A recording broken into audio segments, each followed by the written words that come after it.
Hallo Anton. Hello, Mandal. Good morning, everyone else.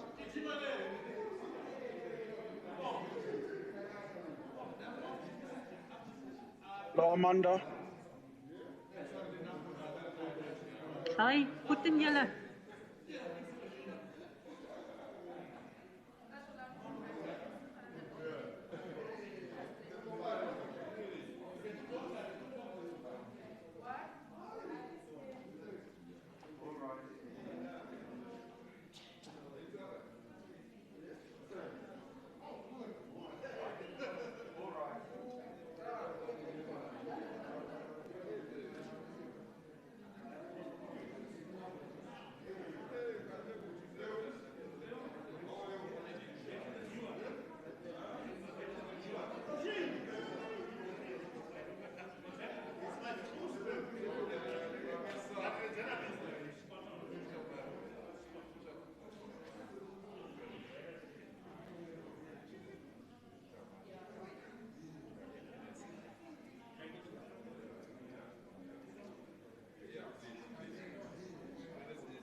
Can you take a minute for a moment of prayer and meditation?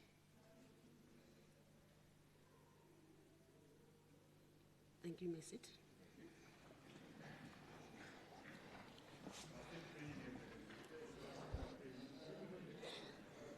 In fact, moving forward, you'll pray in your houses. You will not pray here. As we proceed, you'll pray in your homes and your cars.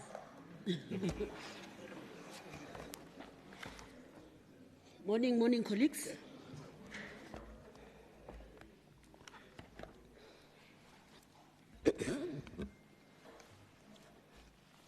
Let's start with the business of the day. I'd like to make an announcement.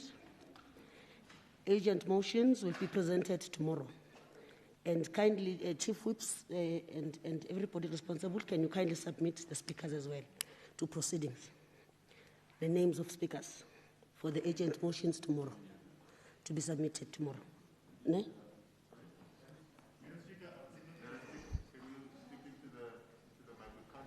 The mic is here in front of me. I cannot do. Okay, let me at least remove this. Colleagues, you are requested to submit names of speakers of the agent motions that will be submitted tomorrow. Submit those names to proceedings. So agent motions will be presented tomorrow. That's the announcement on my side. Let's move on to member statements. Honorable Giovanna, ready? Is she in the house? Thank you. Okay. Thank you, Deputy Speaker. In accordance with Rule 81, subsection 1, I, Honorable Alfina Giovanna, tables the following member statement on bullying. Madam Deputy Speaker, bullying continues to be one of the rife social problems we continue to face in South Africa. In the recent past, we have seen various acts of bullying, particularly in schools. In April 2021, the death of Lifuno Mavungu through suicide after she was allegedly bullied by a fellow people set a shocked wave throughout the country. In Western area, recently, a learner tried to commit suicide after an alleged verbal abuse by an educator. These allegations are very disturbing. The Western Area Parliamentary Constituency Office is following up on this, and we will ensure that it is resolved. We also call on the Department of Education to investigate this incident and ensure that the proper action are taken. Schools should be a place of learning, not a site of violence and abuse where our children feel unsafe. We urge both parents and educators to work together in our schools for the development of all-rounded children who will become good citizens and leaders of our country. Corporal punishment was abolished as part of South Africa's transformation agenda. We therefore cannot allow individual action to derail us. Thank you, Madam Deputy Speaker. Thank you, Honorable Ndlovana. Honorable Tilange. Honorable Tilange. Speaker, good morning. Elkeen van ons het 'n geskiedenis van ons jeug. 'n Geskiedenis wat ons aankla oor die wyse waarop daar steeds met die jeug in Suid-Afrika gewerk word. Vir die ANC is daar egter 'n bepaalde geskiedenis wat aangebied word as die dominante narratief. There is also another truth in this country, forming part of the history of all communities that speak of lessons to be learned of negligence by leaders and communities and politics. A history dating back to the 1900s. Dit was op die dag van 16 Julie tydens 'n Anglo-Boereoorlog wat Lord Roberts die verskroeide aarde beleid verklaar het, waar volgens duisende vroue en kinders van alle gemeenskappe soos troppe diere na Britse konsentrasiekampe gestuur word. And colleague, you would do well to listen to my words. At least 22,000 children died in concentration camps all over South Africa. Thousands were separated from their families. Women and children were starved to death, raped, and many lost due to mental incapacity to deal with the atrocious living conditions. Van ons lede hier teenwoordig, almal van ons, se grootouers en voorsate, was gelukkig genoeg om dalk van hierdie grootste wandade teen mensdom te oorleef. Let us remember Youth Day as a commemoration of many women and children lost at the hands of the Brits. Let us remember how not to treat women and children in South Africa. Thank you, Madam Speaker. Thank you, Member Tilange. Secretary, do we have apologies?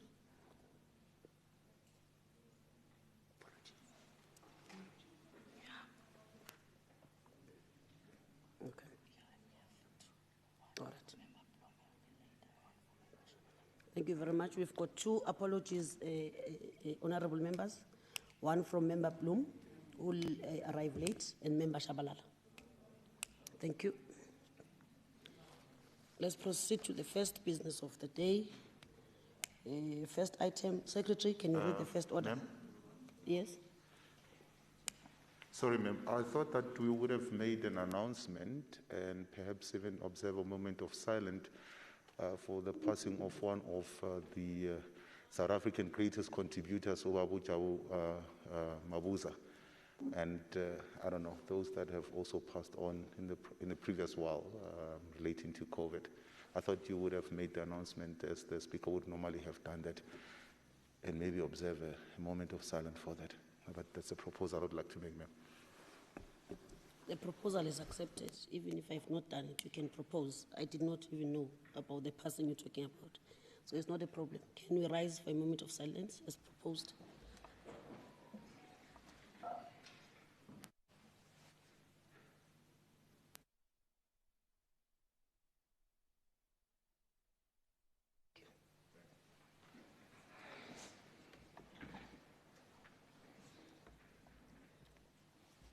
Secretary, can we read the first item or first order?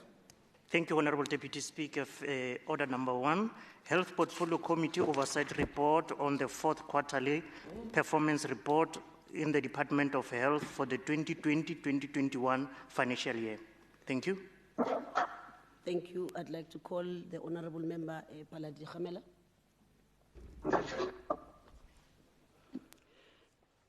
Mohlomphegi letsogo la seboleledi sa ntlokgolo ya Gauteng e re ke thome ka go dumediša mohlomphegi tonakgolo ya Gauteng Morena Makhura ke dumediše malekgotla phetiši mmogo le maloko ka moka le badudi ba Gauteng ke kgopela gore dikarolo tša pego tšeo nka se kgonego go di bala mo ntlongkgolong e hlomphegang di tšewe bjale ka ge di badilwe nna mohlomphegi ke le modulasetulo wa lefapha la maphelo ke le go ngaka Phaladi Dikgamela tables the committee report on the Gauteng Department of Health's 4th quarterly report for 2020-2021 financial year ka tsela e latelago.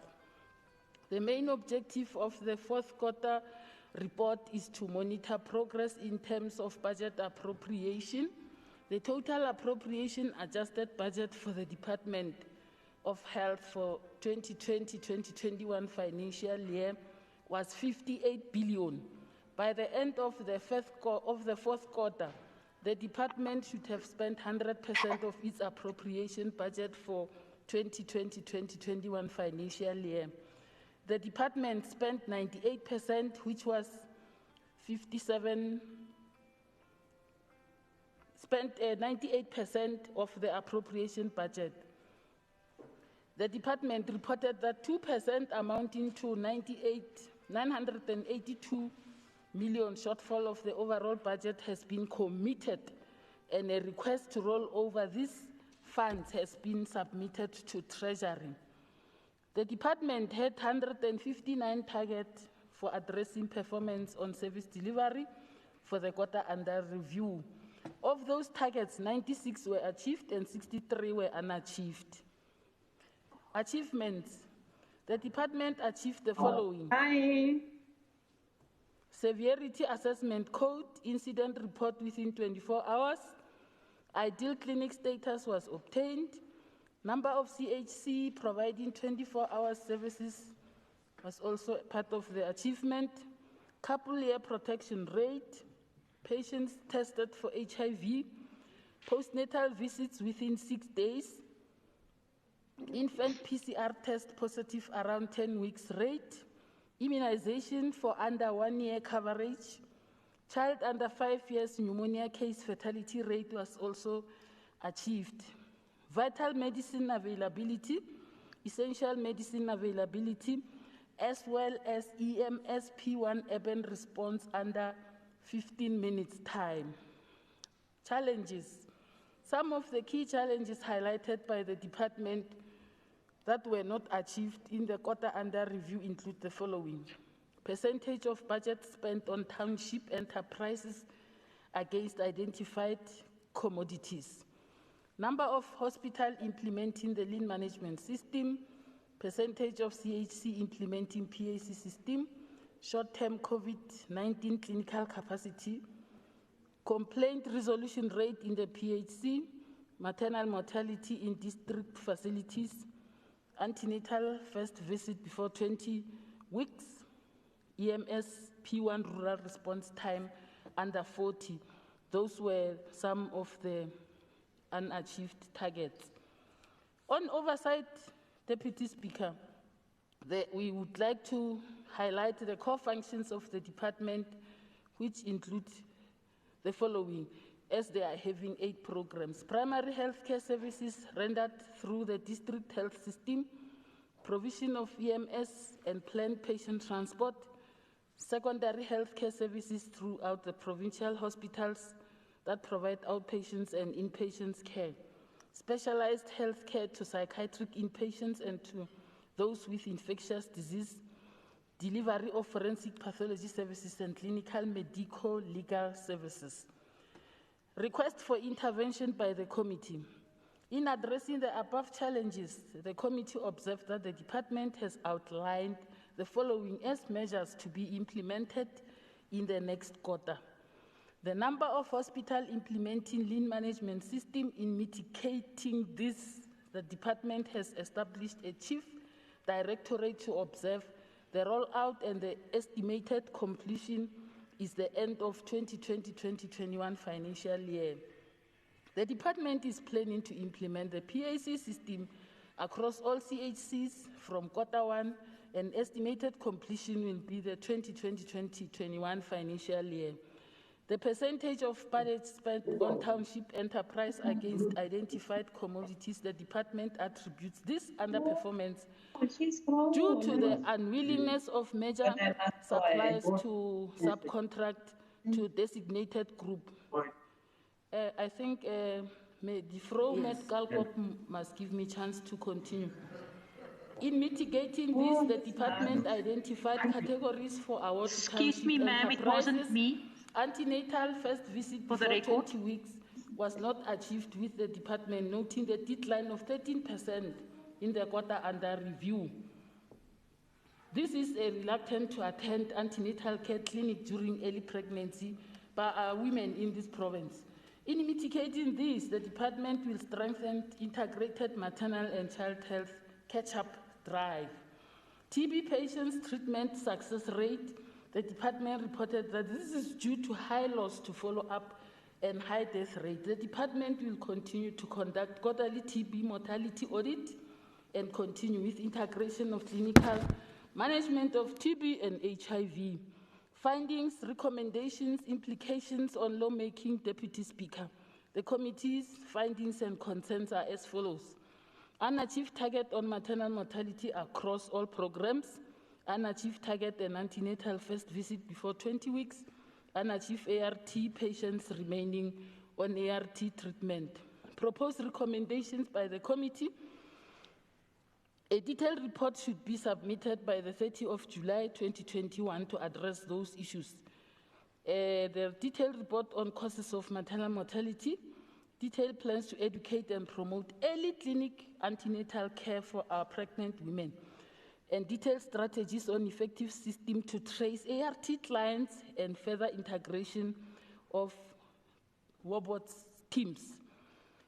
On acknowledgements, Deputy Speaker, I would like, on behalf of the committee, thank the MEC for Health, Dr. Nomathemba Mokheti, and her team for the preparation of the fourth quarter report for this financial year of 2020-2021.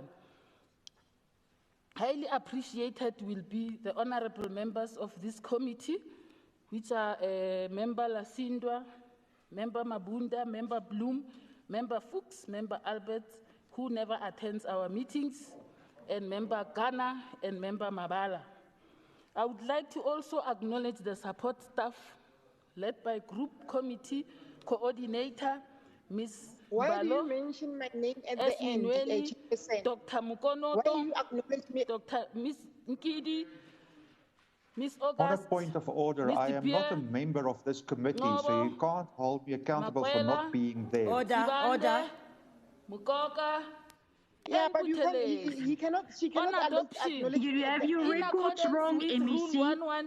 1172C. You don't know what's going Read on in your together own. with Rule 164, the Health The Portfolio MEC Committee doesn't even hereby know who recommends that the members report is. on the Gauteng Department of Health fourth quarter report for She's very confused, this one. 2020-2021 financial year Screaming is not be going to adopted solve by it. the House, Get your taking facts straight. into account the committee concern and proposed recommendation made by this report.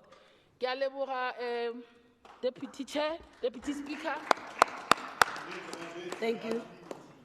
Yes, sir. Because you Honorable don't know members, what's going on in your committee. Member Dilangene, you must wait. You must respect this house as well. Colleagues who are not in attendance physically, don't abuse us. You spoke, members who are at home making announcements, you kept quiet. So don't interrupt and disturb those who are here. It's not nice to be physically here and you are in comfort there, you are making noise. Thank you very much. I call for a seconder to this report.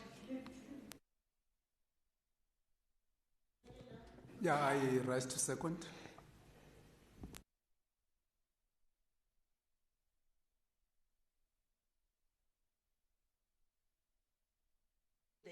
ayes have it. Secretary, second item, please. Second order. Thank you, Honorable Deputy Speaker. Education Portfolio Committee Oversight Report on the fourth quarterly report of the Department of Education for the 2020-2021 financial year. Thank you. Thank you, Member Chilwani. Thank you, Deputy Speaker. I'll be tabling the fourth quarter report on behalf of the Committee of Education. The committee has noted the department's quarter 4 report and its commitment towards the implementation of the 2020-21 financial year goals.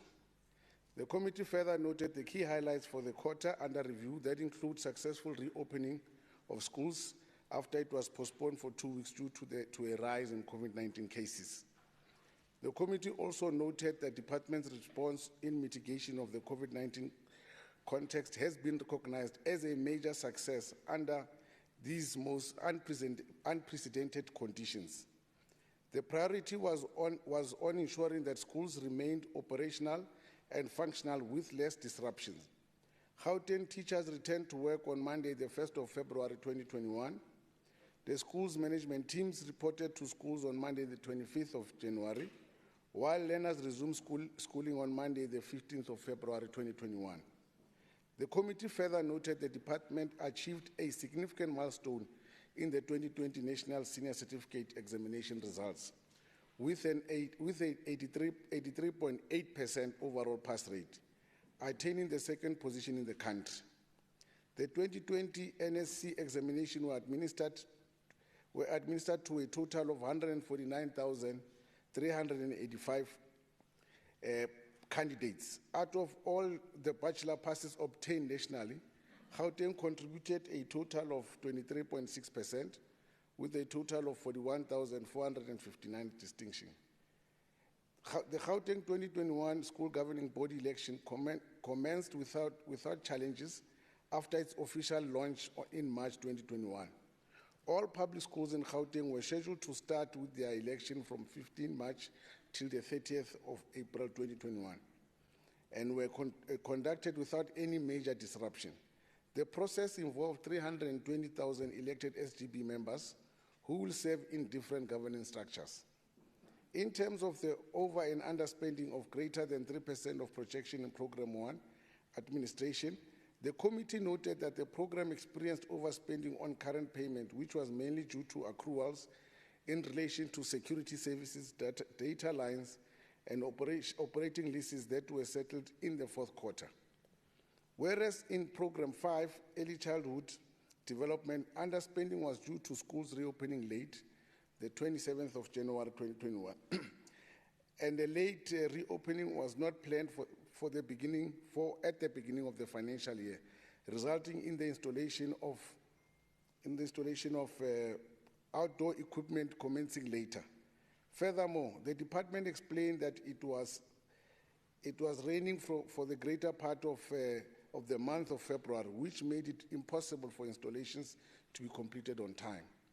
With respect to Program 6, Infrastructure Development, underspending was as a result of accelerated spending in the previous quarters.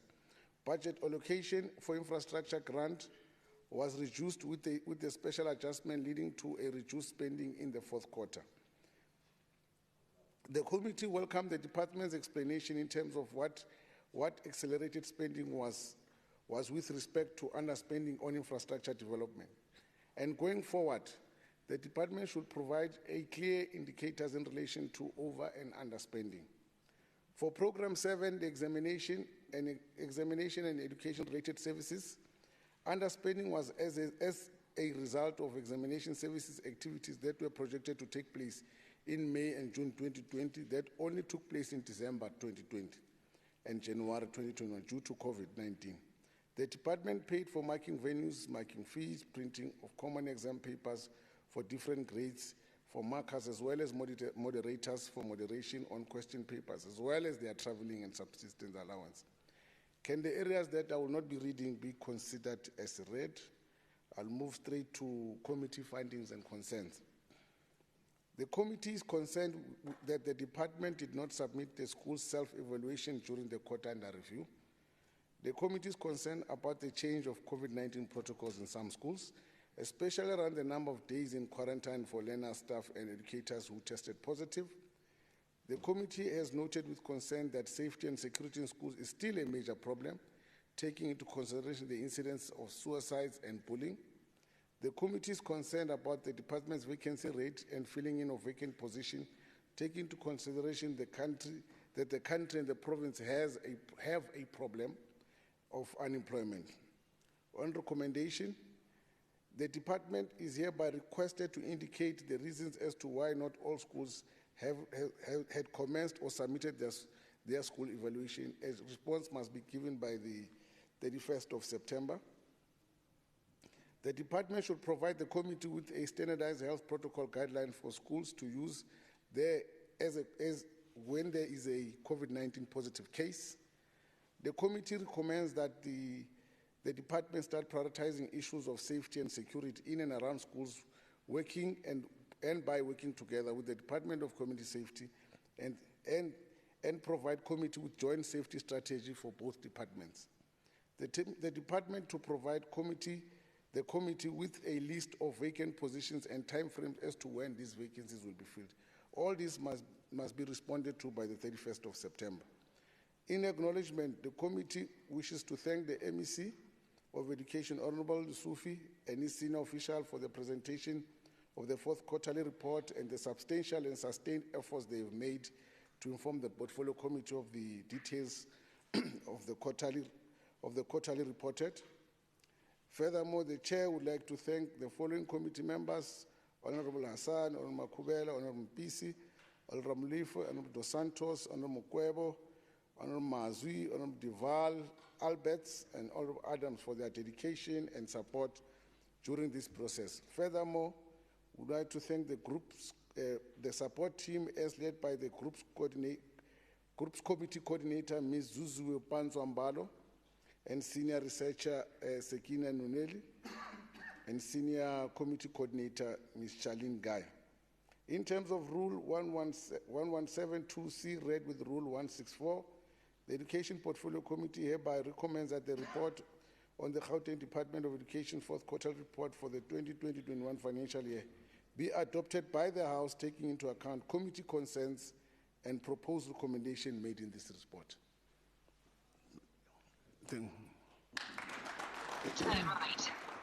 Thank you. I call for a seconder to this report. I rise to second Deputy Speaker, Member Adams.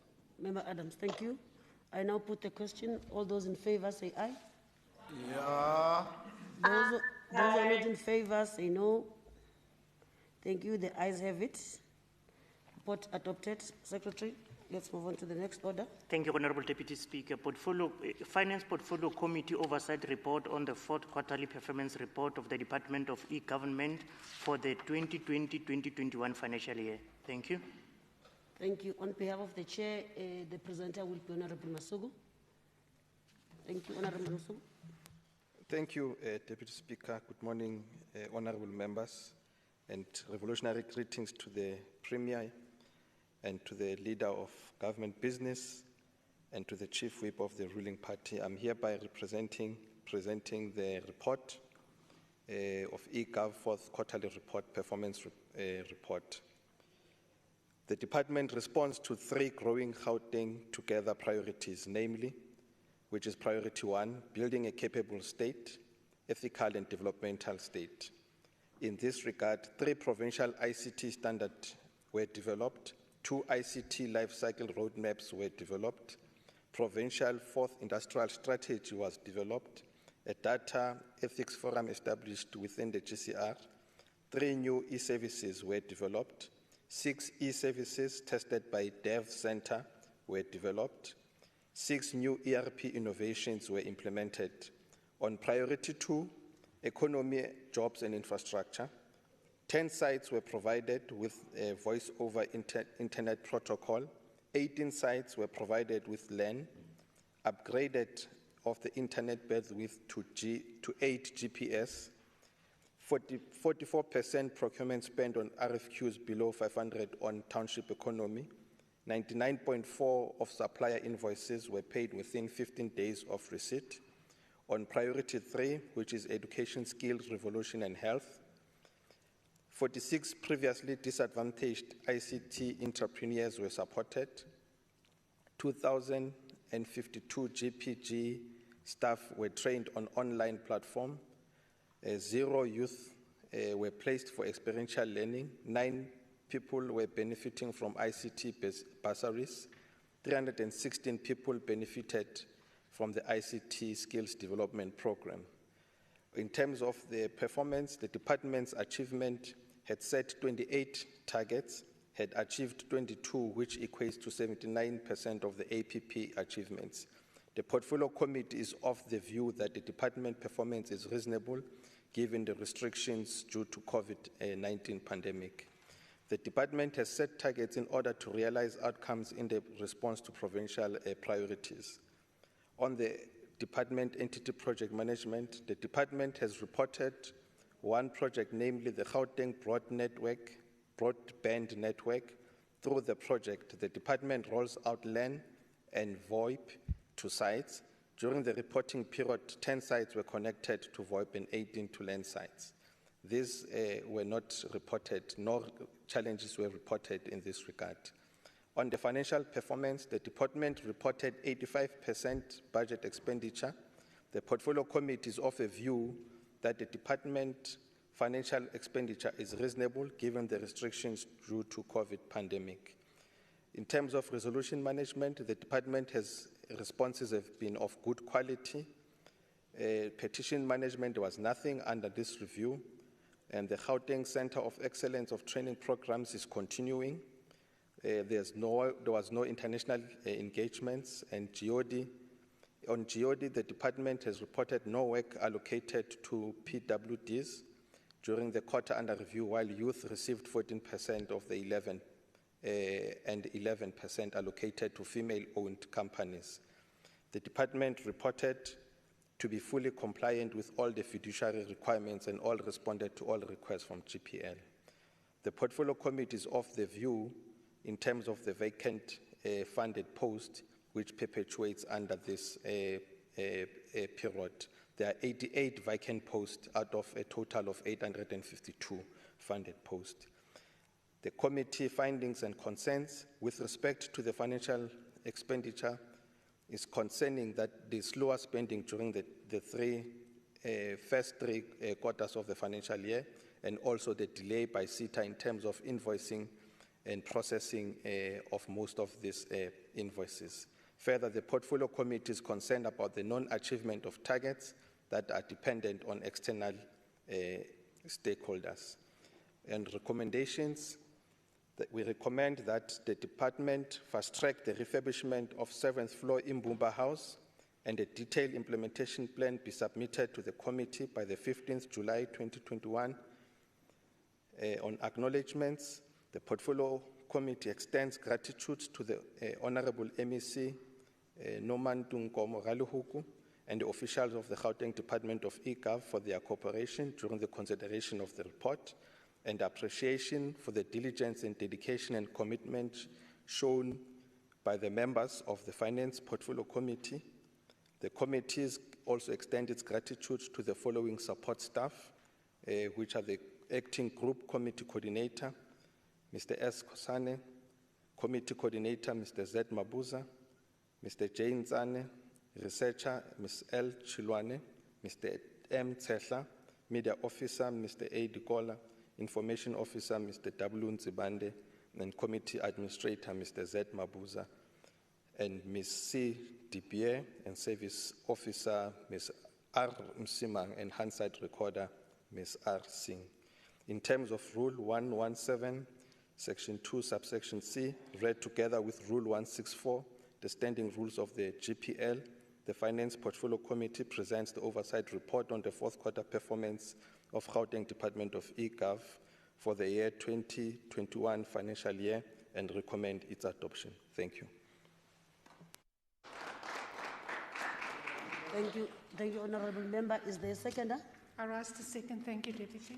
Thank you, Honorable Member. I now put the question. All those in favor, say aye.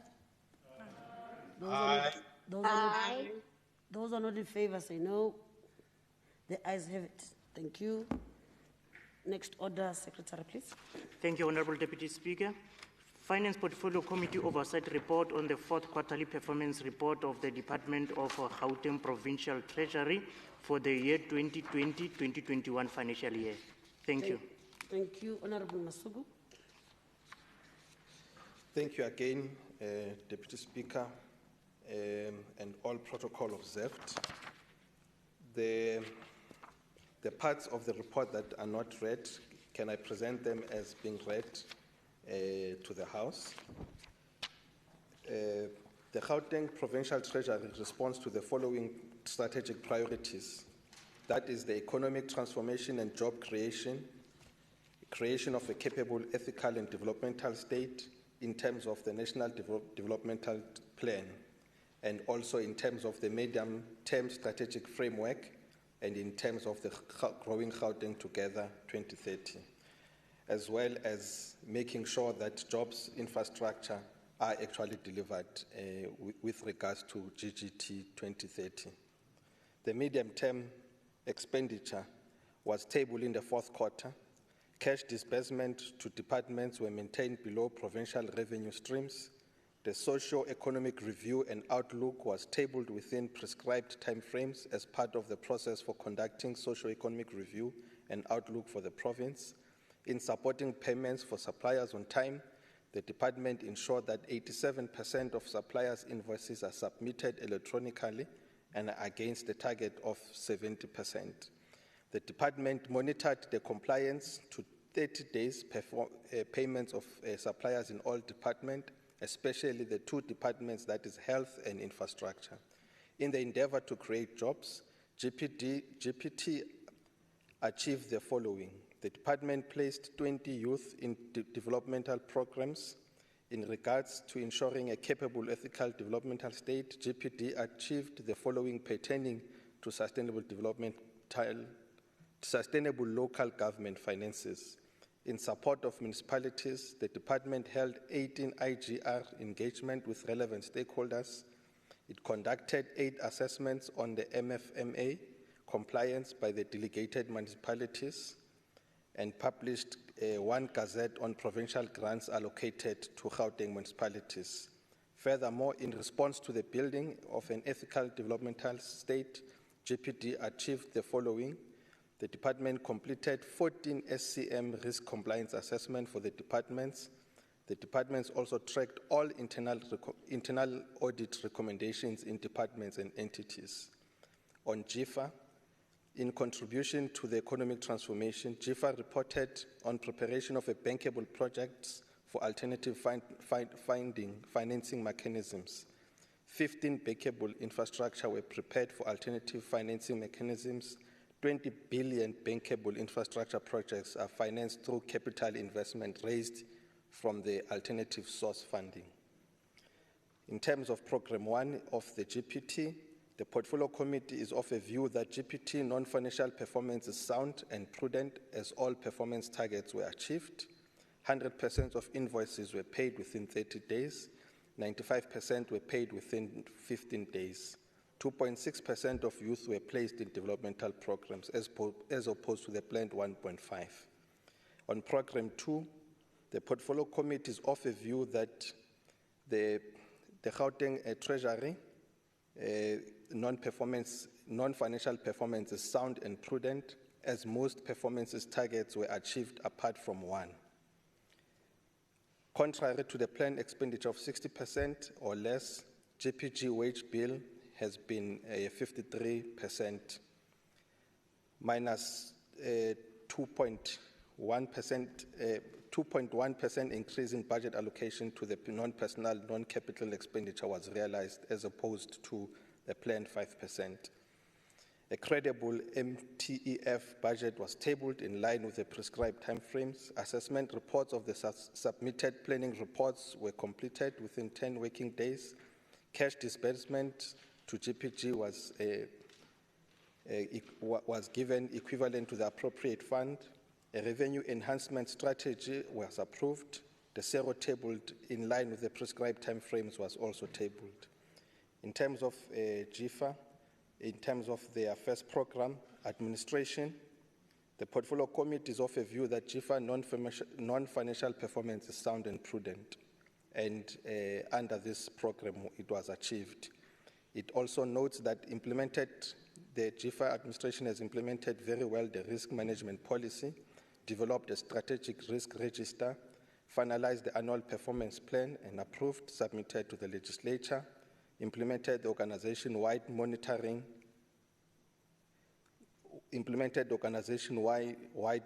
evaluation framework, implemented the audit action plan, implemented the human resource management development strategy, implemented the organizational-wide communication and stakeholder relations strategy. In terms of the second program of GIFA, the Portfolio Committee is of a view that non-financial performance under this program is not sound and prudent, as all performance were not achieved. GIFA managed to source 3 projects, that is Enterprise Building 4 and 5, and the City of Tshwane Agri Parks for inclusion in the projects of pipeline. Contrary to completing and approving 2 feasible studies, only 1 feasibility study was completed, namely the Sidibank Precinct project. A project was not released to the market as planned. The second program of GIFA, the Portfolio Committee is of a view that GIFA non-financial performance is moderately sound and prudent, as most performance targets were partially achieved. On Program 3 on financial governance, the Portfolio Committee is of a view that GIFA non-performance under this is fairly good, as all performance targets but 1 was achieved. On Gauteng Provincial Treasury programs, which are continuing, Program 4, the Portfolio Committee is of a view that GIFA non-financial performance is sound and prudent, as all performance targets were achieved, except 1. On Program 5 on municipal financial governance, the Portfolio Committee is of a view that GIFA non-performance is sound and prudent, as all targets were achieved apart from 1. 8 IGR, like I've indicated before, that they were held and were conducted in this regard. Program 6, Government Gauteng Audit Service, the Portfolio Committee is of a view that GIFA or Gauteng Audit Service gas is moderately sound and prudent, as most performance targets were not achieved. It was envisaged that 85% of audit reports will be issued to the departments and entities, but 93 were issued. 100% audit plans were issued to departments and entities. 100% of internal audit recommendations were tracked. The committee notes the following findings and concerns. With respect to the committee, is concerned that GIFA seems to perform on administration as opposed to its core mandate, which is project development, compliance, and structured finance. With respect to financial governance, the committee is concerned about the perennial non-adherence of the Department of Health and Infrastructure to the government 30-day payment to suppliers. With respect again to financial governance, the committee is concerned about the late submission of annual financial statement by 1 department in contravention of Section 6.5, Section 1, and Subsection A of the Public Finance Management Act, read with Rule 68 of the Standing Rules of the Legislature. The committee recommendations on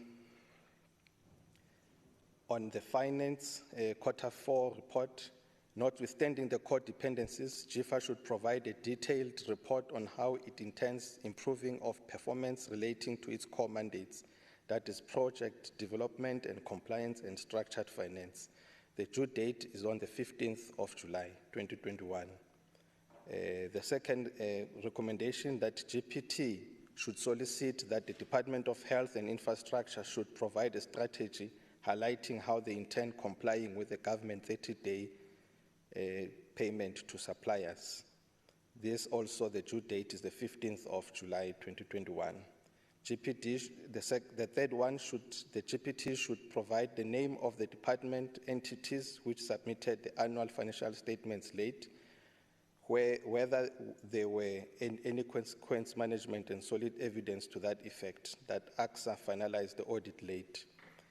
Also, the due date is the 15th of July 2021. GPT should provide the names of 2 departments that indicate that there were whether there were any SCM lapses triggered by the failure to track risk compliance and action plan in these departments. Also, the due date is 15th of July 2021.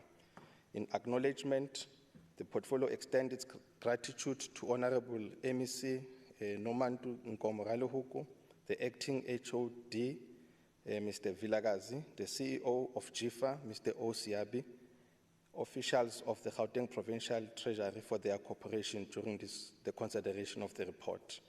Also, I would like to appreciate the diligence and dedication and commitment shown during the deliberation of the fourth quarter performance reported members of the Finance Portfolio Committee, Mr. D.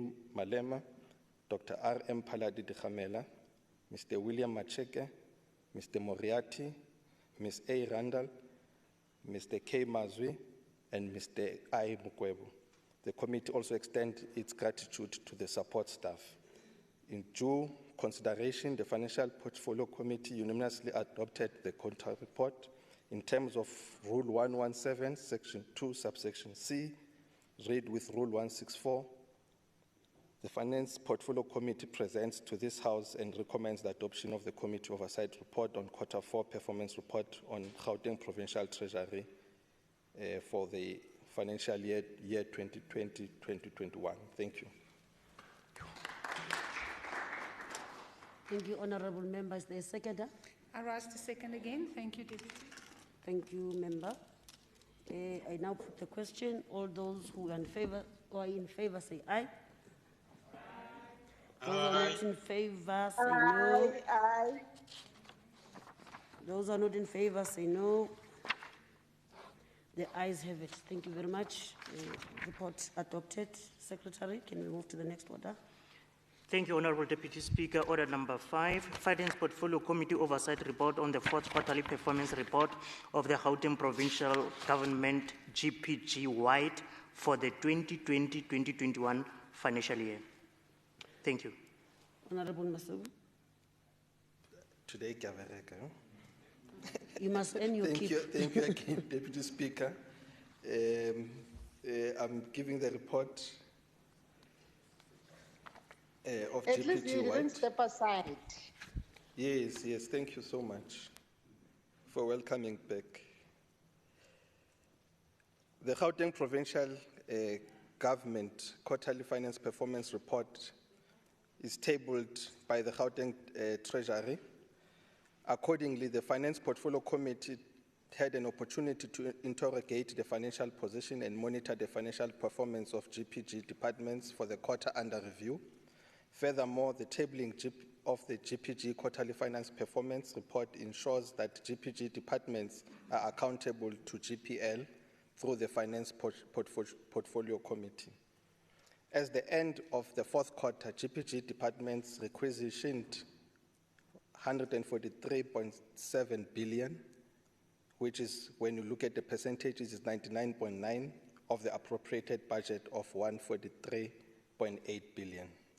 Provincial receipt arising from the provincial equitable share, condition grants, provincial financing and own revenue amounts to 183 billion, to 24.2 billion, 5.3 billion, and 6.5 billion respectively.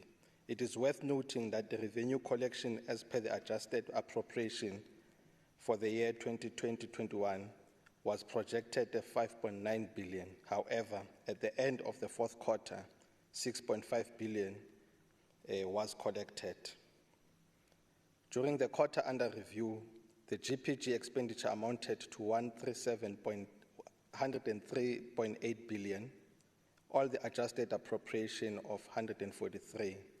All GPG's departments spent above 90%, apart from Gauteng Provincial Legislature at 79, Sports and Recreation, Culture and Arts, Culture and Recreation at 82, Office of the Premier at 83, likewise Roads and Transport at 83, and eGov at 59.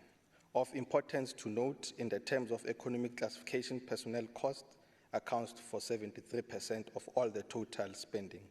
Most departments spend above 70%, while slow spending was recorded under the Department of Roads and Transport, again at 67%, eGov at 85%. On the other hand, total expenditure for goods and services amounts to 32 billion of the adjusted budget. Over expenditure was recorded under medical supplies at 123.7%, operating leases at 109.2%, property payments at 104.8%, learner and teacher support material at 103.4%, transport for departmental activities at 101%. Of the adjusted infrastructure budget, 12.3 billion expenditure of the adjusted infrastructure budget of 12.3 billion, expenditure of 11.6 billion or 94% was realized at the end of the fourth quarter. Most departments recorded expenditure of above 80%, with pockets of over expenditure in others, except in SRAC, which reported expenditure of 73%. The Department of Education and Infrastructure Development expended 107% and the other one 101% correspondingly. Regarding to conditional grants, most departments performed at 90% and above. The Department of Economic Development received an expanded Public Works Program conditioning grant amounting to 2 million, and expenditure stood at 0%. Department of Social Development utilized 59% of the allocated 235 million in conditional grant, and the Department of Roads and Transport expended 78% of the adjusted budget in conditional grants. The overall expenditure of GPG departments on conditional grants amounts to 22.4 billion, or you can look at it 92% of the adjusted budget of 24.3 billion. Despite the overall improvement in the financial performance of GPG government departments, there are some departments that are still lagging behind in terms of their financial performance, which will be monitored through the in-year coming. Norman Tunkomoralihuku, the acting head of department, Mr. Vilagazi, and the officials of the provincial treasury for their cooperation during the consideration of the report, and also appreciate the diligence and the dedication and the commitment shown during deliberations by the committee. All the members are recognized. The committee also extends its gratitude to the support staff, as noted in other reports. In terms of the adoption, after the consideration of the Financial Portfolio Committee report, adopted the fourth quarter financial performance report on the Gauteng provincial government for the year 2020-21 financial year. In terms of Rule 117, Section 2, Subsection C, read with Rule 164, the Finance Portfolio Committee present to this House and recommends the adoption of the committee's oversight report on the fourth quarter financial performance report of the Gauteng provincial government for the year 2020-21 financial year. Thank you.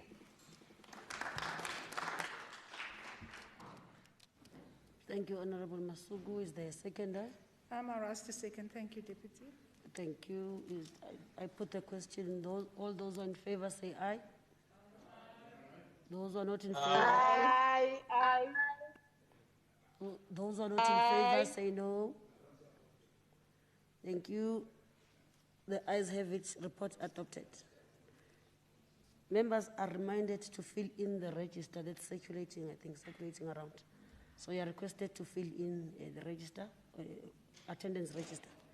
Thank you. Secretary, please take us to the next order. Thank you, Honorable Deputy Speaker. Consideration of Health Portfolio Committee Oversight Report on the detail of the Department of Health Budget Vote 4 of the Gauteng Provincial Appropriation Bill G001 of 2020 for the year 2021-2022 financial year. Thank you. Thank you, Honorable Dikhamela. Thank you, Honorable Deputy Speaker. Let me ask the House to consider the parts of the report that I will not be able to read due to time in this House be considered read. The Health Portfolio Committee carefully assessed the department's budget allocation for effective oversight. The purpose was to determine whether the allocations correspond with the provincial priorities of the Gauteng Department of Health for the financial year 2020-2021. The assessment done was based on the Gauteng Legislature Oversight Framework, the SOM. The Portfolio Committee on Health presents its oversight on the budget vote for of the Gauteng Department of Health. Out of this budget, equitable share was reduced to 4.2%. Health sciences training budget was increased by 23%. Healthcare support was increased by 1.3%. Health facility budget decreased by 54%. The committee notes the key assumptions that were considered on the budget aimed at responding to the COVID-19 pandemic through the provision of relevant preventative and treatment intervention by the public health care institutions. The HIV, TB, malaria, and community outreach grant was increased to ensure that the department can provide for pressing priorities, namely COVID-19 infections, as well as mental health. The comprehensive health response to COVID-19 will be used for rolling out the COVID-19 vaccine program for all of us. Furthermore, a mental health service component has been introduced within the HIV, TB, malaria, and community outreach grant and is aimed at implementing the strategic purchasing of related healthcare providers, strengthening mental health care services delivery in primary health and community-based mental health services, and improving the forensic mental health services. As such, the committee welcomes various interventions that are being implemented by the department. Of importance is the implementation of the long outstanding integrated health information system that will improve the patient administration, financial management, as well as clinical patient management. It is very important for me to also indicate in this August House the core mandate of the Gauteng Department of Health, which is to improve the health status of the population of Gauteng so that there is an improvement in the quality of health services, secure better value for money, ensure effective organization, and to promote integrated services and programs that will promote and protect the health, the quality, and the sustainable livelihood of poor, vulnerable, and marginalized groups in our society. The strategic goal of this department, number one, is to improve clinical services. 2, strengthen health education and health promotion. 3, patient experience of care. 4, NHI implementation, where all of us, irrespective of our social standing, will be beneficiary in our own country. 5, strengthening the governance and the leadership. 6, economic empowerment and job creation. On the oversight, the increased budget is to pay for additional bed capacity for persons with severe intellectual disability and mental illness. The budget is also allocated to realign the compensation of employees' budget with additional staffing needs due to COVID-19 pandemic, as I've mentioned earlier on, so that identified beds within the general, psychiatric, and TB hospitals towards emerging and pressing COVID-19 activities, such as the provision of the procurement of ventilators and other COVID-19 related assistive devices and medical equipment addressed. There are 8 programs in this department. On Program 5, which is Central Hospital Services, the purpose of this program is to provide highly specialized healthcare services, a platform for the training of health workers and research, and a specialist referral center for tertiary and also for neighboring provinces. The allocation in this program provides funding for Chris Hani Baragwanath, Charlotte Matleke, Steve Biko, and Dr. Josh Mukari academic hospitals. They are funded mainly from the National Treasury Services and Health Professionals Training Services conditional grants. The revised budget will realign the compensation of employees' budget with additional staffing needs. These activities include increased demand for dispensing of medicine.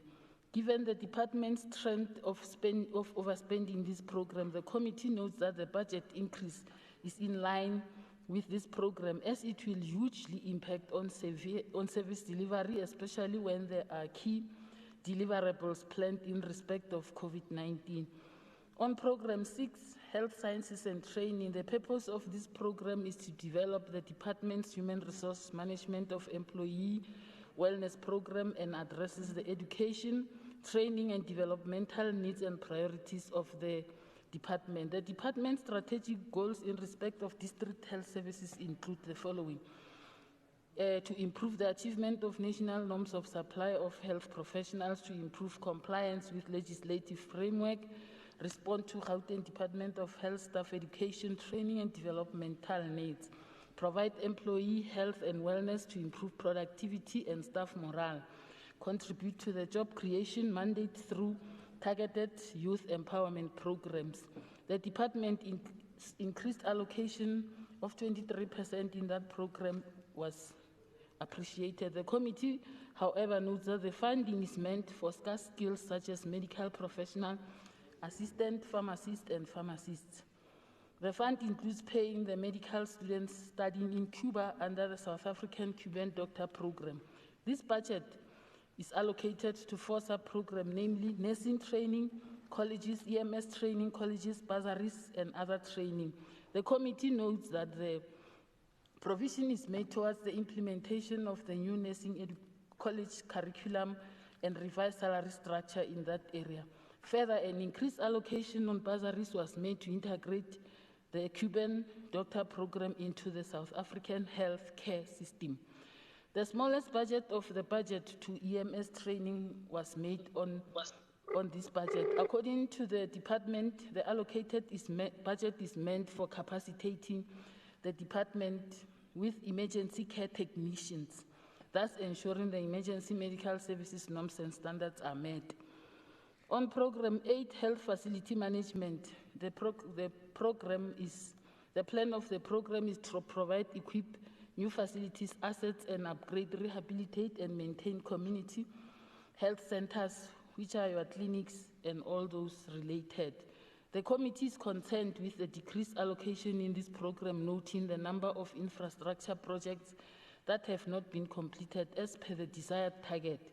Further, the consent is recorded on the effectiveness of the e-maintenance system in facilities. It was noted that some facilities experience longer turnaround times on calls that are logged on the system. On the recommendations, findings, and implications, the committee is concerned on decreased budget allocation under administration, taking into consideration the patterns that are mentioned, ensuring of insourcing of cleaners and security personnel, since this was budgeted for in the 2019-2020 financial year. The implementation of the health information system, including the ICT infrastructure of various institutions. Proposed committee recommendations. The committee recommends that the department should provide detailed reports by the 31st of July 2021 on the following: plans to cap the overspending, update report on insourcing of cleaners and security, a report with timelines on the implementation of the health information system. On acknowledgements, the Deputy Speaker, legatong la lefapha ke le modulasetulo ke rata go leboga molekgotla phetiši wa tša maphelo mohlomphegi ngaka N Mokgethi le sehlopha sa gagwe seo se etetšego pele ke moeteledipele wa lefapha e lego morena Elma Lotana for the preparation of the adjusted budget vote for report and efforts made in taking the committee through the details of the report.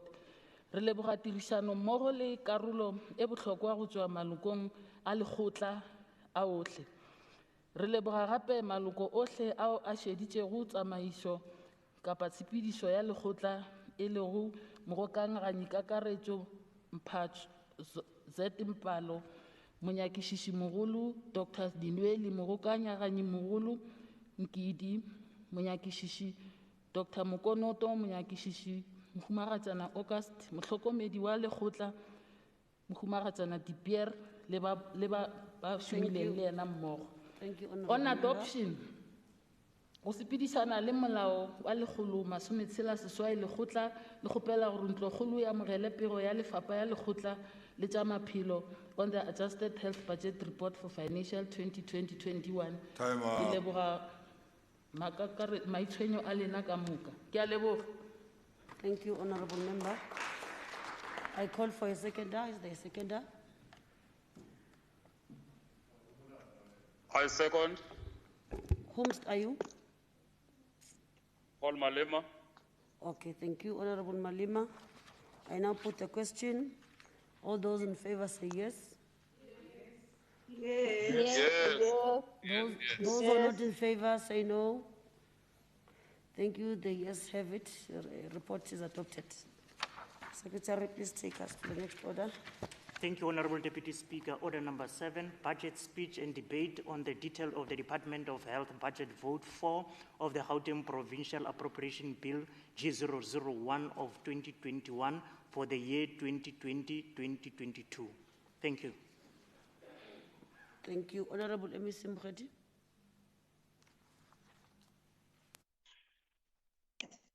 Thank you very much, Honourable Deputy Speaker, Honourable Speaker, Honourable Premier, members of the Executive Council, Honourable Chief Whip of the Majority Party, members of the Provincial Legislature, our people of Gauteng, Dumela. Honourable Deputy Speaker, I'm going to request to put my camera off for a better connection. Madam Speaker, it is an honor for me to present to this House the 2021-2022 budget vote for the Gauteng Department of Health. Gauteng Department of Health has been allocated a total of 56.5 billion in the 2021-2022 financial year and 169.6 billion over the 2021 medium-term expenditure framework to fund the provision of quality health services in Gauteng. Honourable members, the budget vote process takes place at a time where South Africa and our province is confronted with tough times facing the third wave of the pandemic. Our province is experiencing an alarming number of infections recorded on a daily basis, coupled with everyday records of fatalities that are concerning and deeply regrettable. 2 days ago, President Cyril Ramaphosa moved the country to lockdown level 3 due to rapid surge of COVID-19 cases and added tougher restrictions to deal with the third wave of infections. The reality and nature of the pandemic is such that many people remain exposed and vulnerable to contracting the virus. As it stands, South Africa has approximately 1.76 million cumulative numbers of confirmed cases and more than 58,000 deaths confirmed, making South Africa the lead country with the most cases in the African region. While the capacity for admitting patients have been created, the province continues to see high number of increasing infections. As of today, the number of confirmed new cases is 7,859. Noting the worrying figures highlighted above, the department has been hard at work, engaged in numerous initiatives as a response to mitigate against the devastating impact of COVID-19 across our healthcare facilities. In our previous effort, we have directed special focus on programs that prioritize treatment and care. We have also maximized the rollout of vaccine program at the beginning of the year 2021. In the 2021-22 financial year, a total amount of 2 billion has been made available for province comprehensive health response to COVID-19, which is allocated for, amongst others, the rollout of the vaccination program at 330 sites and supporting additional human resources. A total of 1.5 billion is allocated to sustain posts that were created and filled towards the purpose of the COVID-19 response. In addition, an amount of 217 million is also allocated to fund nursing agencies that continue to play a critical role in the delivery of health services in the face of the pandemic. The virus has claimed a considerable number of lives. We have equally witnessed a substantial amount of recoveries in people who have tested positive for COVID-19. This was as a result of a comprehensive response we managed to put in place.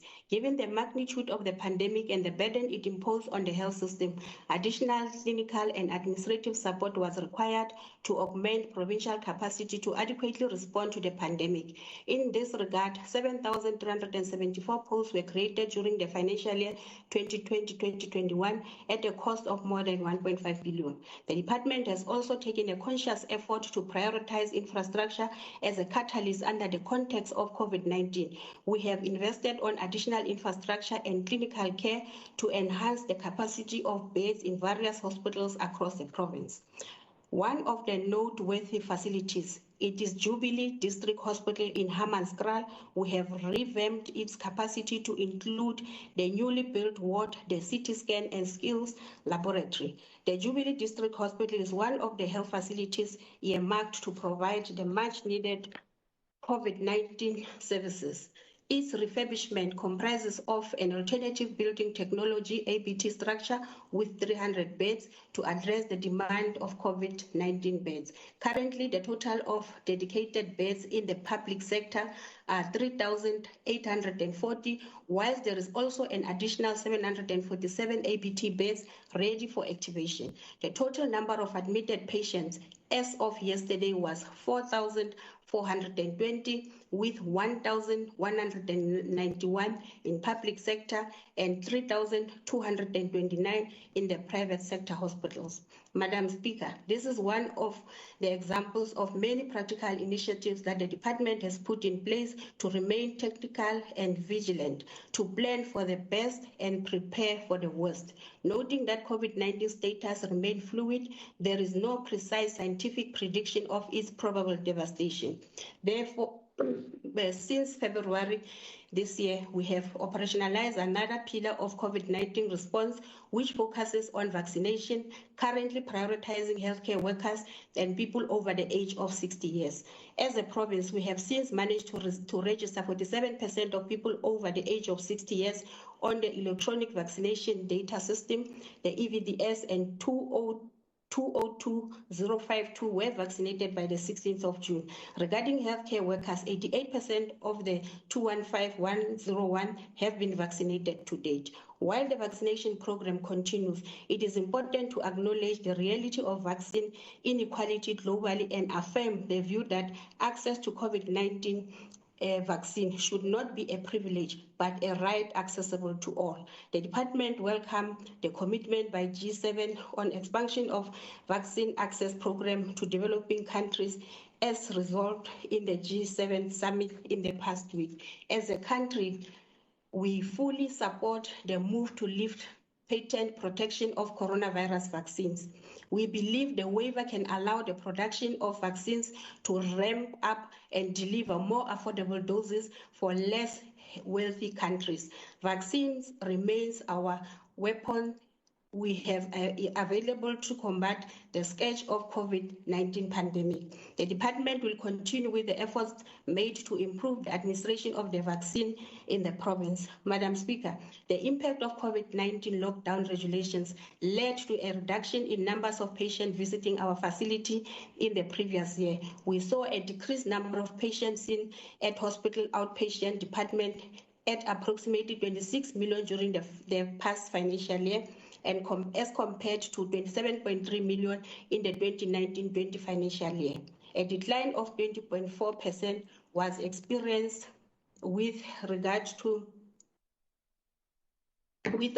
patients seen in primary healthcare facilities, which was a decline from 21.3 million in 2019-20 to 16.9 million in the 2020-2021 financial year. Whilst COVID had a significant impact on the overall performance of the priority health programs, our approach is one that has drawn lessons from literature and research conducted in other countries on the importance of continued provision of essential services in a pandemic context to prevent mortality related to the continuation of essential services. Therefore, in our COVID response, we ensured that essential provision remains an integral part of the interventions. Honorable members, for this reason, that we encourage registration of outpatients on the Central Chronic Medication Dispensary and Distribution Program. This is to ensure that those patients receiving medication through our OPD services would not be impacted by failure to access medicines at facilities due to lockdown regulations. And as such, up to 1,022,840 patients with chronic health conditions were enrolled to the program in the 2020-2021 financial year. This exceeded the annual target with over 26% increase in enrollment year-on-year comparison. Similarly, some areas where improved outcomes were noted includes child preventable illnesses due to pneumonia, which was kept below the threshold of 2.4% during the 2020-2021 financial year. The pneumonia case fatality rate among the under 5 years at 2.3%. The province continued without fail to detect and treat cases, with 60.2% of the TB drug-resistant cases being successfully treated during the 2020-2021 financial year. The HIV testing target critically for realization of the UN obligations were also attained through testing of over 4 million patients in the previous financial year. Access to care has also been improved through expansion of platform, resulting in our primary healthcare facility being able to provide 24-hour service through our community healthcare centers. We remain committed to realize the vision we set for ourselves by ensuring that with the budget provided for this year, we improve our responsiveness, our patient-centeredness to our citizens, and innovation in the delivery of care, while acknowledging the devastating impact of COVID-19 pandemic and how it has negatively affected our ability to fast-track the filling of critical posts. The department has thus defined a strategy to ensure that all SMS vacant positions are filled before the end of the quarter of the new financial year to stabilize the department. On improving patient experience of care, honorable members, the Gauteng Emergency Medical Services will receive 1.5 billion in the 2020-2021 financial year and 4.8 billion over the 2021 MTEF to improve emergency response time in urban and rural areas. Emergency medical services will also be equipped to deal with neonatal cases, and the department will finalize the integration of vehicle tracking. Madam Speaker, the unfortunate breakout of fire at Charlotte Maxeke Hospital in April 2021 has gravely affected the delivery of healthcare services in Gauteng. As a department, we are working around the clock to see to it that situation goes back to normal and that the facility operates fully. We are cognizant that the aftermath of fire has severely affected the healthcare workers. Charlotte Maxeke is a special academic hospital providing services in Gauteng and surrounding areas. Since Charlotte Maxeke is non-operational, we have lost ICU, high care, and COVID beds. As a department, we acknowledge that this has placed immense pressure on other hospitals that admitted patients from Charlotte Maxeke. Madam Speaker, in this 2021-2022 financial year, we aim to improve the management of patient safety incidents in the province. We recognize that some setbacks have been seen in the previous year. This was aggravated by constraints of the pandemic. Madam Speaker, as a department, we believe that the budget prioritized outlined this budget vote are made in good faith and that a reflection of government that is in sync with the material realities of our people. We are a caring government that places the needs of society at the center of our administration. In conclusion, Honorable Deputy Speaker, we note that this House sitting takes place in the month of June, where we are commemorating Youth Month. Young people have been bearing the brunt of the effects of COVID-19, which includes, amongst others, the loss of jobs, disturbance of academic schedules, mental health challenges due to COVID-19 hardships. As government, we must ensure that we use any means necessary at our disposal to develop and empower our youth. We have to rekindle some semblance of hope that they can still rise out of the misery of the global pandemic. Thank you, Honorable Speaker. The speech was done comprehensively. I would then send to Hansard so that honorable members can also read on the parts that I did not read due to time constraint. Thank you very much. Thank you, Honorable Mufeti. Honorable Mapunda.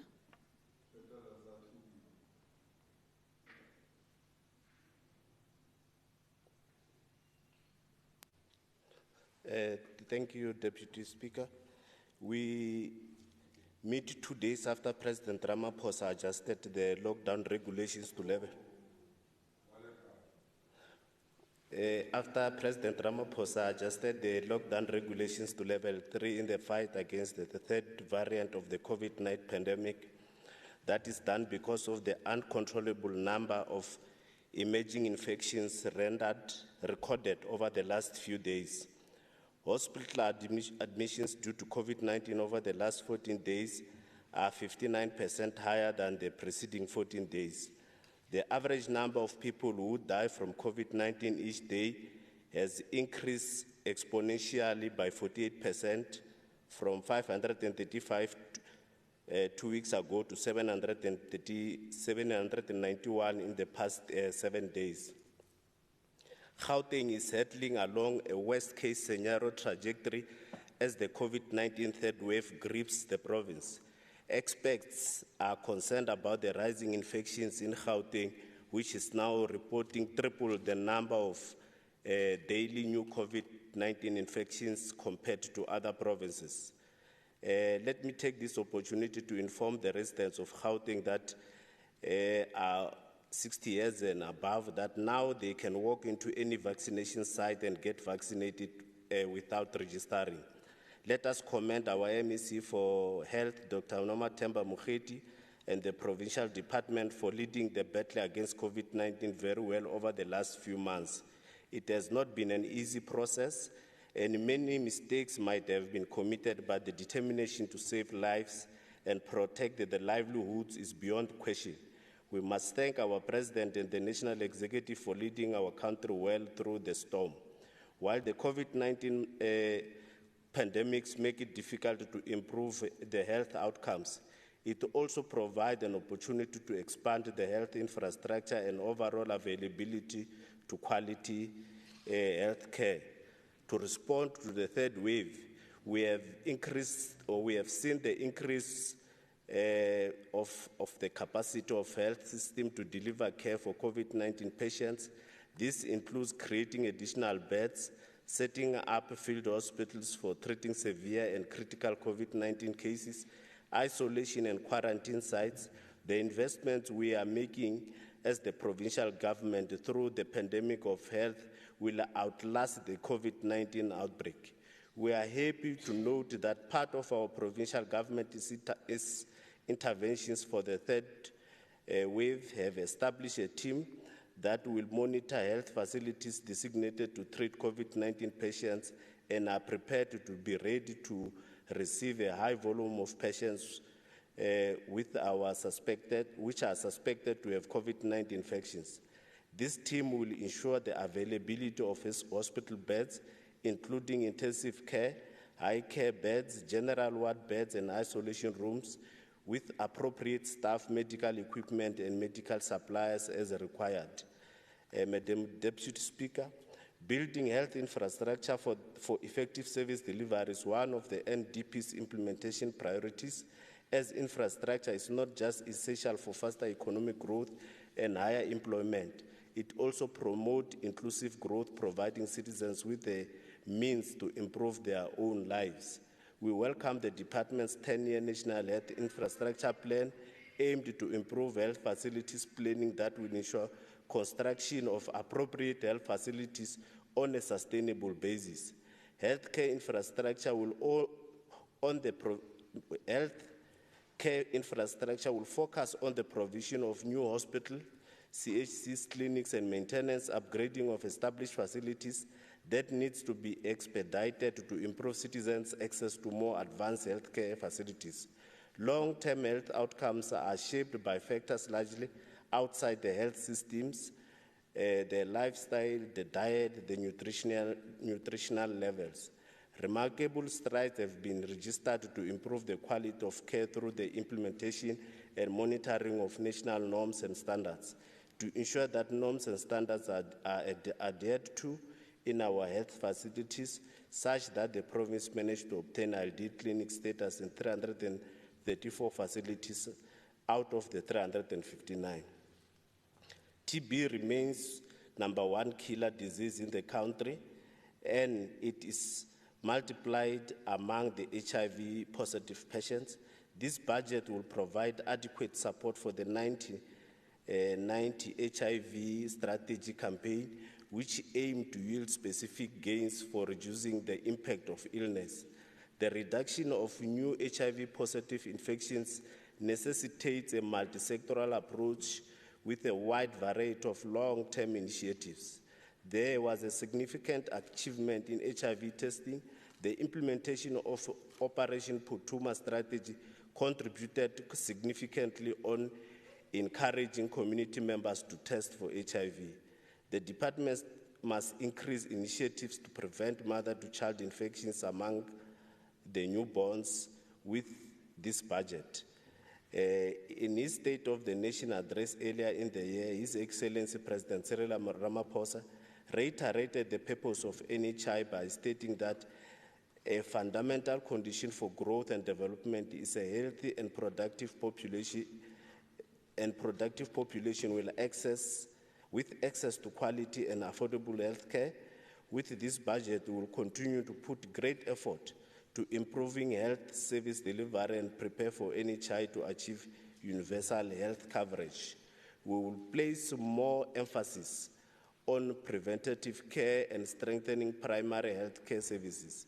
The starting point will be to ensure that all 32 community health centers in the province provide more than just 24-hour emergency and accident services, but also outpatient, radiology, pharmaceutical, and maternity services. We are pleased to report that access to health care has significantly improved during this reporting period. With this budget, the department must improve interventions such as the 781 based outreach teams providing services and maintaining 24-hour primary health care services at 30 community health centers. We are happy to inform the House that the province's aim of living a long and healthy life is on track, as seen by overall improving health outcomes across the province population. With a life expectancy of 64.38 years in 2020 and a declining crude mortality rate. Ours is to restore the dignity of our people. We are working hard to undo the apartheid's legacy by narrowing the gap between the haves and the have-nots in terms of access to health care. Hence, it is necessary to implement the NHI as a means of health financing system that is designed to pool funds to provide access to quality, affordable personal health services for all South Africans based on their health needs, irrespective of their socio-economic status. As I conclude, Madam Deputy Speaker, it is therefore the responsibility of all of us to encourage our friends, families, and all we know to comply with the COVID-19 regulations to flatten the curve. The ANC therefore support this budget. I thank you. Thank you, Honorable Mabunda. Honorable Blue. Thank you, Madam Acting Speaker. Madam Acting Speaker, this is the 28th health budget that I have spoken on. I regret that yet again I cannot support a budget that is likely to be spent inefficiently and ineffectively instead of providing the best health services for people in our province. And I have to say, I'm reminded daily by desperate people who contact me because they have been failed by the public health system. And I'm just going to give you one story that I think is truly tragic on many levels. I received a call in the evening about 3 weeks ago that an ambulance was urgently needed in a poor area of Tshwane to pick up a middle-aged woman with COVID-19 symptoms. They'd phoned the number for a provincial ambulance. They were told that no ambulance was available. Then they were told an ambulance would arrive, but an hour later, it had still not arrived. At that stage, I tried to get them an ambulance from the Tshwane Metro Council, and this ambulance was on its way when the provincial ambulance finally came. Now, this poor sick woman was taken to Califong Hospital and admitted at 11 p.m. At 4 a.m. the next morning, they phoned to say she should be picked up. Now, a good Samaritan neighbor, because the family didn't have their own transport, a good Samaritan neighbor used his car to pick her up, and he said she looked in a bad way. Well, what do you know? 2 days later, the hospital called and they said they were sending an ambulance to pick her up as her coronavirus test had come back positive. True story. And a few days later, she died in the hospital. Now, I just want to deal with the failures in this tragic story because I think they illustrate so much of what is wrong of health service in our province. Firstly, a poor ambulance service, which has been worsened by the botched provincialisation process. Isn't it amazing that 2 of the 3 metro cities, Johannesburg and Ekurhuleni, have ambulances and staff doing nothing in the middle of the COVID-19 epidemic? It's just unbelievable. The only city is Tshwane that is trying to keep their local ambulances with an extended temporary operating license. Yes, I heard the noise from that side. It's ruled by the DA, unlike Ekurhuleni, which go to Ekurhuleni and look at the ambulance just mouldering away with staff as well. In the ANC-controlled Johannesburg, the ambulances were just suspended last Friday. Can you believe it? But there's 70 local ambulances in Tshwane that are operating because the DA in Tshwane took the initiative to get an operating license extended to the end of the year. But secondly, it's not just the failure of the ambulance service. It's the criminal irresponsibility of sending a sick woman home with COVID symptoms back to her family, and she put at risk her elderly husband and the Good Samaritan who actually gave her a lift home from the hospital. He had to have a whole series of tests at great expense, and it was just traumatic on every level. And then the third failure, the slow testing for COVID. You would think that we would have got this right by now. Well, it took more than 2 days, whereas really in a case like this, it should be done within 24 hours. But we're not stuck with the tragedy in this story. I helped the family to lay a complaint with the CEO of the hospital, and he promised to attend to it. But what do you know? The hospital did contact the family some days later. It happened to be on the afternoon on the day of which she had been put to rest, on the day of the funeral. And what did they do? They said to the family, "How's she doing?" "She'd just been buried." And the hospital asked, "Well, how is she doing?" You can just imagine compounding the trauma of the whole tragedy. I really can't get over it. But, I could give you other stories. And I don't think that these type of stories are uncommon. And it's just where people are just let down by the health system in this province every day. Now, let's look at the health budget for this year. It's 55.7 billion rand. It's the largest budget item in this provincial budget. It didn't always used to be the largest budget item. It used to be the second largest budget item. But it's only 1.4% higher than last year's unadjusted budget. I say unadjusted budget before the extra money came in for COVID. And I have to tell you, I remember previous health MECs who thought that the annual budget could be adequate for a quality health service, but there's no costing tool to determine where the money should best be spent. It's a huge amount of money. I just don't think it's spent properly, and you don't have the tools to measure it. And that's really why I've said time and time again in this legislature that we need an integrated health management system, which every single health MEC in this legislature since 1994 has promised but never delivered. A simple health information system so you can actually know what's going on in your department, because at the moment that's just not there. And I suspect it's deliberately not there, because if you knew what was going on in the department, then you'd know all the stealing that was going on in it, and it would be uncovered. That's how corruption happens, because documents get lost and there's no record keeping. But the biggest problem in this department is poor spending controls. According to the Auditor General, just listen to this figure, 12 billion rand was spent irregularly by the Gauteng Health Department in the past 5 years. 12 billion rand.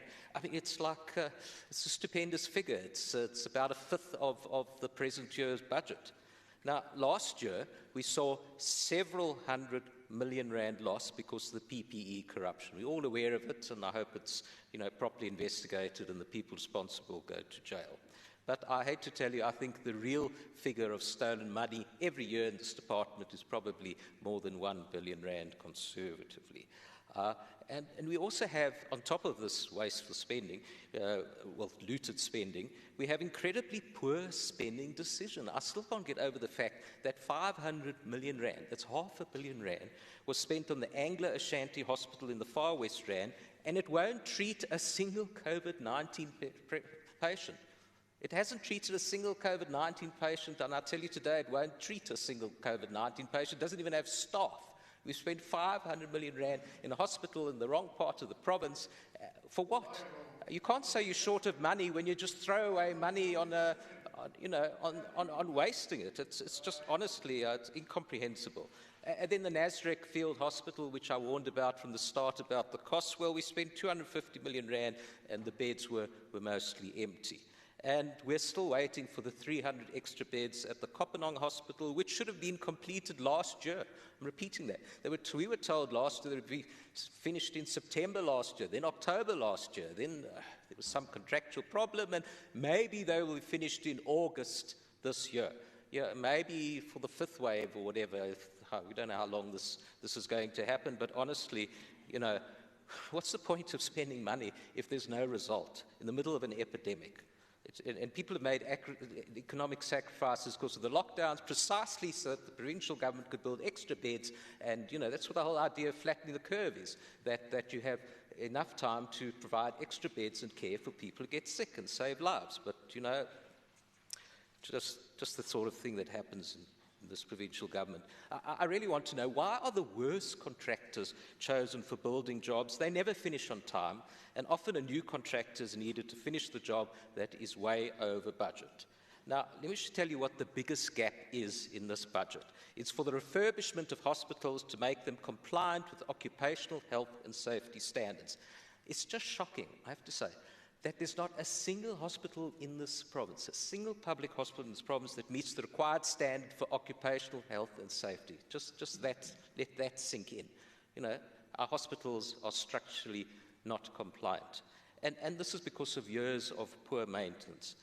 The estimated figure is about 8 billion rand to fix our existing hospitals. And you know what? We need another 8 billion rand for desperately needed new hospitals, such as the Kempton Park one, to take the pressure off the Tembisa Hospital. We all know the tragedy of Tembisa Hospital. And what do we get? All we get this year is 2.28 billion rand, which will probably be misspent with the usual failing contractors. That's quite a sizable amount in itself, but who knows if these contractors that get chosen do the job. It's just unbelievable. It was estimated that about 400 million rand was needed for the Sharp & Kheke Johannesburg Hospital to make it compliant with occupational health standards. Well, Charlotte & Kheke Hospital wasn't even put on the priority list for that 400 million rand last year. And who knows, I'm sure it was a factor in this terrible fire that has closed down the hospital. Honestly, it's a disastrous failure. It'll cost lives and increase the suffering of hundreds of patients. And in the middle of this epidemic, and this hospital is still closed after a fire that I think should have been prevented or properly contained, and we will see the results of the independent investigation in this. I have my suspicions. But surely we should have known that there's a problem, that it wasn't the first fire that we've had at a hospital, it was the fourth fire. We've had 4 fires at hospitals in the last 6 years, which surely shows there's negligence in this area. What's going on? Why aren't the fire extinguishers in the right place? Why aren't the fire hydrants checked every month? Why was there water not available at the right time at Sharp & Kheke Johannesburg Hospital, honestly? And, I'm not going to go through an exhaustive list of failures in this department. I've got limited speaking time, and I'm sure you've heard me say it many times in this House before. All you have to do is read the latest Auditor General report to be thoroughly depressed, I'm afraid to say, about the poor management in this department. But there's one one budget item that I do wish to single out, because it's another wasteful item. It's the 200 million rand extra on bursaries for medical training in Cuba. You know, I think this is a slap in the face for our local medical training schools, which do an exceptionally good job, and we should invest in them instead.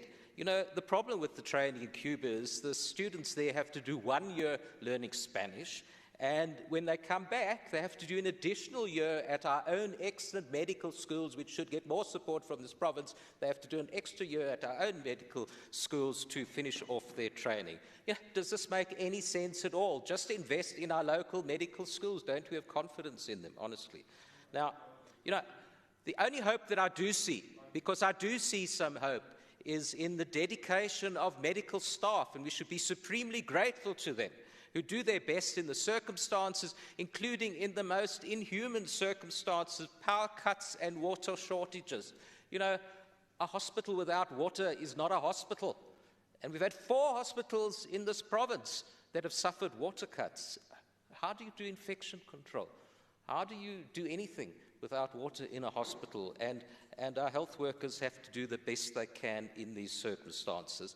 So the hopeful part of it is that we have wonderful people and wonderful organizations like Gift to the Givers who have dug boreholes while the department failed to maintain the old boreholes. Why wasn't the department fixing up the old boreholes? Thank you, Honourable Member. I think we need to have more public-private partnerships and... Sorry, Madam Speaker, did you... Oh, type, yeah. I just think that we need to have more private-public partnerships so that we can get this province going and save the health system for everyone. Thank you. Thank you. Honourable Mabala. Honourable Mabala. Yes, thank you, Deputy Speaker. Apologies that I'm not present in the House. I'm a little bit under the weather.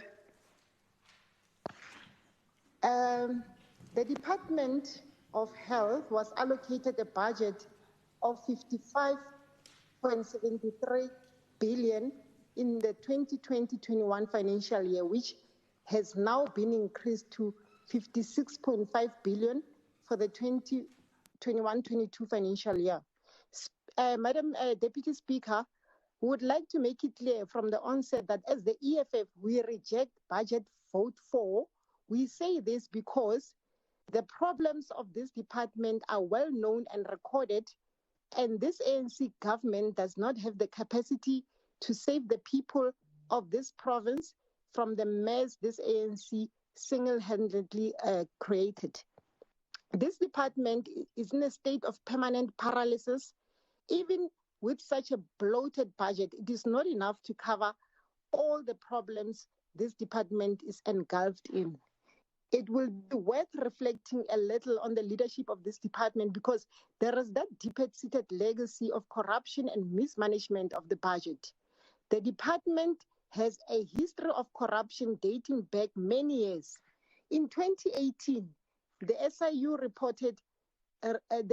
report implicated the former health MEC Brian Hlongwa in corruption that cost this department 1.2 billion. Then it was Qedani Mahlangu who sentenced 144 mental patients to death. Fast forward to 2021 financial year, Professor Lukele resigned after being implicated in the PPE procurement. The MEC Bandile Masuku was axed for his lack of oversight and failure to execute his constitutional responsibilities. He ensured that his family and friends benefited from the PPE procurement. Deputy Speaker, in honesty, this department has had bad leadership for many years. And as a result, we as the EFF are not in position to support such budget vote with a history of mismanagement of taxpayers' money. Dr. Noma Temba Mokhetu, you are starting on a wrong footing because Charlotte Maxeke Academic Hospital remains closed during this period when the province is officially on the third wave of COVID-19, putting more pressure on our healthcare system. We are watching you. As a strategic and fundamental human right, health, amongst others, remains an emotional issue when those tasked with the responsibility to provide this basic service disregard the lives of ordinary poor citizens who are dependent on the public health care. Like all other departments, this department remains a defendant in various lawsuits. It goes without saying that some portion of the allocation budget for the 2021-22 financial year will be used to settle litigations. In 2018-19 financial year alone, the department faced a possible loss of 25 billion in litigation. The AG reported that in the 1920 financial year, the Gauteng Department of Health paid 501 million in medical claims. This is the money intended to provide quality health care to the poor and vulnerable people of Gauteng. Yet, this money is lost due to department incompetence. The AG further reported that in 2019-20 financial year, the department had to pay 8 million in interest on medical claims not paid within the stipulated period by court judgments. This is an indication of poor financial management. Speaker, we cannot support a budget vote where Treasury regulations are flouted with impunity like it is happening in this department. The department bought an IT infrastructure without inviting competitive bids, resulting in a financial loss of 148.9 million in 1920 financial year. The Department of Health is a habitual offender when it comes to complying with the Treasury regulations 8.2.3 to pay invoices within the 30-day period. This is a result accrues interest which has serious financial implications on service delivery. In 2020, a service provider, Siani Medical Waste, refused to collect medical waste due to non-payment at Dr. George Mukhari Hospital. Recently, for failure to pay 18 million owed, Butle Waste suspended its services, which resulted in the piling up of medical waste at Steve Biko COVID-19 ward. Deputy Speaker, the Anglo Gold Ashanti Hospital remains a white elephant despite the recent publicity stunt by the Premier and officials of the department. It has emerged that there is no budget to fully staff the 175 beds for COVID-19. There is also no organogram for this hospital, yet millions of rands were spent to refurbish the hospital. To be specific, 588 million. That is the reason why the SIU is currently investigating possible corruption in the awarding of contracts. This department paid 431 million through the Department of Education to companies for the decontamination of schools that were closed. They then acted shocked as if they were not aware. The ANC is corrupt, Madam Deputy Speaker. The name ANC is synonymous with corruption. We further reject Budget 4 because of unnecessary wastage within this department. From April to September 2020 alone, the department incurred an irregular expenditure of 3 billion, nothing in a right frame of mind except for ANC members who will support such wastage of taxpayers' money when the economy is not doing well and unemployment is at its highest for the first time in decades. Deputy Speaker, the lack of performance within the department can also be attributed to failure to fill critical positions that remain vacant for long periods. The department has over 20 senior positions that are either occupied on an acting capacity or just left vacant, including hospital CEOs. It means there is no leadership despite the bloated budget allocation. The Commission for Gender Equality took the nation by surprise in March 2020 when it released a report on forced sterilization at public healthcare institutions in both Gauteng and KZN, which targeted Black women who are mostly HIV positive. The department is unable to come clean on how many of these cruel, torturous, and inhumane procedures were conducted in this province. 5 hospitals in the province were implicated by the report. We want the implicated parties to be held accountable and justice be served. It is again for this reason that we reject Budget 4.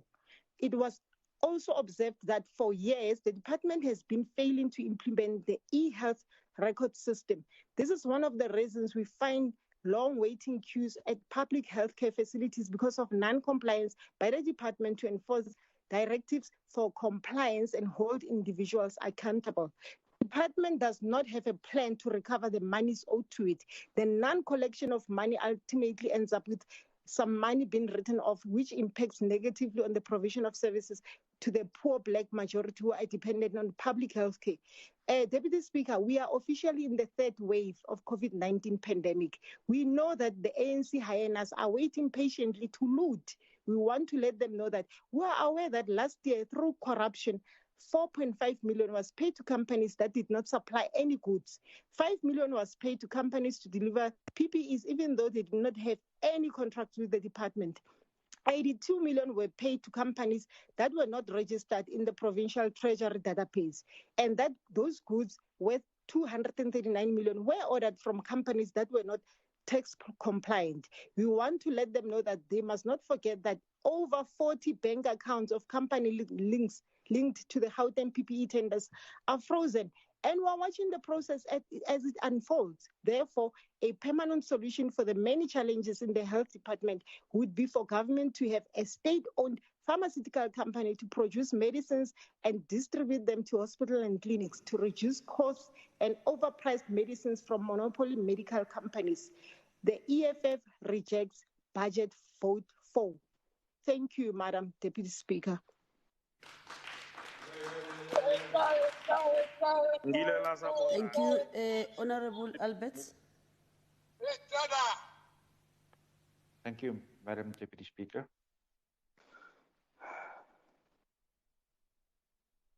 The budget allocation for this new financial year is certainly the most important given the anomaly of COVID-19 that has been visited upon us and the rest of the world since 2020.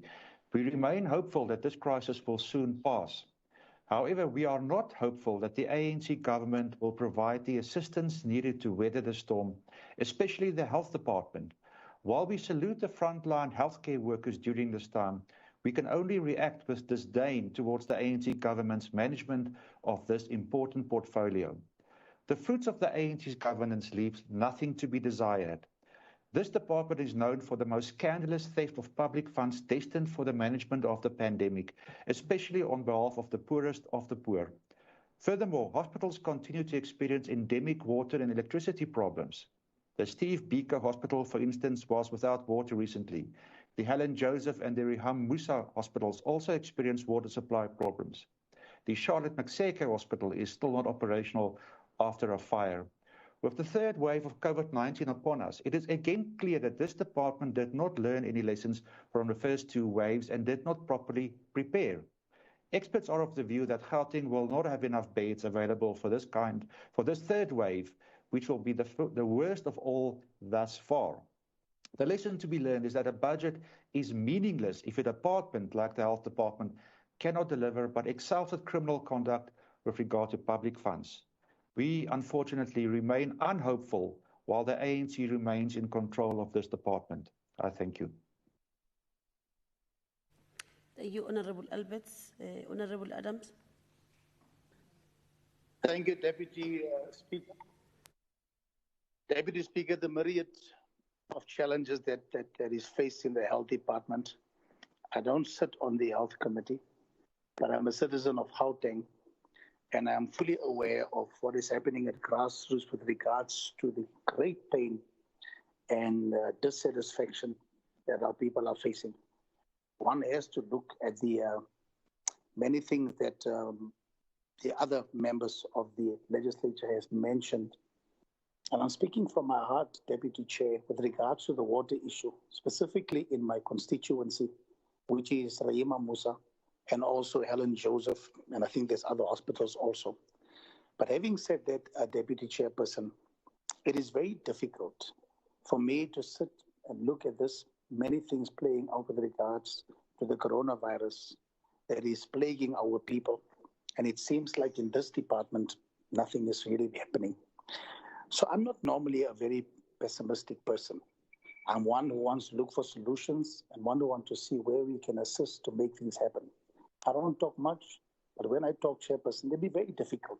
I must be honest with you. For me, when it comes to vote for year to date, to be able to say whether I will be able to support this particular budget.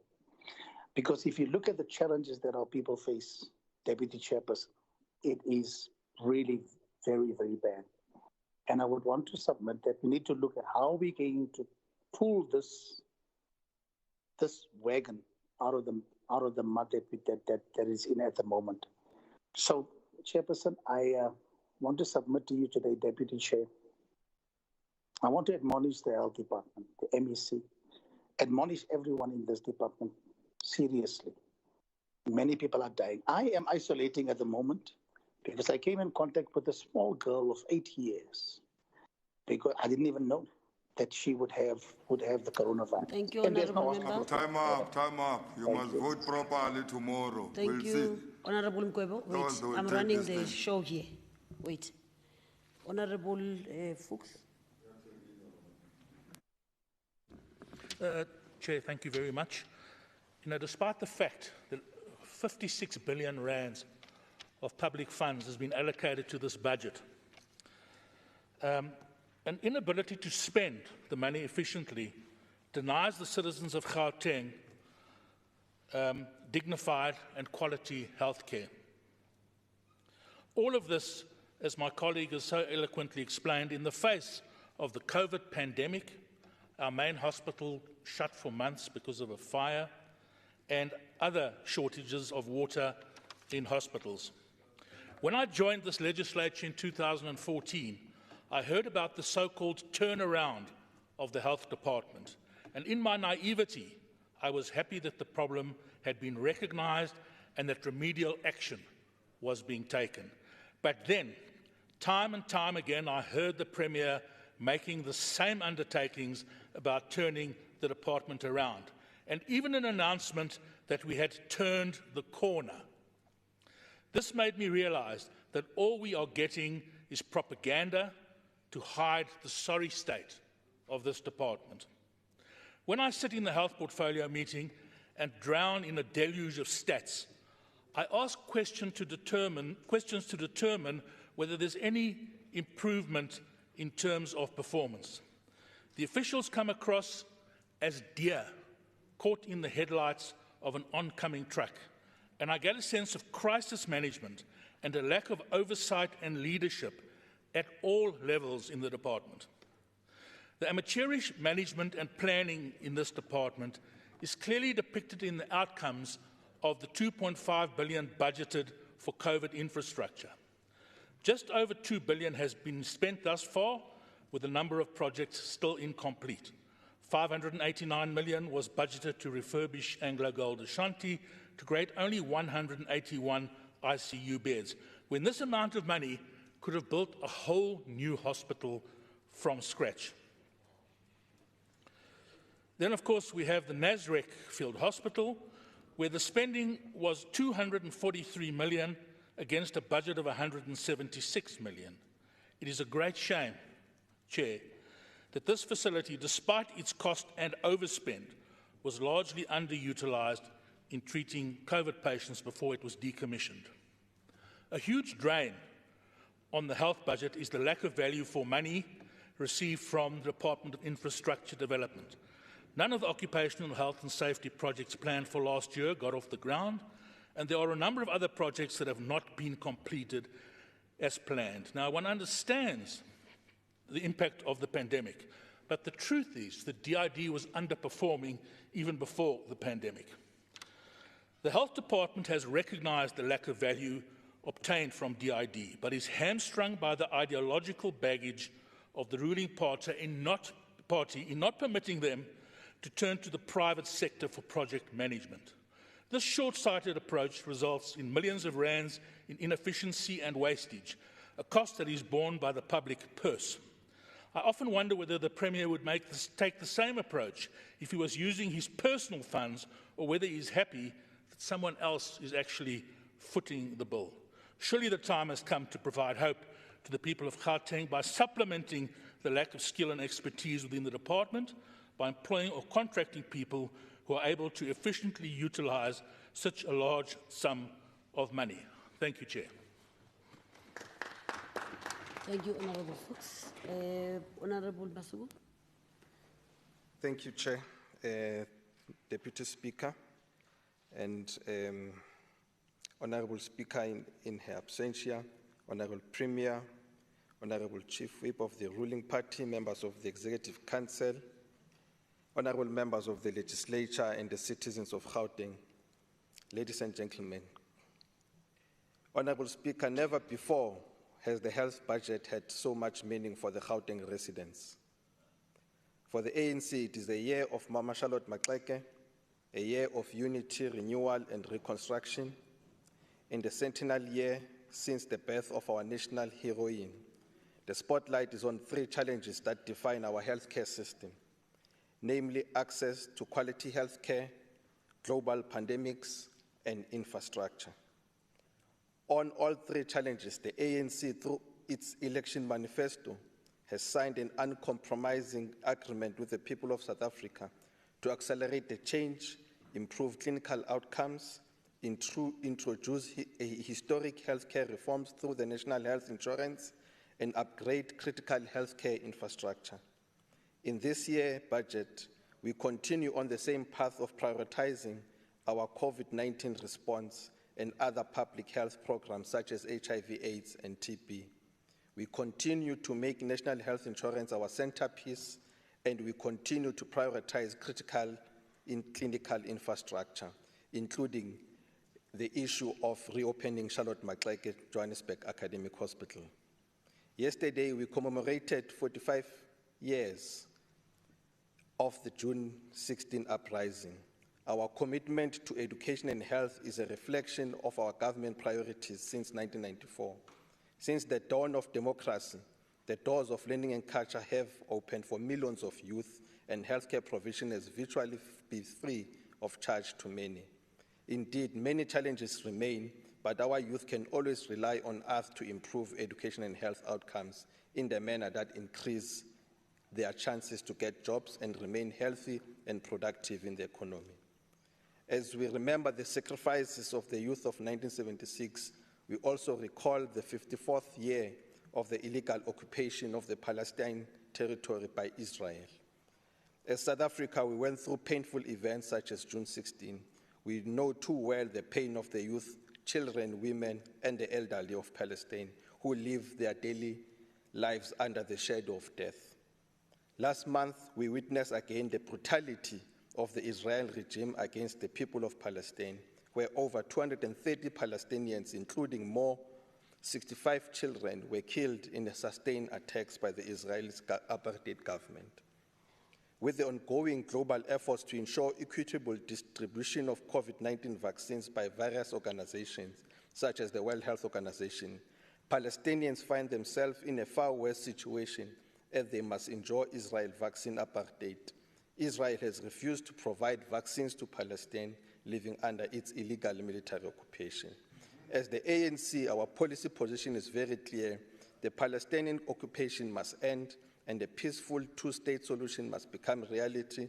The people of Palestine deserve peace, freedom, and a longer and fulfilling lives.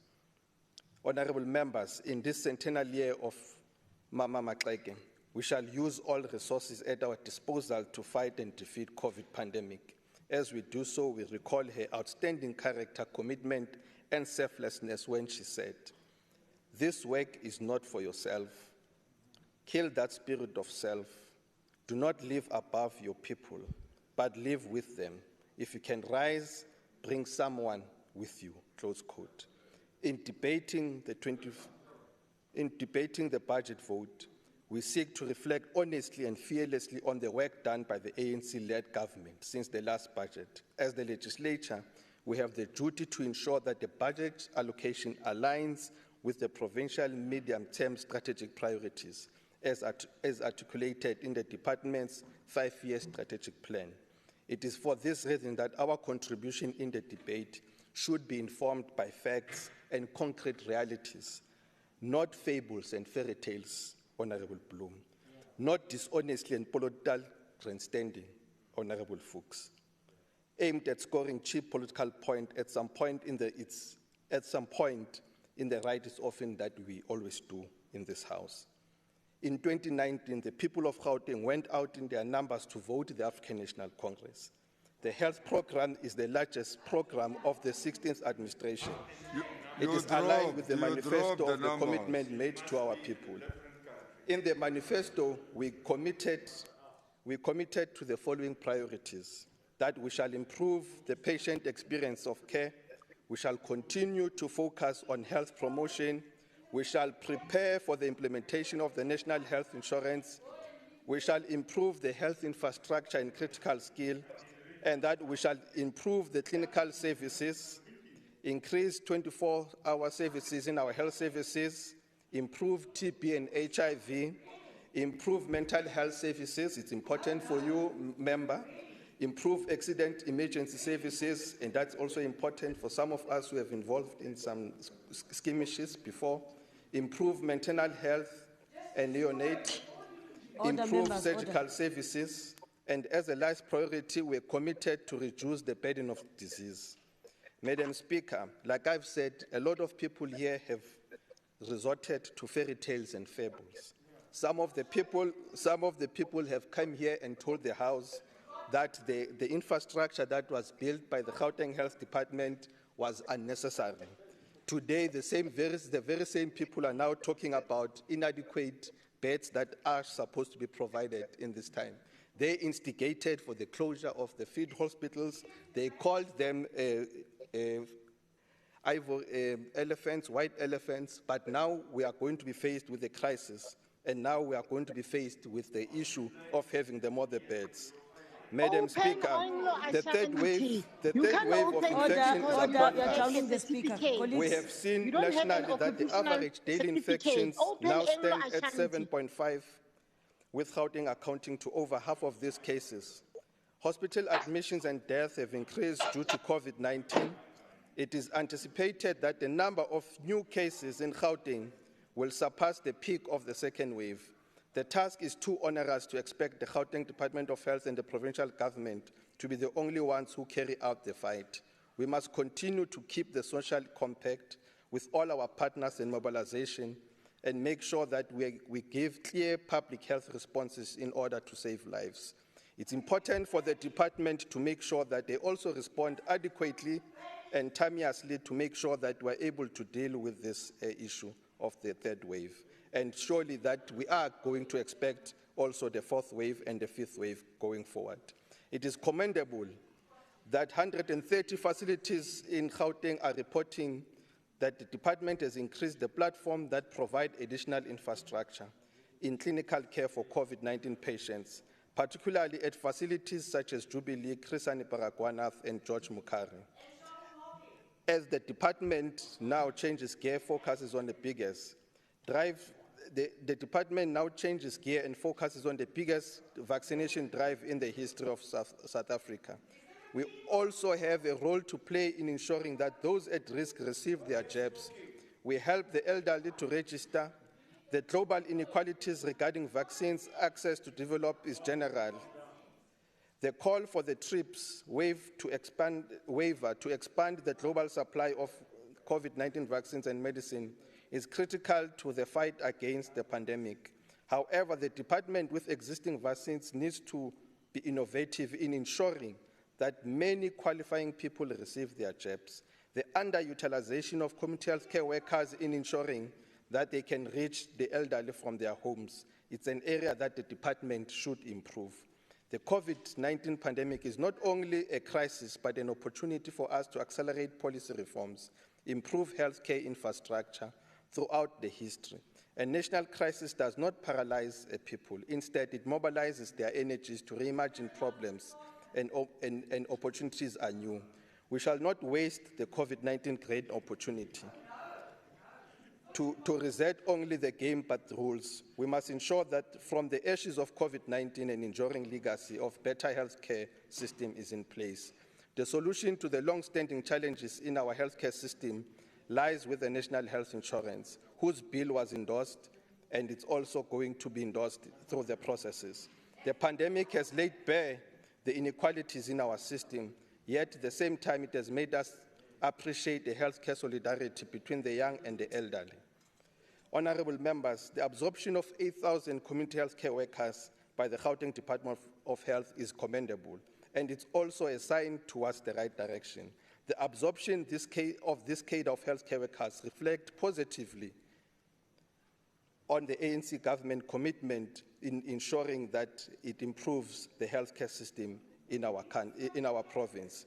This move has also improved the lives of the community health care workers and their families as they now receive better remuneration.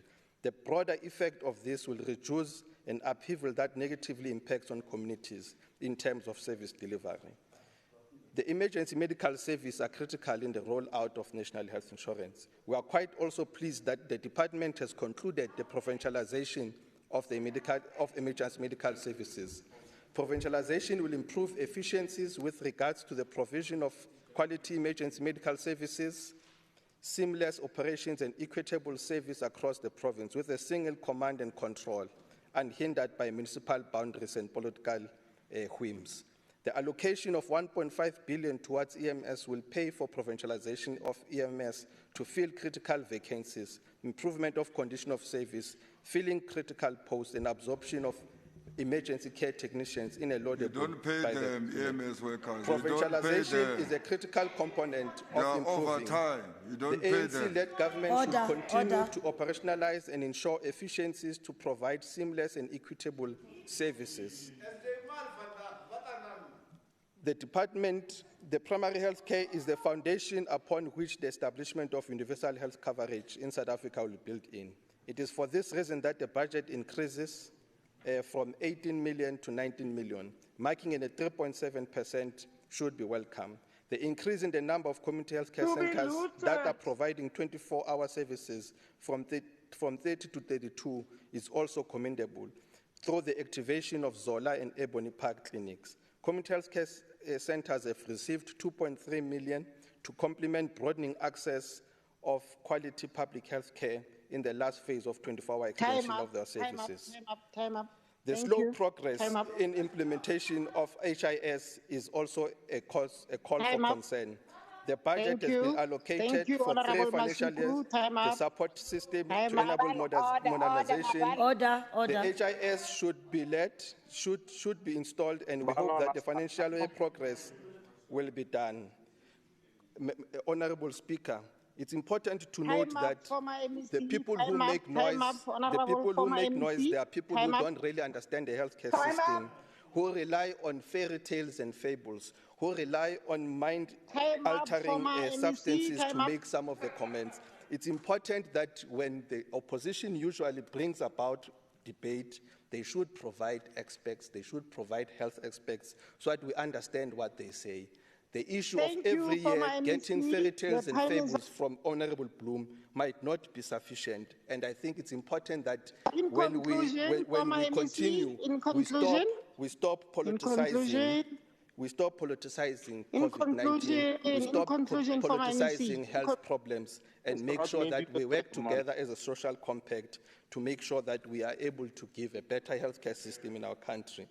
Once more, we wish to reiterate that the COVID pandemic presents us with an unprecedented opportunity to reboot the healthcare system.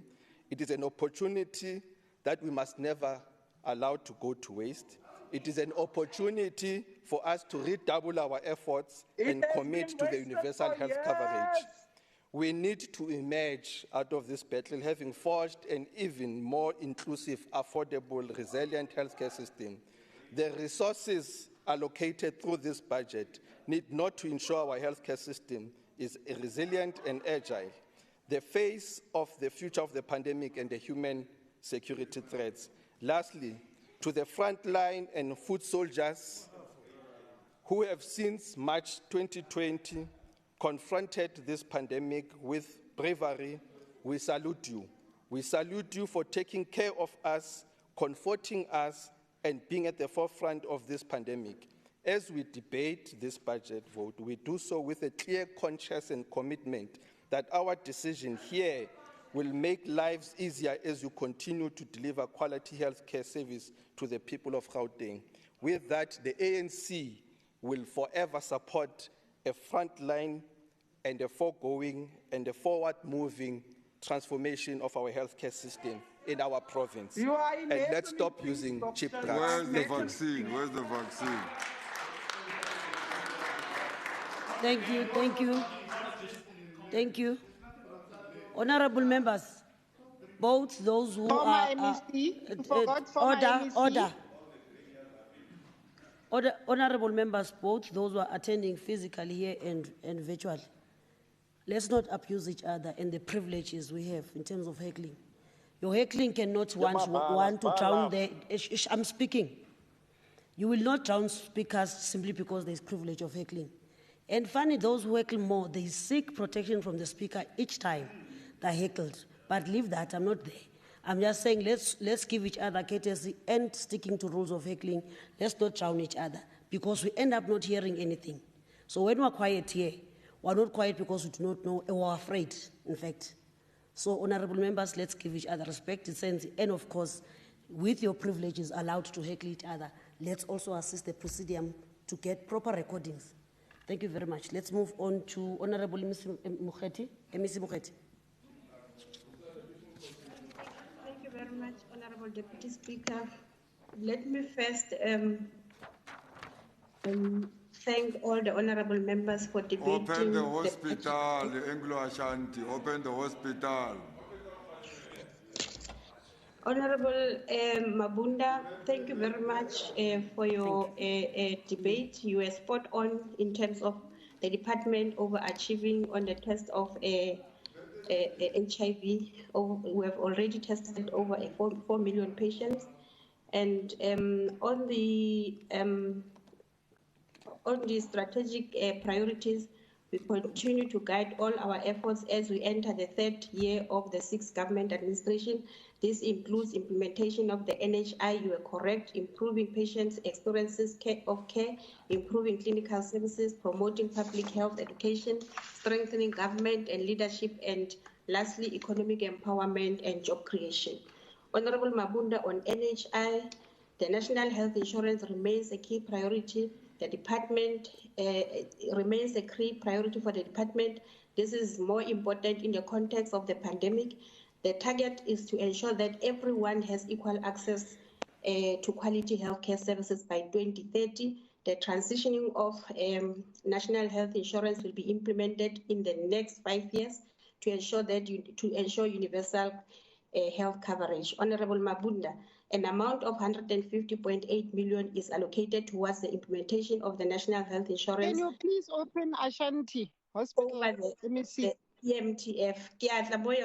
Honorable Mabala, the amount allocated will be channeled towards preparation of the healthcare system for the national health insurance by improving patients' experience of care, improving clinical outcomes, and ensuring that all facilities have achieved the ideal clinic and ideal hospital status, as well as certification of health facilities. You were correct, Honorable Mabunda. At this stage, 89% of our primary healthcare clinics have been assessed and found to be ideal. All facilities that were targeted for the achievement of ideal status have successfully achieved the status. The progress registered to date places Gauteng as the #1 province to pave the way of the realization of the universal health coverage. You were correct, Honorable Mabunda. I really want to thank you. Coming to Honorable Bloom. Honorable Bloom, when you say you are not going to support the budget, I don't know if you know that it is critical for the people of Gauteng for this budget to be approved by all of us to make sure that they continue receiving the healthcare that they deserve in our province. And we acknowledge that we do have challenges when it comes to EMS, but we are working on it. And remember, the provincialization is a policy of government. That process was done, concluded, and proper consultation was done. But however, due to COVID-19 pandemic, under our leadership of Honorable Premier David Makura, we have agreed at the PCC that we will grant Tshwane a temporary license simply because we are in the middle of the pandemic and we can't let our community to suffer. So we have provided a temporary license, and I don't know why is Honorable Bloom bringing this to this House.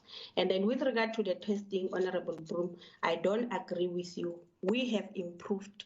The turnaround time for testing is now 24 hours. That is why we're seeing our numbers increasing, because we are testing more and the results are being given to to those who have tested. And with regard to the HIS, we have already started the process, Honorable Bloom. I don't know why we are bringing this here. With regard to irregular expenditure, I think all of us knows that there is an investigation by the SIU, and the SIU, as they complete their investigations, they are submitting reports with recommendations to the department. And so you depend on the SIU. And the department, not only on the SIU, we're also doing our own investigation on the irregular expenditure. Remember, the SIU investigation focuses on the PPE, and we're also doing our own investigation to check what led to the irregular expenditure, so that if there was any financial loss, those who are accountable must then be able to account for that. Coming to the Anglo Gold Ashanti, Honorable Bloom, you asked a question and I did answer. We are ready as Anglo, as a department, as and when there's a need to admit patients at Anglo Ashanti will do that. You don't build a hospital today. Do you have the necessary documents to start operating? We do have the budget to do that. Mabala, we're not in a toilet, man. Oh. And Honorable Bloom, we do have, remember Mabala, you said I must respond to Anglo Gold, and when I'm trying to respond, and you are not listening, because I'm responding to a question you are not among body capital in nonsense. My check. Honorable Bloom, we have a plan to utilize Anglo Gold Ashanti post-COVID.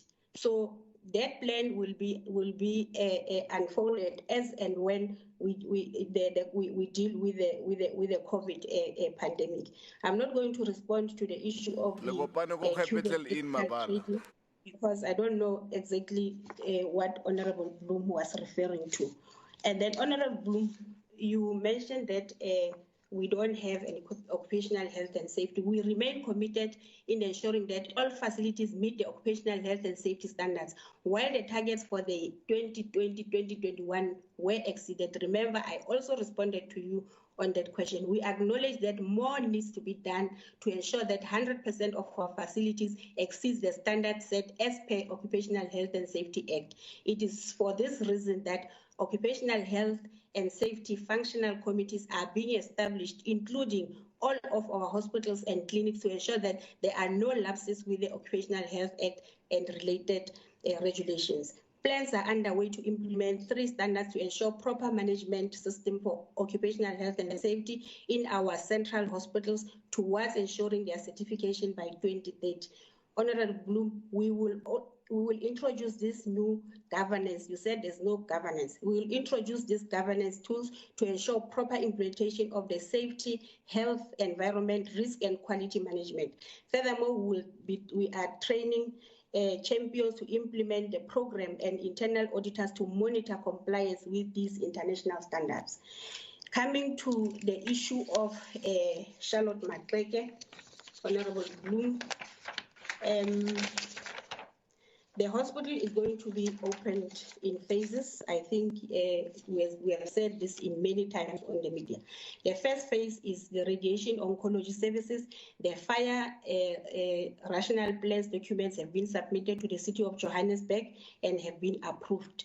The only outstanding matter in the installation of 19 fire doors, the removal of the old doors, started on Tuesday, Honorable Boom, and it's still in progress. The first door will arrive in batches.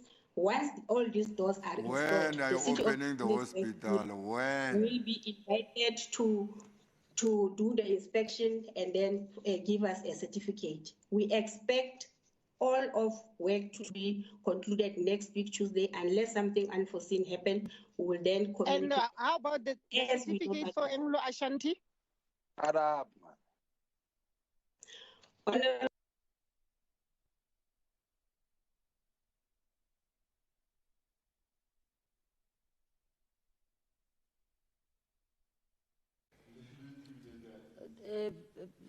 Honorable Member Mokheti, or Honorable MEC rather, where have you gone to now?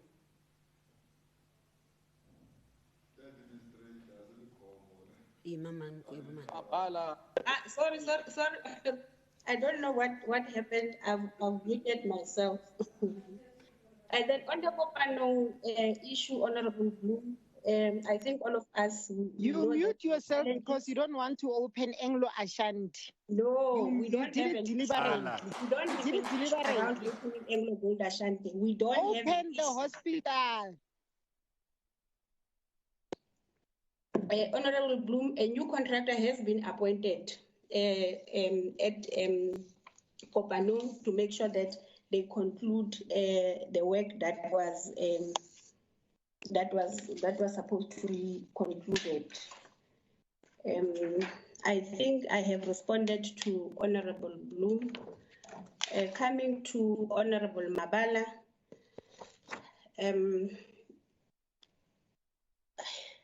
I think on the corruption I've already responded to. The issue of Charlotte Matleke I've responded to. No, respond to me about the corruption I've indicated. Don't say it's a general answer. Health and lay person. No, but Mabala, we're not in a toilet. You are a health and lay person. We're not in a You are a toilet. persona non grata when it comes to health matters. Who are you? Who are you to want to speak as if you know much about health? We when I'm a small boy, you must keep quiet. Yes, I'm a small boy. When you are a gigolo. A gigolo. Capital E gigolo. I will mute you, colleagues. You don't even I will mute you, Member Mabala. You don't have to go to capital E. Member Ezra, Member Litwalo, I will mute you, colleagues. I will take that democratic right that you think you are entitled to and abusing us. Can you keep quiet there, Dr. Mukhet? Let me see. Kuba, now. But the capital in. Zraki customer, I go capital in. With regards to Honorable Mabala, we are currently in discussion with Buhle because there were contractual issues that we had to sort out on the original appointment and with the COVID waste that they had to collect as well. So we are on top of issues when it comes to that. Honorable Albert, I didn't hear what you are saying. Honorable Adams, on Charlotte, I think I've responded. Honorable Fuchs, on Charlotte, I think I have responded. And then Honorable Masuku, thank you very much. Can you please respond on a state-owned pharmaceutical company so that we can have our own vaccines? And setting the record. Honorable Mabala. Open the hospital. When? Charlotte Matleke, when are you opening? When? She knows nothing. Tell us the date. Go to capital. She's picking up a topical point. You know nothing about health. You know absolutely nothing. Go to capital. Ezra, Honorable Deputy Speaker, am I protected? You are protected, and your time still. You still have time. It will be extended. Thank you so much, Honorable Speaker. I would like to thank Honorable Masuku for putting things into perspective for our people in Gauteng and setting the record straight with Honorable Bloom and Honorable. There is no time. The former. Honorable Mabala, there's no time for politics. COVID-19 needs our collective effort and knows no age, no color, is even not biased to certain political parties. So I'm appealing to everyone, let's work together. We are faced with this elephant in the house that we need to deal with as a collective. There's no time for politicking. Thank you very much, Honorable Speaker. Thank you, Secretary. Let's move on to the next order. Thank you, Honorable Deputy Speaker. Consideration of Education Portfolio Committee Oversight Report on the detail of the Department of Education Budget Vote number 5 of the Gauteng Provincial Appropriation Bill G001 of 2021 for the year 2021 to 2022. Thank you. Honorable Shilwane, can you present your committee reports? Thank you. Thank you, Deputy Speaker. I think there was a lost patient from Vescopis. And somehow the patient appears on the opposite benches there. So, but however, let's get to the business of the day. I'll be tabling the bill on behalf of the education portfolio. For the year 2021-22 financial year, the Gauteng Department of Education receives an allocation of 50.7 billion in equitable share and a further 2.6 billion in conditional grants. The equitable share of the department accounts for 95%, while the conditional grants account for 5% of the total budget of 53.4 billion in the 2021-22 financial year. The departmental allocation shows a decrease of 0.3% from the main appropriation of 53.5 billion in the 2020-21 financial year. While the overall budget appears to be responding to most of the provincial education priorities, such as, amongst others, the delivery of quality education in a conducive learning environment, transforming public schooling by addressing barriers to access, equity and redress, and increased access to quality pre-post school educational opportunities. However, the committee is concerned about the delivery of schools. This is due to the fact that the budget has not aligned itself to eradicating the backlog of asbestos infrastructure, improving sanitation in most schools, and a major rehabilitative work that a number of schools require. Included in the plans of the department is a move towards improving the number of grade 12 learners who can obtain entrance to university, universal access to grade R, improving performance in townships and farm schools, and upgrade information and communication technology infrastructure in schools, amongst others. The department's annual target for all the programs are clear, but the quarterly targets for some of the programs are still a challenge. This is because the department only provides quarterly targets for Program 1, 2, 4, and 7, while the rest of the programs do not have quarterly targets, but only annual targets. Although Program 2, Program 4, and Program 6 have quarterly targets, there are no quarterly targets on the training of educators and ECD practitioners. The total departmental budget will grow by 2.5% from 53.4 billion in 2021-22 to 57.7 billion in 2023-2024 financial year. This represents a rand value of 4.3 billion, which, according to the department, is in response to the projected growth in the number of learners in the province who require additional learning and teaching. In Program 1, Administration, the total budget for administration for the year amounts to 4.5 billion from 4.2 billion in 2021-22, which shows a percentage increase of 8% and rand value increase of 336 million. In Program 2, Public Ordinary School Education, the overall budget of the program decreases in the 2021-22 financial year. However, increases towards the no-fee school policy, the compensation of employees, and the implementation of the national and provincial intervention program, which include resourcing of schools, especially to improve learner performance in literacy and numeracy, are upheld. In Program 3, Independent School Subsidies, the budget allocation for this program has increased in the current financial year. In Program 4, Public Special Schools Education, the budget for this program has increased in the current financial year, and it appears to be enough to support the departmental mandate towards the PSSE. Program 5, Early Childhood Development, the budget for ECD decreases in the current financial year. According to the department, the allocation will be utilized to expand grade R to all public schools, as well as registering new grade R sites, procuring additional classrooms to meet the demand.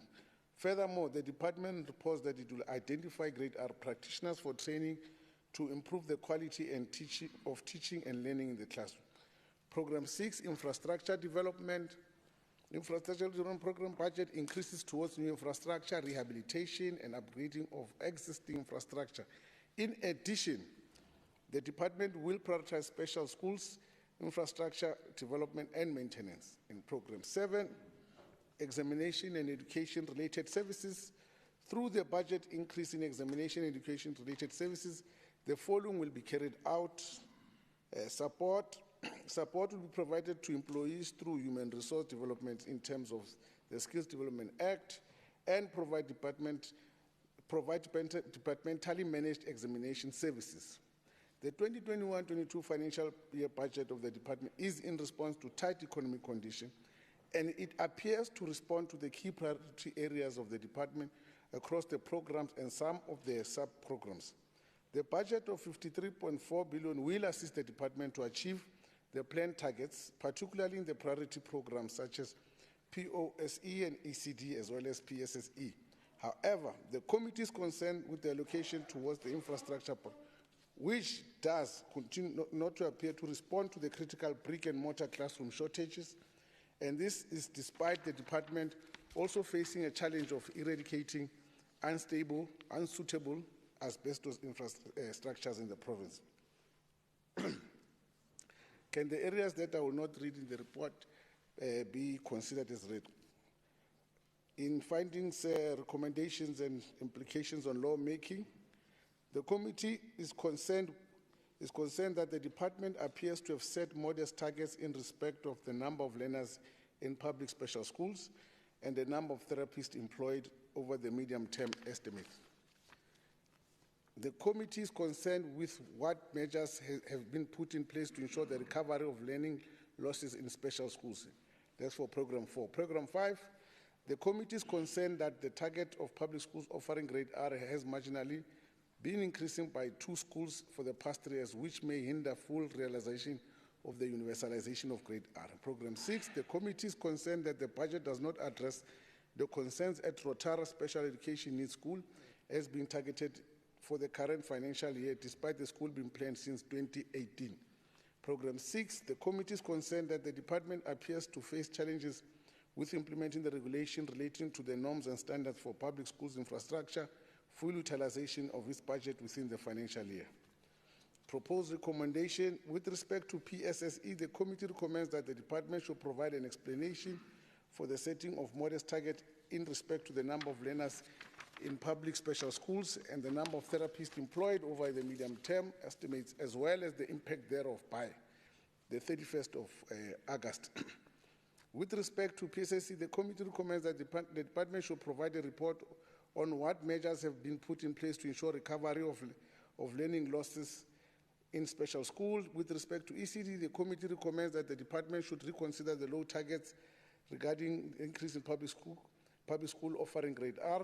With respect to infrastructure development, the committee recommends the department should provide an update on Ratara Special School.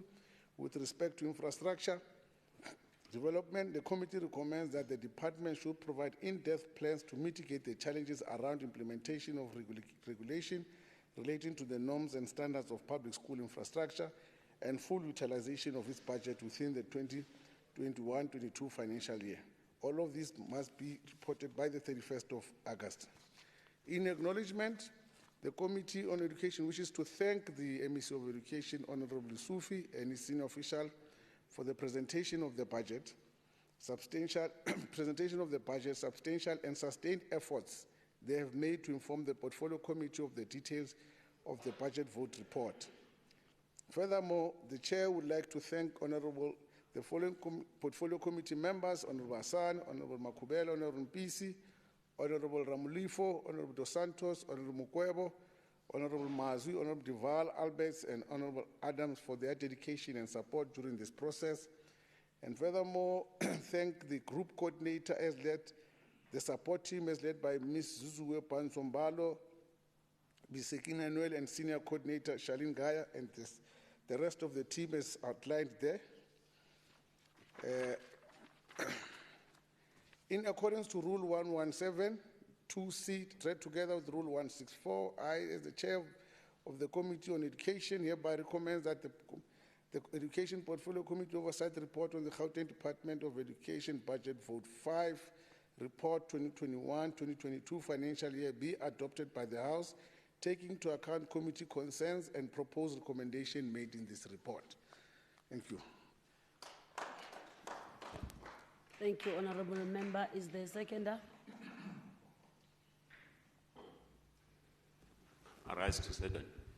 Thank you, Member. I now put the question. All those in favor say aye. Aye. Those who are not in favor say aye. Aye. Those who are not in favor say no. Thank you. The yes have it. Thank you very much. Report adopted.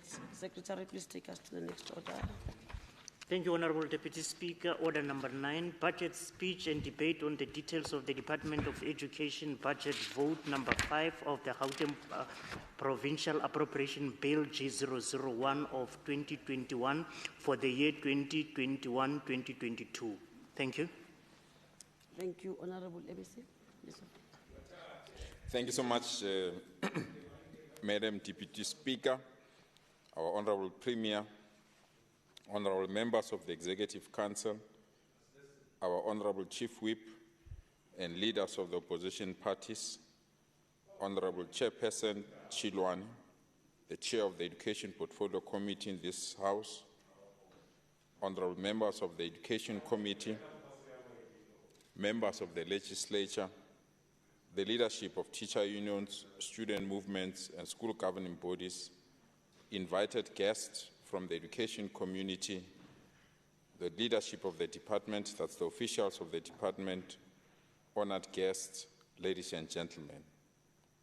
The wound is always ready to heal.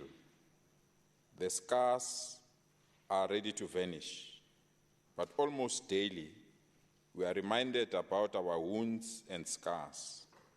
Today marks 29 years since the brutal killing of 45 fellow South Africans at Buipatong in the Vaal Sidibeng region. It was on this day, 17th of June 1992, that our people were massacred for no apparent reason.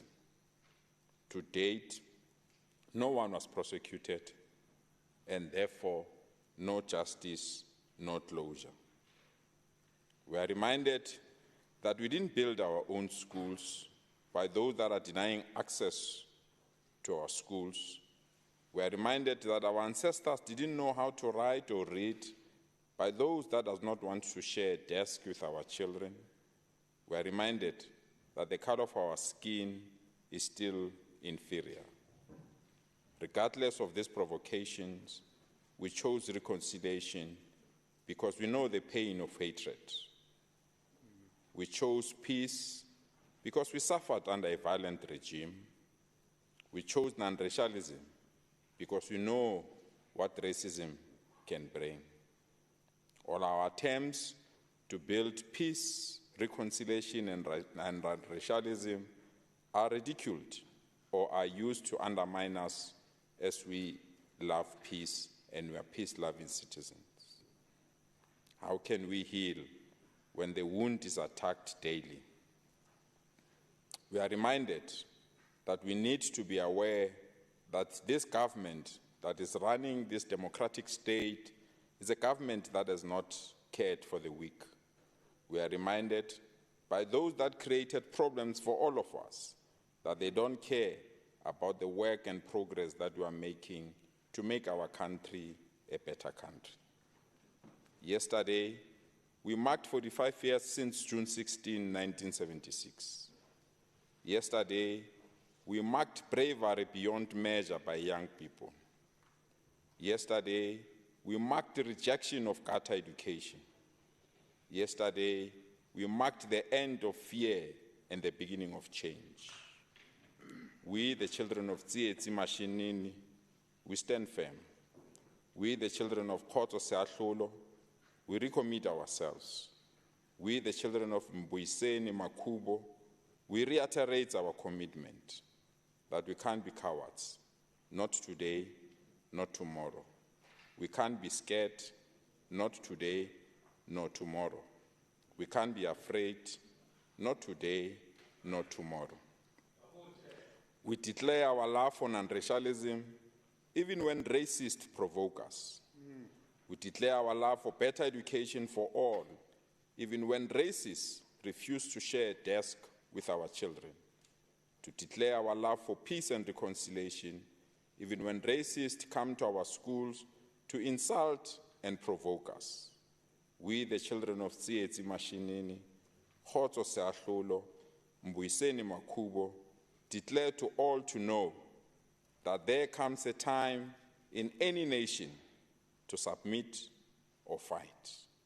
They might have oppressed our grandparents and succeeded. They might have oppressed our grandparents and succeeded. They might have oppressed our parents and succeeded, but they will never oppress our children and our children's children and succeed. We hate racism, and we are addicted to non-racialism. Yes. We must not be shaken in our commitment to make South African history compulsory to all our children, including the children of the racists. Whether they're in Orania or Fixburg, they must learn about the Wipato massacre. They must know who Charlotte Maxeke was, or Helen Joseph, or Bea Snodier, Steve Biko, Sabelo Palmer, Joe Slovo, and many of our leaders.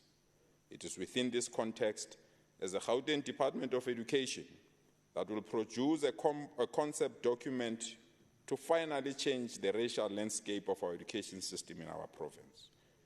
This concept document will provide models for schooling to enhance access, eliminate the use of language to delay access, or ensuring that our schools remain non-racialism.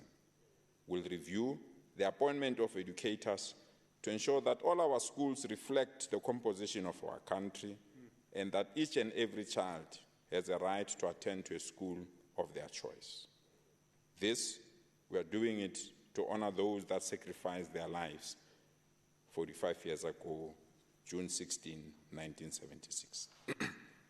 Honorable members, we are indeed in the middle of a third wave that is causing unmeasurable panic and misery in our schools. To date, we've closed 20 schools due to reported COVID cases. This year alone, 1,077 educators tested positive, while 1,977 learners also tested positive. We are monitoring the situation, and we await guidance and advice from our health experts on what form of action we need to take. We remain open-minded in taking whatever action that will assist us to minimize the infections in our schools, and want to assure all our educators, learners, and parents that we are adhering to all relevant protocols to ensure that our children are safe. Indeed, we are receiving notification of positive cases almost daily in all our schools. Last night, our province registered the highest number of positive cases, far above 7,000, which is a serious cause for concern. We remain open-minded, and we call upon experts and those that can guide us on this matter to do so without further delay. Honorable members, given the significant financial strain that the economy has been under during the pandemic, most education departments are facing budget cuts. If the budget is not well managed, this will jeopardize the gains that have been made in recent years in terms of access to education and improved learning outcomes. To help the most vulnerable learners, we'll continue to prioritize serving high-poverty communities by directing much of our funding and resources to these communities. Madam Deputy Speaker, the 2021-2022 budget is the second budget tabled under the COVID-19 pandemic. In this context, we want to table the budget for the 2021 financial year, which is standing at 53.4 billion, of which 5% is from conditional grants.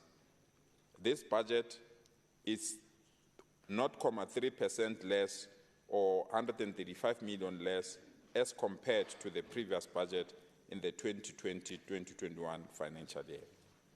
The compensation of employees remains the largest center of education budget, amounting to 39 billion, or 75% of the budget. This reflects a decrease of 3.85%, or 1.5 billion from last year. This decrease is as a result of no provision for salary increases this year. In addition, 6.1 billion, or 11%, is allocated to transfers and subsidies, mainly to all our schools in our province. This is a very important component to ensure that we've got quality education across all our platforms. Public education will receive 4.5 billion or 8.5%. Infrastructure development, which is the need to eradicate asbestos schools and the urgent need to remove temporary schools in all our communities, will receive 1.6 billion or 3%. We are allocating almost 1.7 billion for education-related services such as examination and education support. We are making available 980 million to independent school subsidies. But we want to urge these independent schools, if we don't provide quality, we'll remove these subsidies because we can't continue to fund failure when opportunities are needed elsewhere. As part of our commitment to bring ECD within the education space, we are making an additional 1.2 million or 1.2 billion or 2.4% of the budget to ensure that we take care of the young ones. This is very important because if we have to solidify the foundation of education in our province, ECD becomes that platform. I'm happy to acknowledge that as Gauteng, with the support of our Premier and the MEC for Finance, we've taken a decision to cushion the budget of education and not allow that there be deduction from this budget. This shows the commitment of the ANC-led government to education as a national priority. Deputy Speaker and honorable members, as I've indicated earlier on, we are now putting all our resources to migrate ECD from Department of Social Development to the Department of Education. This commitment is meant to ensure that we create grade R and pre-grade R within our schooling environment so that we can remedy all the challenges that we had within our education system. If they can't know how to count at grade R, there is no way they will know how to count at grade 12.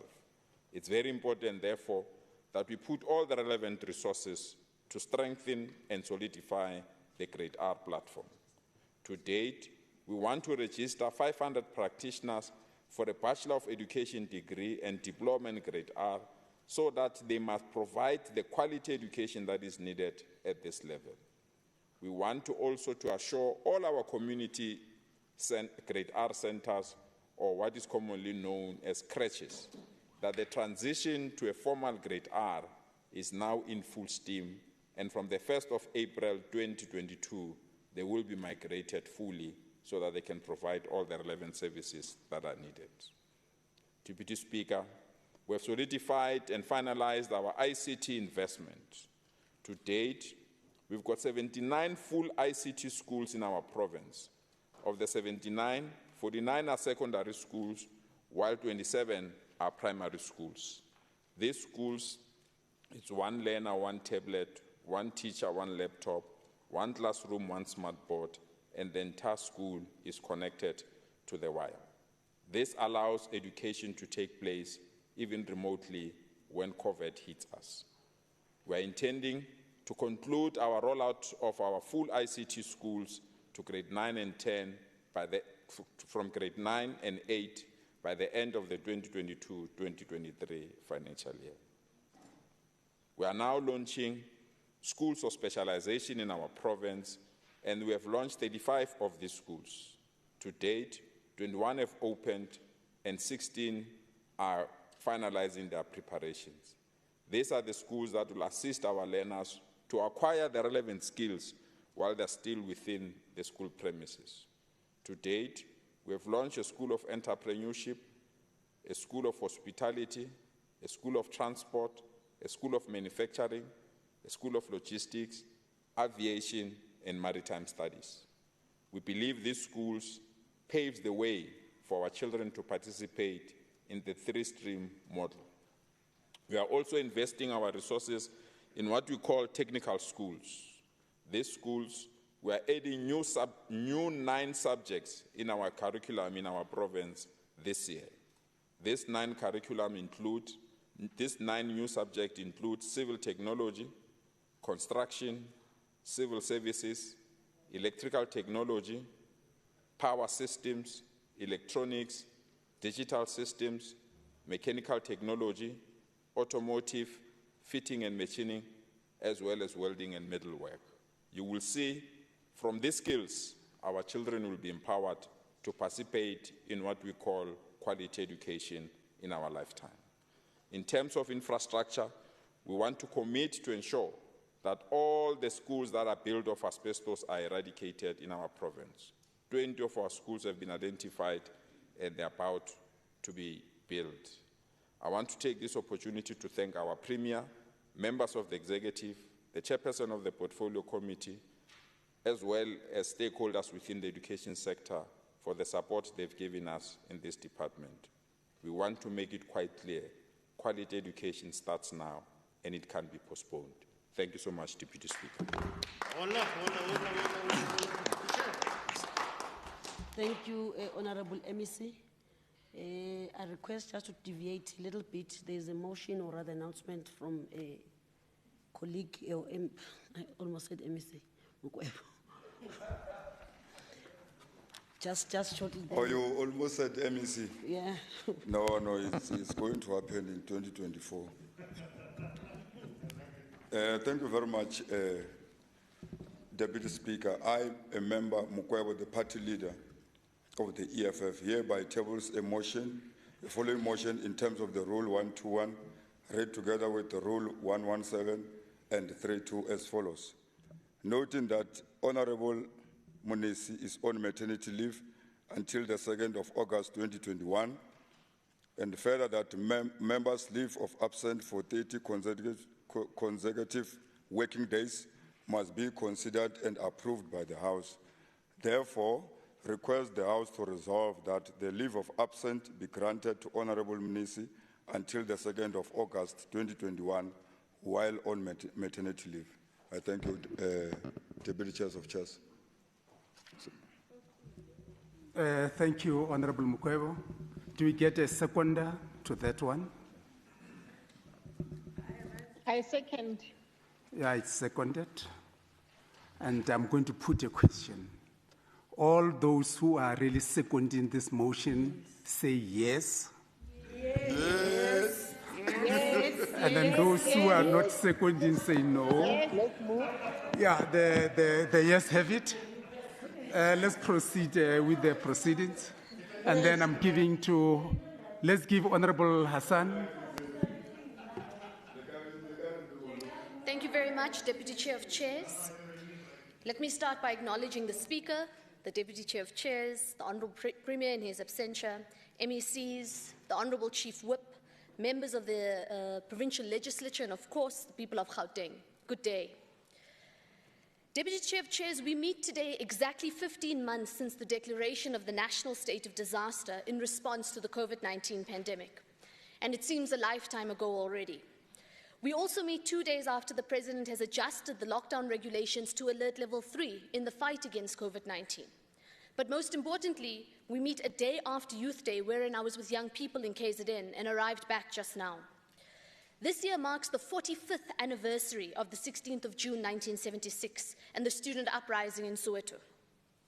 The year 2021 has also been aptly declared the year of Charlotte Manyamaxeke and growing youth employment for an inclusive and transformed society.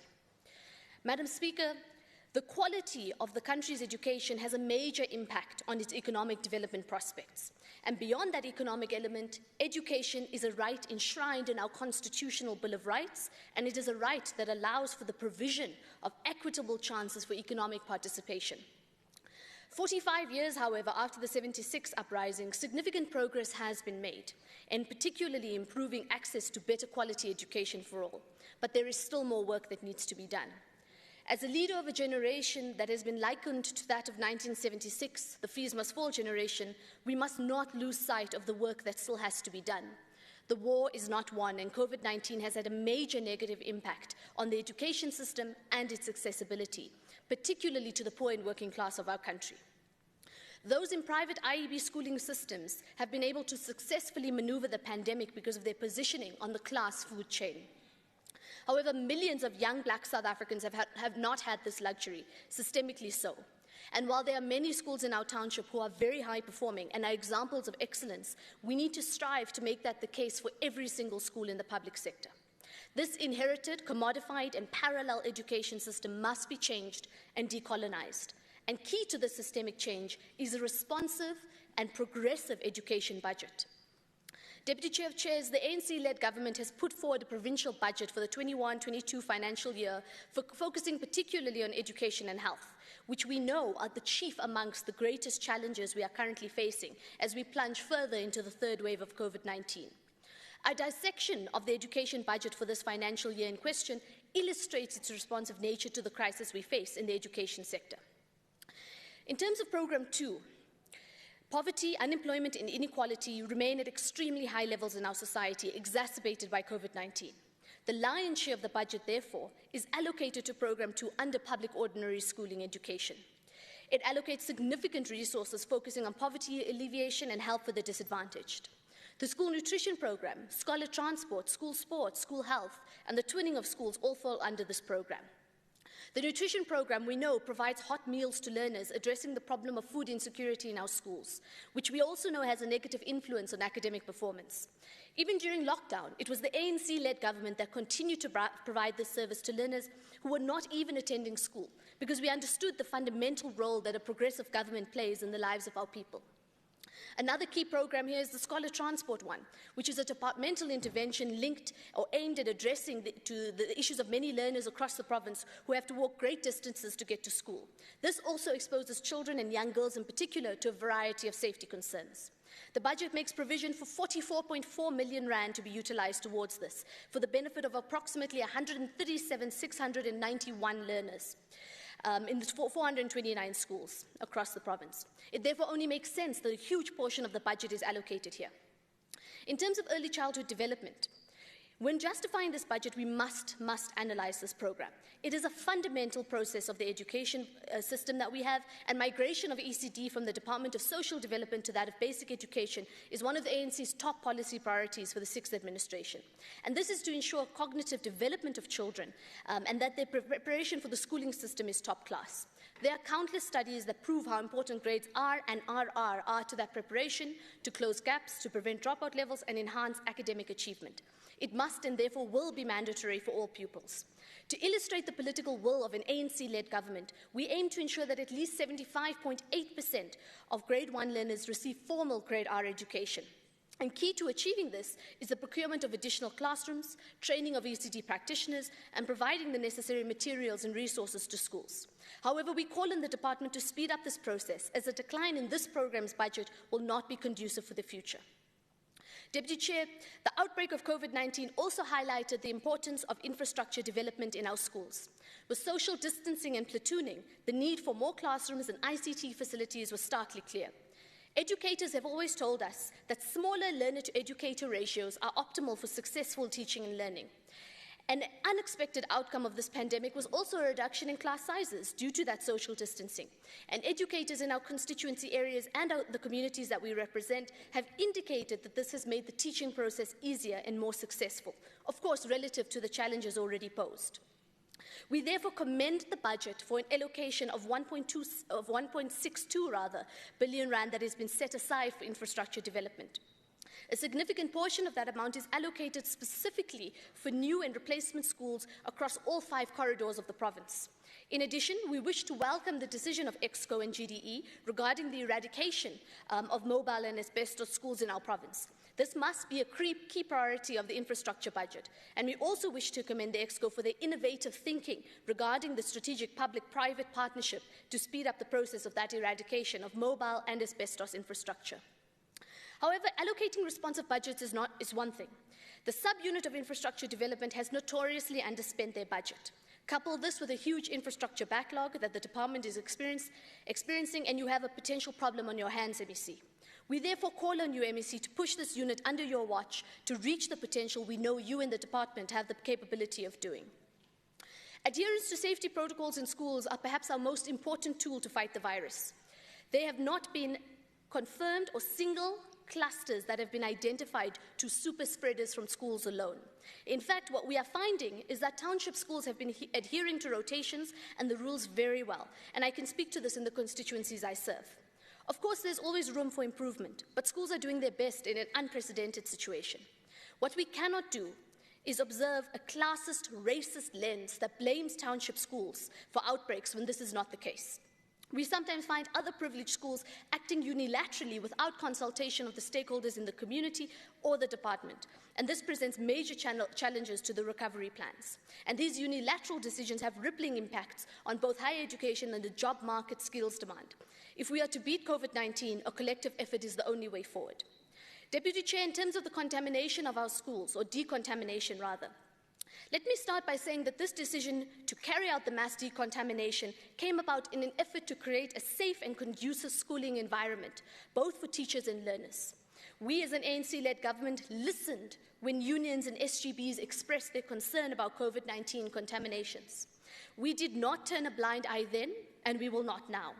We as the ANC caucus welcome the SIU investigation into the department regarding this issue, and we want to urge you, MEC, to act decisively without fear or favour based on the report and evidence you will receive. Those found guilty must be brought to book, and please know, MEC, that you have our full support in this process. Deputy Chair, we have lamented on the impact of COVID-19 on the schooling system. Experts are in the process of constantly assessing and reassessing the learning process and the learning losses because of our school closures and the necessary measures of platooning and rotations. For the year 2020, this impact is expected to be at least 74%. There have also been long-term negative influences on our learners, and it's being estimated that it will take us approximately up to 2028 to catch up and recover from what the virus has done to the system. I'm going to repeat that, Deputy Chair. 2028. That means 7 years from now to recover from a 1-year academic loss. And this estimate is coming from senior educational economists and is premised on the assumption that current recovery plans will be specifically implemented and complied to by the T by schools in our district. So let's talk about the proposed budget and the GDE's recovery plan. Amongst the interventions being put in place include the identification of the learning losses of 2020, a recovery plan for each grade and subject. These will also be aligned and developed into guidelines for curriculum and effective implementation of remote learning across the district. They will also be supplemented with reinforcing material, content and skills. There's also great focus on revision and baseline assessments to assess where learners are. And lastly, ongoing monitoring and support. I have no doubt that even the opposition will agree that budget must be availed for this critical recovery plan. Giving everything I have just said and cross-check to the 21-22 budget speech, I cannot finish without speaking about the current heated debate in the public discourse regarding our schools, whether they should remain closed or whether they should remain open.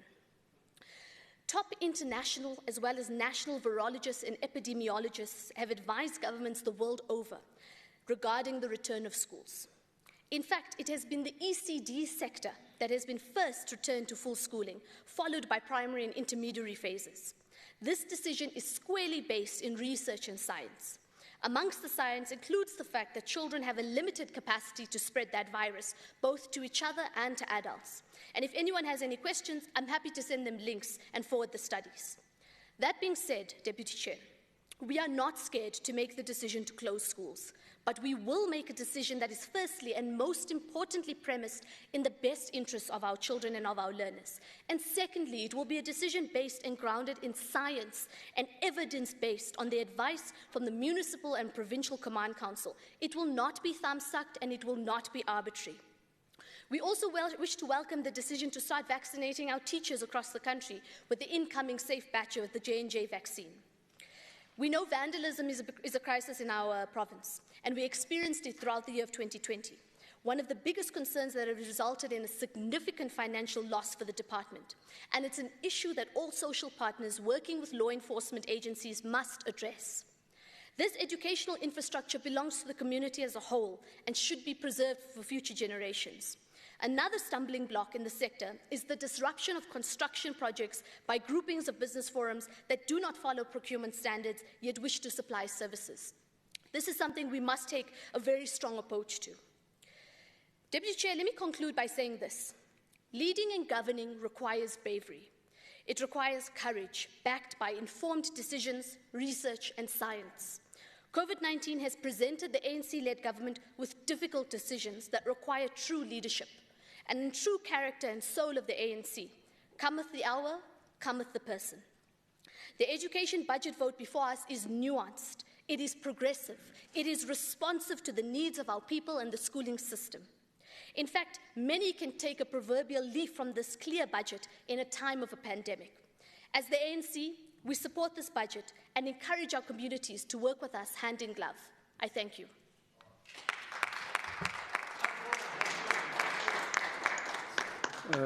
Honorable Ramulifu. Thank you, Deputy Chair of Chair. Good afternoon, honorable members.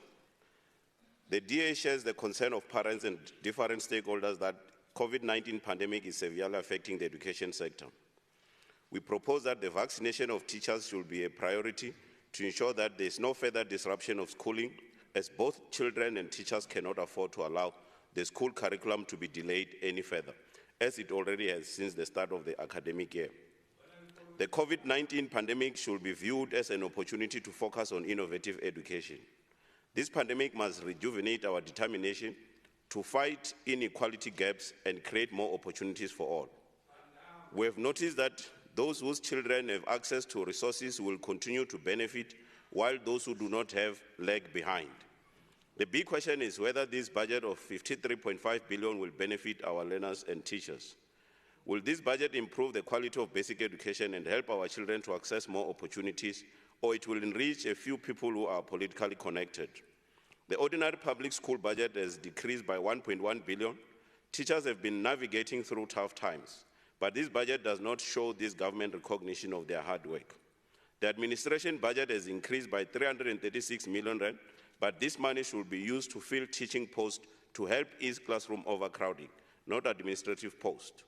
The ANC-led government, provincial government has been characterized by corruption scandals, cases of malfeasance, mismanagement, and the looting of taxpayers' money. Despite the Premier David Makura assertion in June last year that there is no corruption in his government and that he will act decisively against those who are corrupt. And Honorable Premier, when it comes to corruption, you have failed dismally. There is no department without a scandal.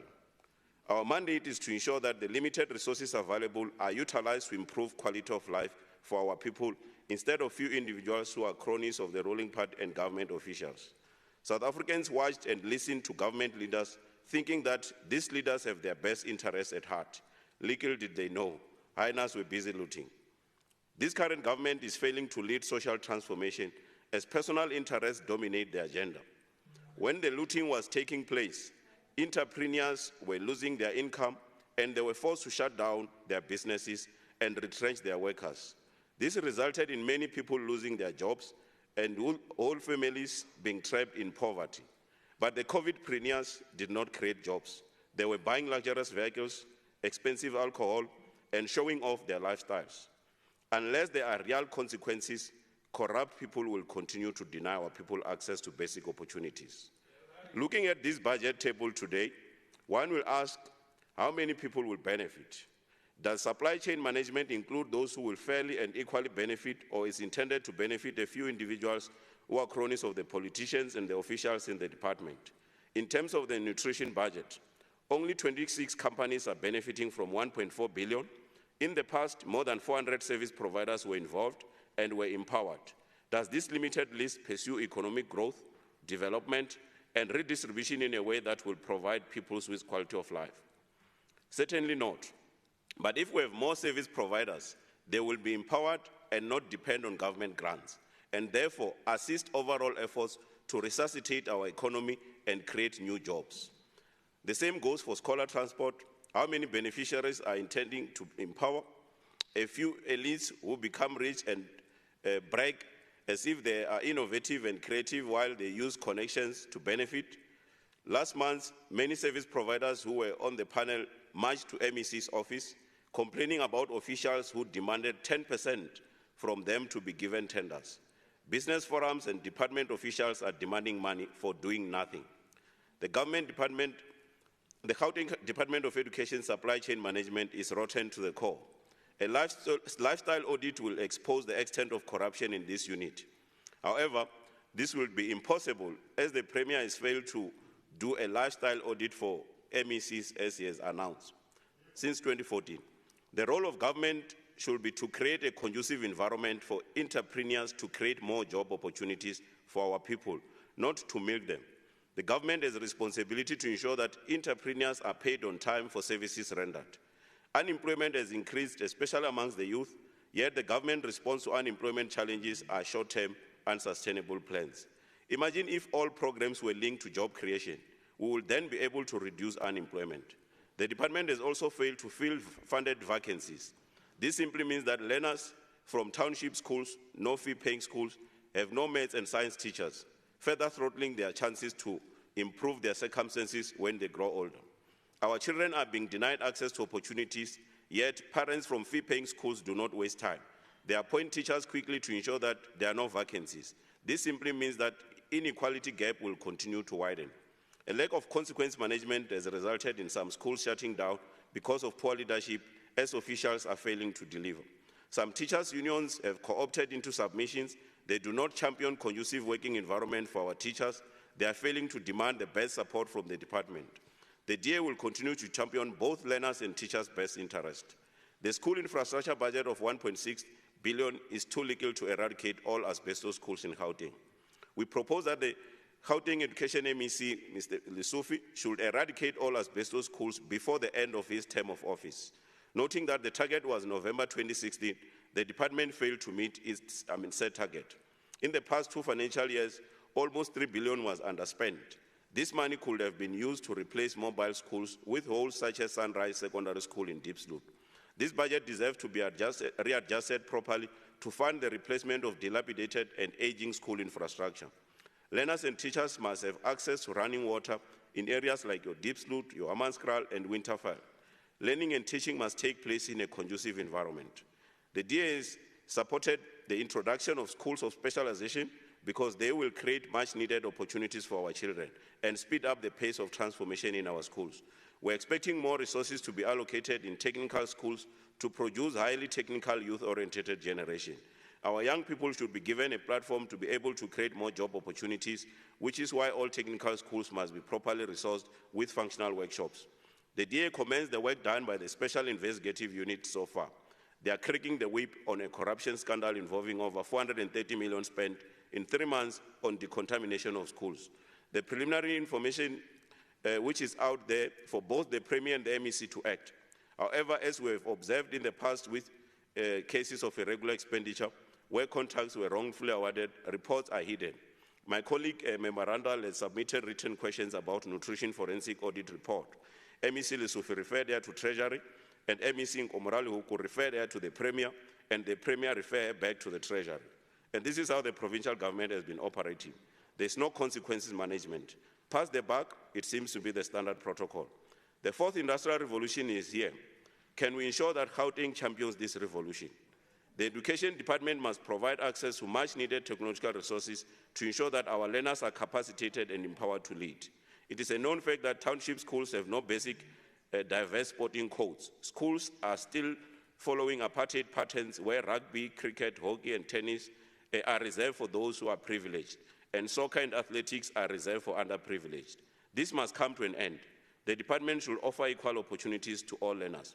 We are aware that Gauteng Department of Sports, Arts and Culture Recreation has failed dismally. Before the last general elections, we had combi courts. Last year, we had online prayer services, and refreshment were served instead of mobilizing resources and building new sporting facilities in our schools. The focus must be on creating more opportunities for young people to utilize their natural talent. To solve the challenges faced by the department, the DA is proposing the following. The DA has already demanded that MEC Lesufi should open online admissions so that parental choice can be exercised. Parents must be allowed to choose a school for their children. This will help them to ensure that all children are allocated schools before start of the new academic year. The DA is proposing that a lifestyle audit is conducted on the department's supply chain management unit and senior officials. Consequence management needs to be implemented to curb corruption, such as 430 million wasted on school decontamination. The DA is proposing that the eradication of asbestos schools and fixing of old and dilapidated school infrastructure before end of this term of office. The DA is proposing that the department must tighten school security to ensure that our schools are equipped with alarm system and CCTV cameras.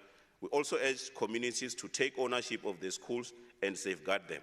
We can change the current situation facing our education system by removing current government and voting for the DA into power.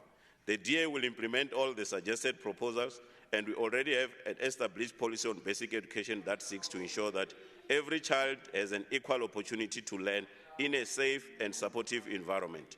Thank you. Ndolivo. Da. Honorable Mkwebo. To represent the privilege. Thank you very much, Deputy Chair of Chairs. Let's go Jana Koyaka, because I will tell that man to pause. Deputy Chair of Chairs, the EFF in Gauteng will continue to say to the MEC and the department to say, close the schools. This pandemic killed, we lost our elderly, our families, and now this pandemic now is in the schools now. We are going to lose our kids. The pain of losing an elderly, in each one of us who's sitting here, there's no one who can stand here and say, I never lost a friend, a family, a wife, a brother, a sister, and all sorts. But this pandemic now is going to our kids. It's going to kill our kids. It's not going to be nice when you are here now debating and be called that your child can't control herself or himself in the school.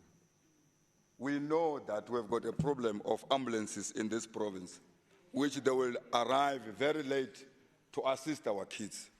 So we are saying, MEC and the department, please close the school. We can't lose our kids. And the EFF continues to note that in 2021-2022 financial budget, the department received the allocation of 53 billion. But furthermore, which we can state as the EFF, we are saying you receive the budget.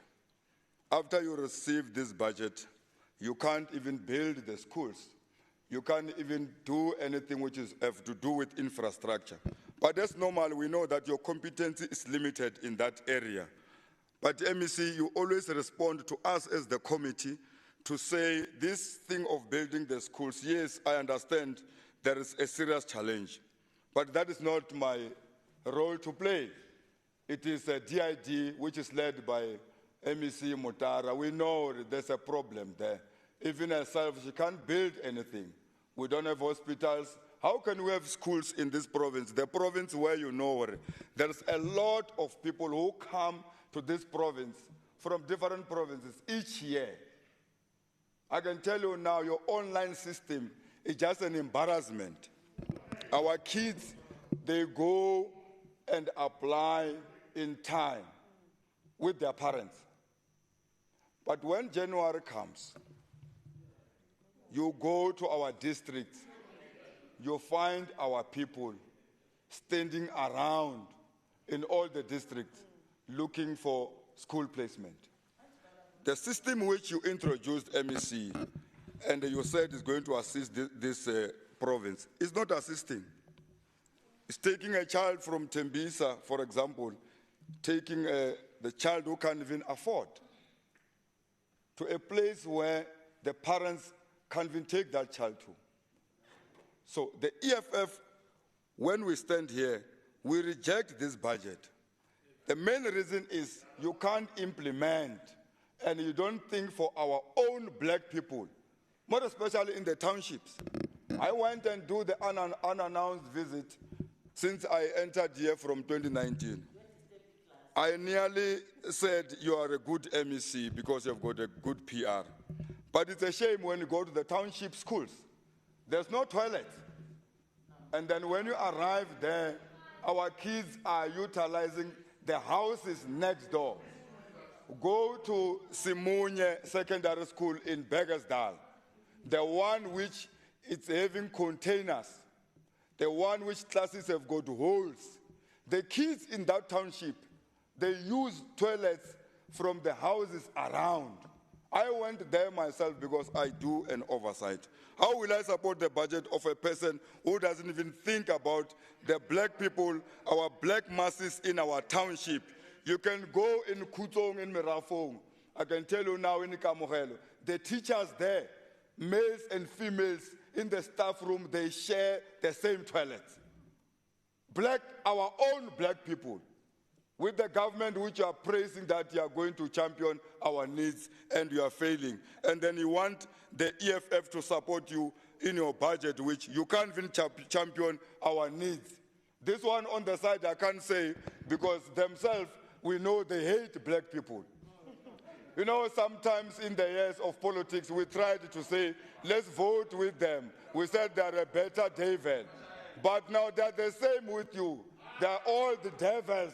You are all devils the same. We are not going even to vote with anyone after the 27th of October if elections will happen. We are going to show you when we are leading the municipalities and metros here in this province and show you when we implement the pillars of this organization, the organization of the EFF.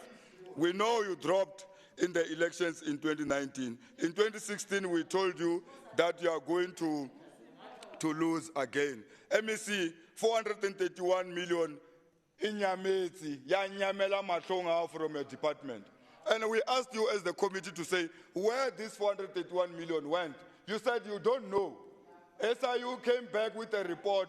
They told you, no, your department is corrupt. No one is being held accountable because those people are working in those departments. Premier, you are just employing your own comrades, the branch chairpersons and secretaries of ANC, who are HODs, Amakomwalona. That's why there's nothing you can do because they belong in your factions, because you live on factions. You can't even deal with those people. Employ people who are qualified. I can safely say to you now, MEC, and challenge you that try me, go to a chief director of supply chain,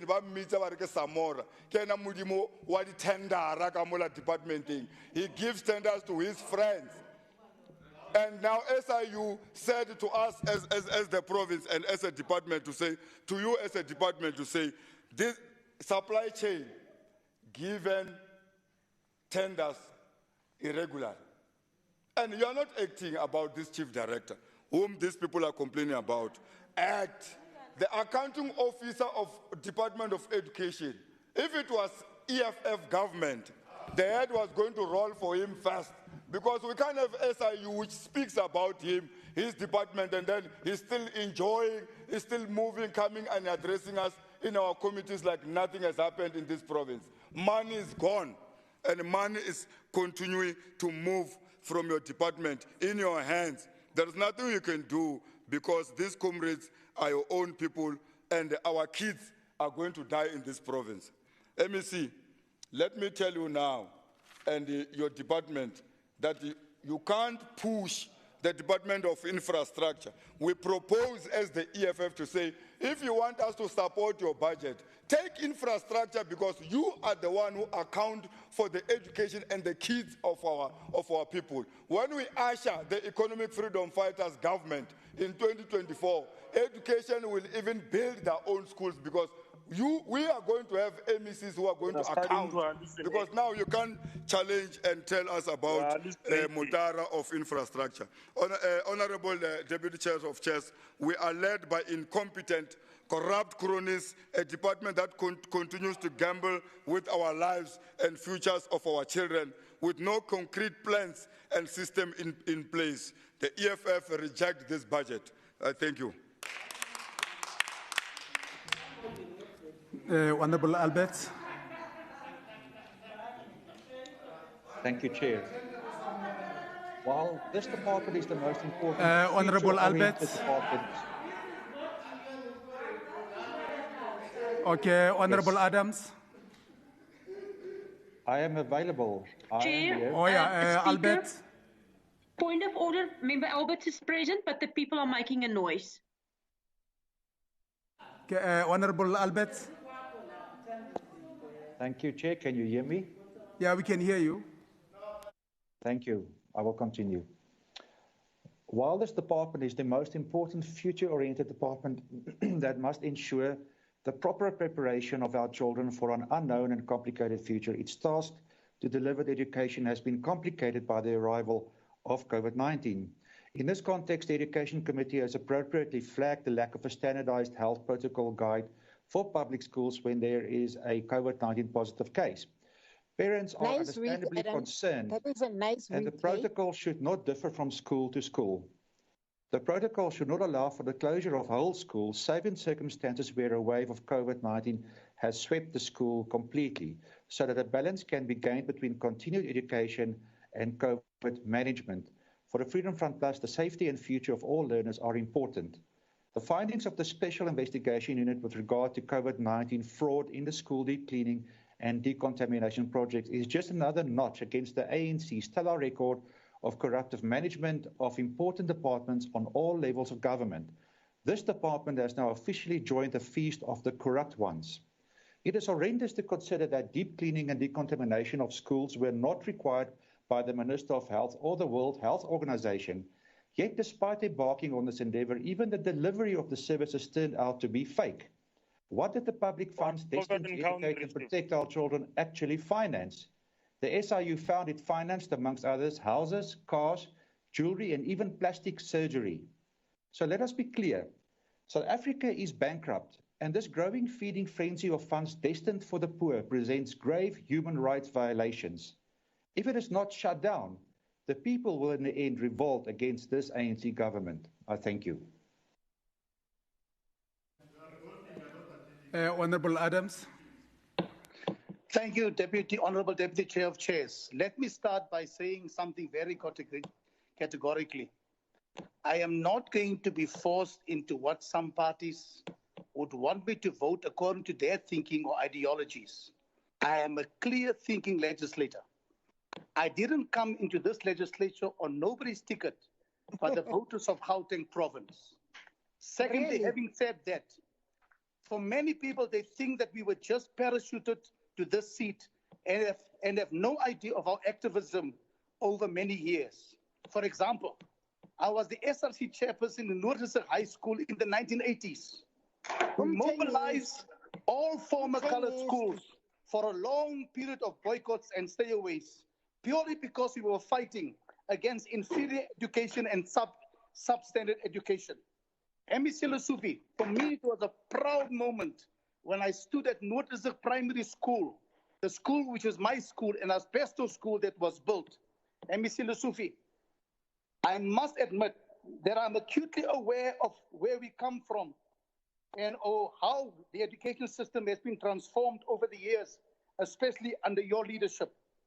I want to say to the leadership here today, I know exactly what our people are struggling with, but I believe there is a lot of things that has been done. Let us put our hands together, and I say today, the ACDP, this budget for 5 will be supported by the ACDP. I thank you.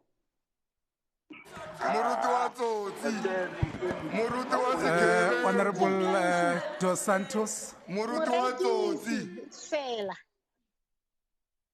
Thank you. Say what you want. Say what you want. Think what you want. No problem.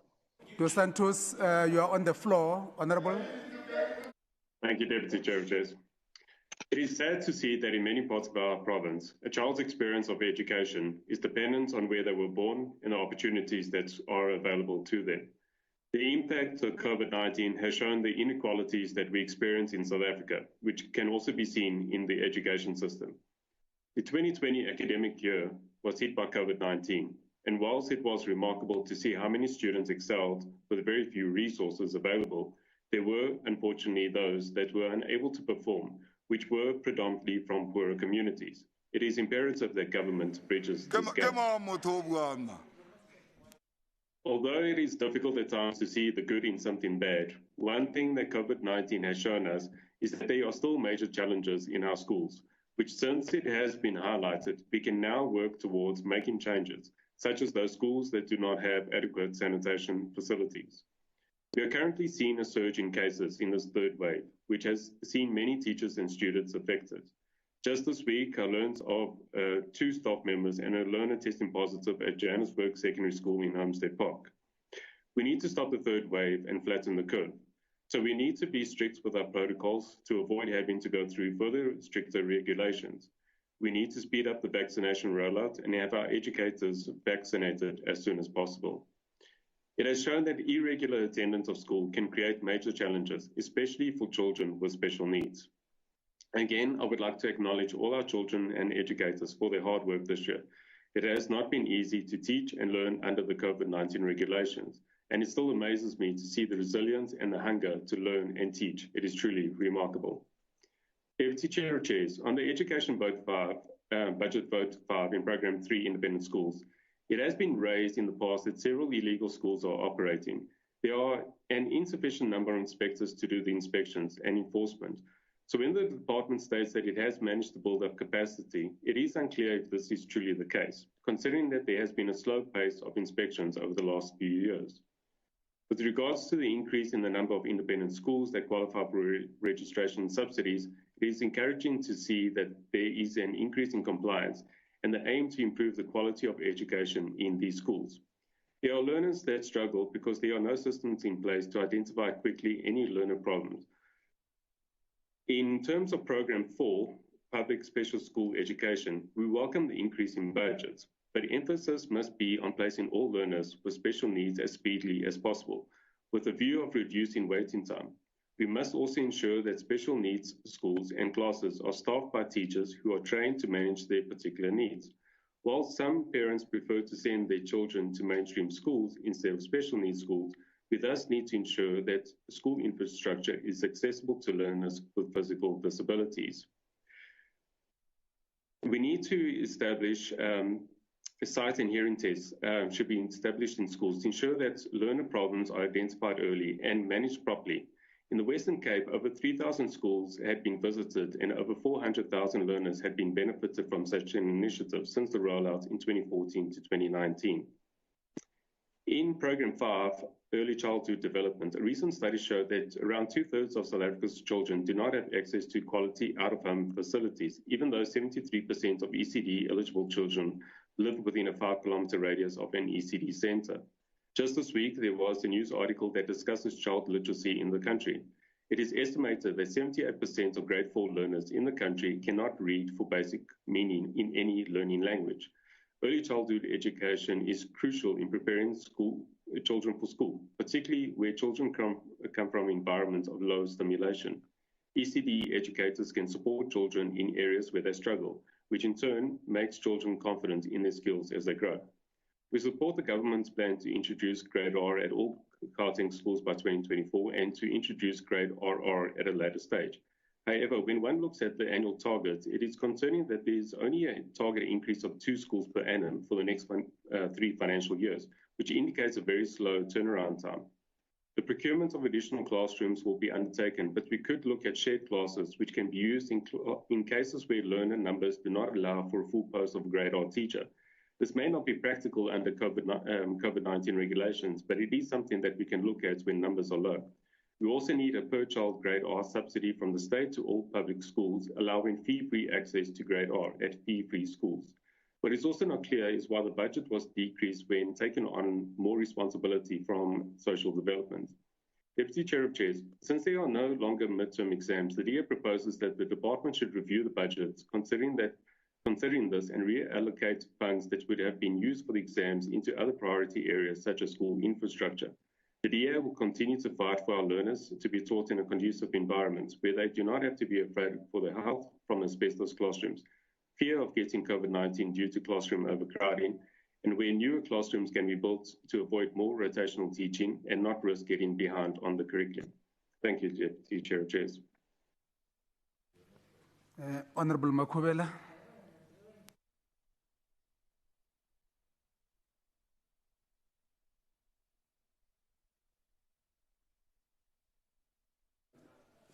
No, thank you very much, Honourable Deputy Chair of Chairs, presiding officers, Honourable Premier who's logged in virtually, members of the Executive Council, Honourable Chief Whip of the Majority Party, the MEC of Education, Honourable members of the Legislature, the comrades, the people of Gauteng. We are gathered here as part of our country's observance of the anniversary of the heroic actions of the youth of South Africa who faced the might of the apartheid forces from June 16, 1976 and onwards. The fearless youth who responded to the call by the President of the African National Congress, President Oliver Tambo, who called on the youth of South Africa from exile to make apartheid unworkable and to make a South African apartheid government ungovernable. Today is a moment of thanksgiving dedicated to the young people of our country for the contribution they made to free South Africa from the tyranny of apartheid. It gives all of us the opportunity to salute the courageous actions of our youth whose struggles made it possible for us to begin the labor of love to build a non-racial, non-sexist, democratic and prosperous South Africa. In this regard, it is important that we should always remember all the brave young people, those who started the uprisings in Soweto and elsewhere in the country on the 16th of June 1976, and are not here with us today. These brave young people are youth such as Tsietsi Mashinini, Hector Peterson, Lasin Dlovu, Kotso Seatlolo, Mita Ngobeni from Atteridgeville, as well as thousands of others from all corners of our country, both urban and rural. We remember the youth of 1976 because they have left us a lesson that it is possible for young people to stand up and confront the challenges facing them. We remember them because they have left a legacy of bravery and determination in the face of what appear to be insurmountable challenges. We remember them because we would like the youth gathered here today and those connected virtually and their comrades throughout our country to follow their example of unwavering commitment as they confront the modern-day challenges of COVID-19 pandemic, poverty, unemployment, alcohol and drug abuse, HIV and AIDS, illiteracy, women and child abuse, and other problems that make the lives of our youth difficult. Madam Honorable Deputy Chair of Chairs, a respected Roman academic, Pliny, after his first visit to the continent of Africa, in Ethiopia in particular, said the following when he reported to the Roman Empire, to the Roman Emperor, about what he saw. He says, and I quote, "Of the Ethiopians that I saw, there are diverse forms and kinds of men. Some there are towards the east that have no nose or nostrils, and their faces are full. Others have no upper lips. They are without tongues, and they speak by signs. And they have but a little hole to take their breath at, by which they drink with oaten straw. In a part of Africa I visited, I found people who were calling themselves the Pentomane. For their king they have a dog, at whose fancy they are governed. And the people called anthropombegi, which we call cannibals. They live with human flesh. The Sinamogi, their heads are almost like the heads of dogs. Blame is a people so called. They have no heads, but have their mouths and their eyes in their breasts." Close quote. This is what Pliny said when he visited Ethiopia.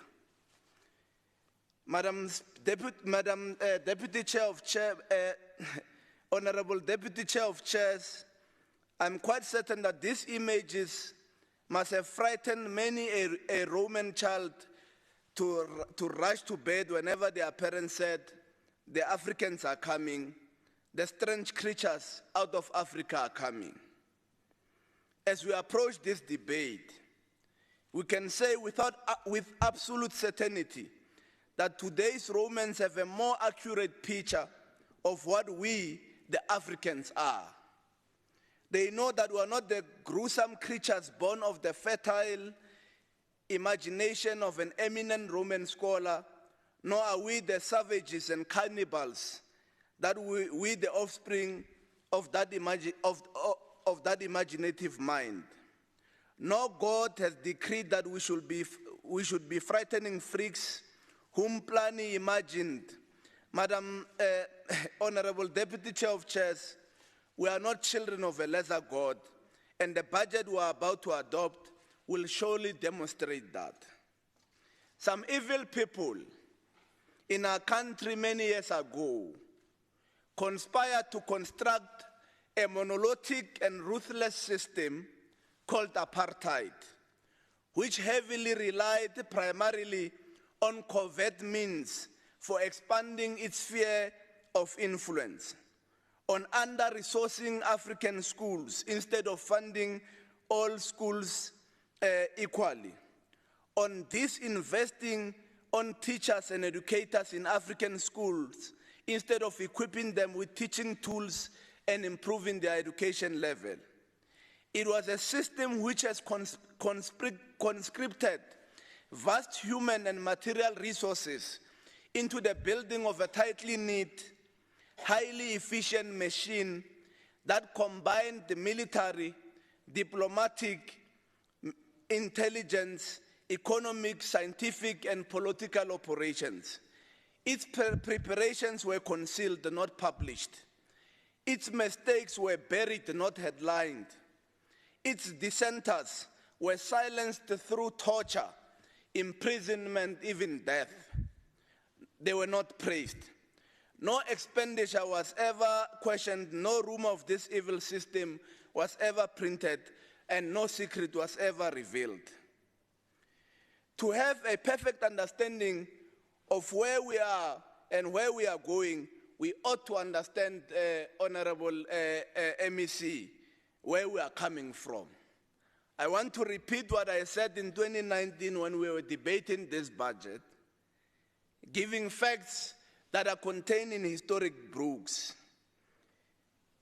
In 1950, the then Minister of Native Affairs, Dr. Hendrik Verwoerd, presented a speech in Parliament which, amongst other things, said the following, and I quote, "There is no place for the Bantu in the European community above a certain level of manual labor.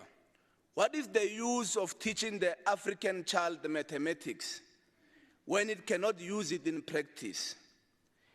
That is quite absurd.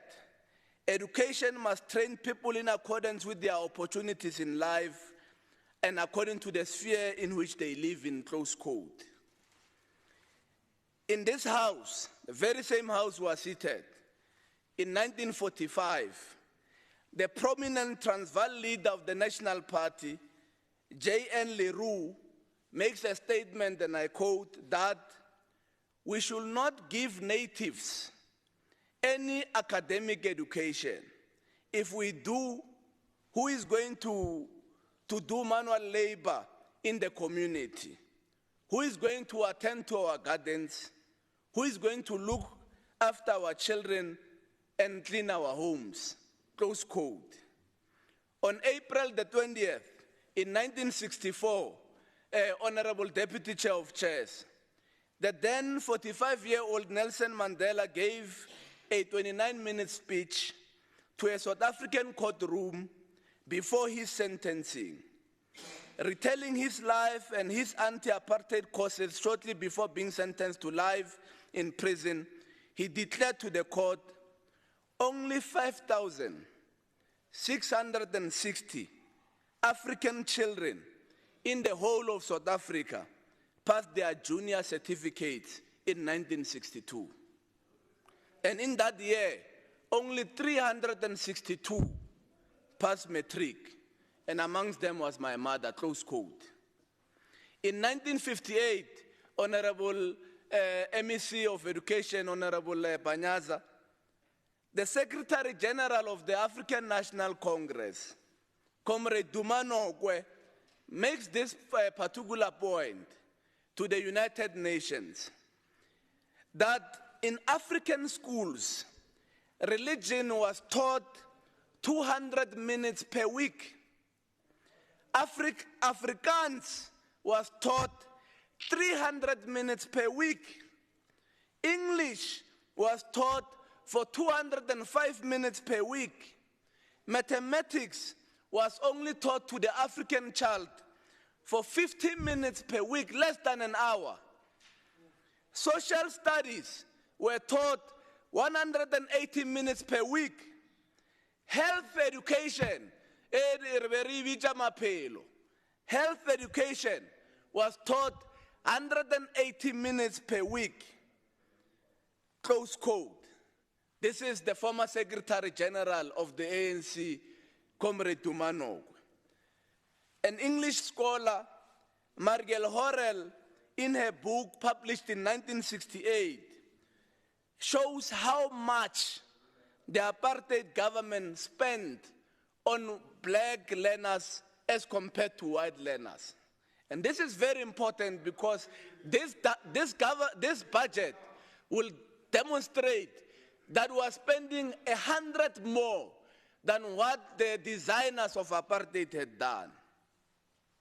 In 1945, the apartheid government spent 76 rand and 58 cents on white learners and only 7 rand and 78 cents on a black child. She further says in her research that in 1953, the same apartheid government spent 127 rands and 84 cents on Mr. Moriarty and only spent 7 rand and 8 cents on Solim Simang. Whilst in 1968, the apartheid government spent 144 rands on Honorable Fuchs and only spent 12 rands on Honorable Mukwebo. This they did. This was a ruthless, monolithic, conscripted system which was to design of an African. What Pliny, the Roman academic, said that he found Africans without tongues, without lungs, and our noses buried on our breasts. That was the intention of this. Honorable Deputy Chair of Chairs, I'm making this reference to paint a picture of where we come from as a country and to further demonstrate why all members should unite in passing this budget as we celebrate the achievements that we have made. It was an American Marxist, maybe the last Marxist Londonist remaining, Dr. Cornel West, who reminded us in his book that if success is defined as being well adjusted to injustice and well adapted to indifference, then we don't need successful leaders. We want great leaders who love the people enough and respect the people enough to be unbought, to be unbound, to be unafraid and unintimidated to tell the truth. Close quote. This administration has made a conscious decision to make education a priority, reflecting our practical commitment to showing how much we value the nation's future. Our education sector budget has been cautioned from budget cuts compared to other sectors. This has been done so that we can reposition the education system to both adjust to learning losses due to COVID-19 and in 2020 as well as strengthening the CAPS curriculum towards competency and skills-based curriculum by 2024, and to accommodate any further possible interruptions of schooling going forward. Honorable Deputy Chair of Chairs, when it comes to education, our goal as the ANC-led government your time, has always been Makubele. the ANC supports this budget. Thank you very much. Thank you. Thank you. MEC Lesufi, your turn. Thank you so much, Deputy Chair of Chairs. truly appreciate the opportunity. Let me take this opportunity to thank all members that participated in this debate. I truly appreciate your guidance, your counsel, but most importantly, the alternative suggestions that you are providing for us to make education better for all our children in our province. Member Hassan, I think you were spot on to lift up and highlight the pro-poor package that this government is providing to our children. The school nutrition program is now stabilized and is working very well. Our scholar transport is also stabilizing and ensuring that our children are at school when they are wanted to be at school. We are on course to provide free education to all our children.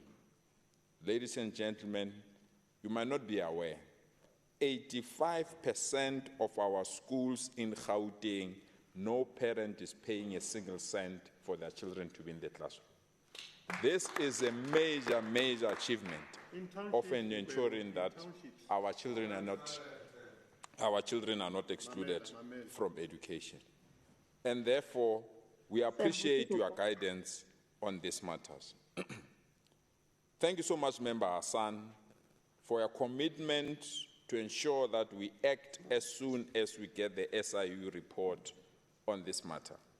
I'm very angry, irritated, and I feel betrayed by the officials in the department that have acted so dishonorable.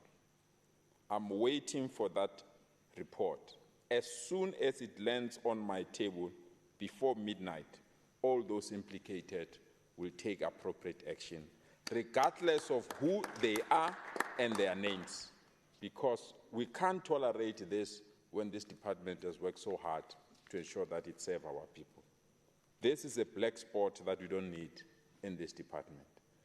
As soon as we get this report, Member Ramleaf, as soon as we get this report, Member Mukwefo, as soon as we get this report, Member Albert, before midnight, I will act, and I will act decisively, because we don't want this kind of behavior in our department. I fully accept your counsel, Member Hassan, on the urgent need to vaccinate our educators. I'm glad, and I want to thank the Department of Health and the National Department of Education for considering the vaccination of our educators. We had competing demands, but for them to approve and accept that educators need to be the next in phase 2, it's a good gesture and a good commitment to the growth of our country. Educators are the only profession, or teachers are the only profession that gives birth to all professions. It starts with them. And therefore, the urgent need for us to protect them is indeed welcomed. We want to assure parents and schools that the vaccination of educators is not going to disrupt education in our province. We want to do it during school holidays, but if it goes beyond there, we'll continue to do it outside the school hours, because we don't want to disrupt education. I indeed accept counsel again, Member Hassan, on the number of people that are disrupting our construction sites. This delays the delivery of schools in our province. There is an urgent need for this matter to be appropriately tackled and for the law enforcement agencies to provide all the relevant support that we need. I like your quote, leading and governing need courage. Indeed, leading and governing need courage. Member Ramleaf, let me accept some of the areas that you have advised us, especially areas related to matters of COVID management, the support for the vaccination of educators, and the need to have innovative education in our province, either through broadcasting, ICT schools, and connectivity. My only limitation with you, Member Mukwefo, is that you enjoy moving goalposts. For the first time in this House, you have not even commented on a report of the Auditor General. purely because for the first time this department has delivered an audit outcome that was almost closer to a clean audit. Previously, since 2014, we used to have almost over 18 matters of emphasis. As I'm speaking to you now, we only had 2 matters of emphasis. Gone are the findings of delay of payment in 30 days. Gone are the findings of serious mismanagement of funds. So for you to grandstand and say this department is not managing its funds when the Auditor General reports point otherwise, it's a misrepresentation of facts. The Auditor General report remains the barometer to determine the financial stability of each and every department. Don't create new rules. And if the issues need to be investigated, those particular matters will be investigated. Don't move the goalpost, Member Ramulif. Today, we are speaking about service providers of school nutrition. In the last 5 years since I came to be part of this House, the complaint was about rotten food. The complaint was about the quality of the food. The complaint was the non-availability of food. All those things are gone today. You are moving the goalpost and introducing new items. About scholar transport, it was the delays in the scholar transport. It was non-availability of quality buses to our children. It was the nature of the cars that are used for scholar transport. Today, in this House, we are moving the goalpost because we've got good buses now. They arrive on time, they take our children on time, they arrive at school on time, they are not overloaded, they are sanitized, and they arrive safe without accident. We are moving the goalpost because we are moving on good issues that you least expected. Today, as I'm speaking to you now, we are one of the few departments that are not only paying all our service providers within 30 days, we are also paying them within 15 days. Instead of appreciating that, we are moving the goalpost because it's in our nature to move the goalpost. We want to bring to the attention of the issues that we have raised, Member Ramulif, that we are not filling vacant posts. When people die, you can't plan for death. When people get sick, you can't plan for that. When people resign, you can't plan for that. When there are comorbidities, you can't plan for that. When there are delays for people to be approved to be discharged from their services, you can't predict that. So the filling of posts is not out of malice. It's the administrative difficulties that we have within the education space. But what pains us more is that the SGBs sometimes delay in the recommendation of the filling of posts. And that is why we are saying the appointment of principal, deputy principals, as well as the appointment of senior posts in government. We must review that aspect. It can't be through a show of hand. It must be through competency and people that need to know how to appoint. Member Alberts, if you say people will revolt against the ANC, I don't know what you are referring to, because we thought we were debating an education budget. Is this obsession with the ANC that makes you not even to attend meetings of the committee? So I'm not going to waste time to respond to the issues that we've raised. I'm sorry, but I do attend the meetings. You know I do. Don't peddle lies, please. Member Mukwev, let me raise this matter with you. The issue of building of schools in our province is not a problem of building. It's a problem of funding. If we have 102,000 people that came to Gauteng this year alone, 102,000 that came to, it means you need almost 102 new schools. And it becomes difficult to build 102 schools in 1 year. So those are the issues that I want to. And the issue of Simunye, we had the budget to build a school for Simunye. The community disputed where the school must be built. And when they disputed where the school must be built, today they want to complain to the same department and say we are sitting in shacks when we wanted to build a proper school and they rejected that offer. Let me thank you, Spitfire, Simba, for really reiterating where we come from, for people to know where we come from. I want to thank you for that. But what Hendrik Verwoerd has done to this country is what we are going to. What? We had a special call for What? Let me conclude. Allow me to conclude. Allow me to conclude. What Hendrik Verwoerd has done to this country, we will do the opposite of it. And those that cherished him will feel the pain. Sure. All the schools in this country belong to all our children. All the teachers in this country belong to teach all our children. All the facilities in this country belong to all of us.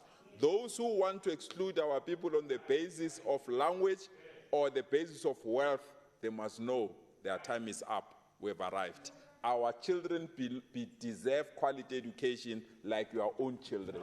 There must be no separation for that. Thank you so much.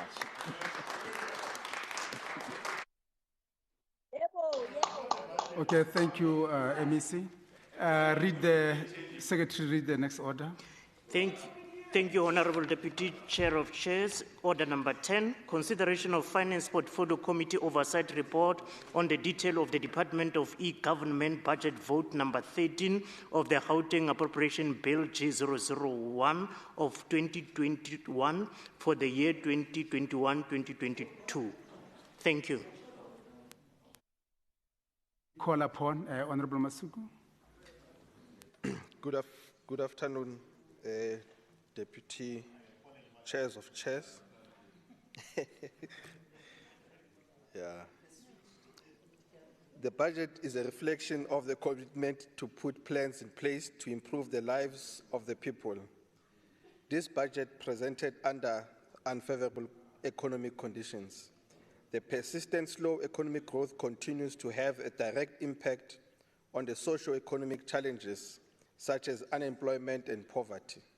It is important to highlight the fact that the economic factors and development around the globe continue to have a bearing on the provincial fiscal positioning.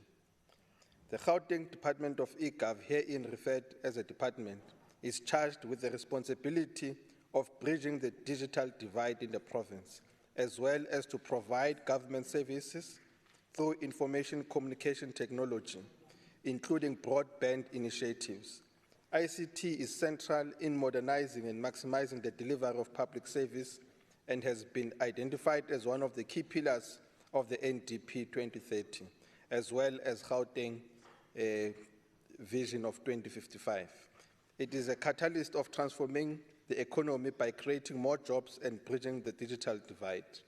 The department is allocated an amount of 1.4 billion for the attainment of its objective, which will be achieved through the rollout of ICT services and the promotion of usage of e-government services by citizens, business, and government entities. The provision of ICT initiative is meant to simplify access to government services and to transform the provincial human resource management environment. The ICT is no longer an ancillary to government work, is essential in accelerating service delivery, in maintaining public trust and confidence in government. This is evident in the allocation of funds for Program 2, which is the core of the department's services. The department aligns in a strategic objective to the provincial program of transformation, modernization, and reindustrialization. To realize the objective of the program and to align its mandate to the national and provincial pronouncement, the department renders services in line with modernization pillar. The department vision and strategic objective relates to the improvement of efficiencies to save money through the rollout of high-speed broadband network, automation of business processes, coordination and promotion of human resource regulation and standards. This financial year, the department has set out to achieve key projects which include championing the modernization of government in Gauteng province through continued rollout and expansion of GBN, through a WAN connectivity, providing various provincial government sites with a voice-over internet protocols to maximize the usage of e-services by the departments and entities. Standards as well as policies to standardize the provision of ICT services in the province. Implementation of the cybersecurity policy to minimize cyber attacks and safeguard state information, as well as to implement advocacy initiatives to promote usage of e-services in the province.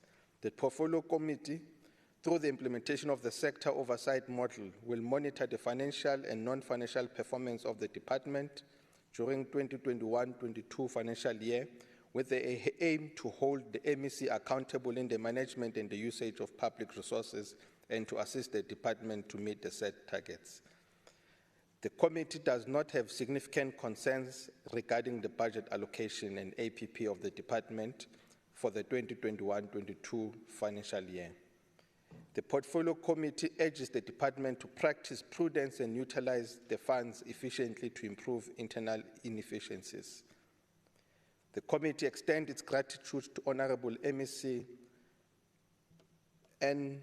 Nkomo Ralihuku, the head of department, Mr. Siba Loyi, and the officials of the Gauteng Department of eGov for their cooperation during the consideration of this report. An appreciation for diligence and dedication and commitment shown by committee members in deliberating in detail the vote for the Gauteng Appropriation Bill goes to all the members, the chairperson, Mr. D. Malema, Dr. R. Paladi Dikhamela, Mr. M. Moriarty, Mr. William Velem Macheke, Ms. A. Randall, Mr. K. Mazwi, Mr. I. Mukwebo, and your all Honorable Dr. Masuku. The committee also extends its gratitude to all the support staff of the committee, which they continue to do a diligent work in coordinating our activities. After due deliberations, the Portfolio Committee adopted the report of the detail of the Gauteng Appropriate Bill, Budget 13, for the Gauteng Department of eGov in accordance with Rule 117, Section 2, Subsection C, read with Rule 164.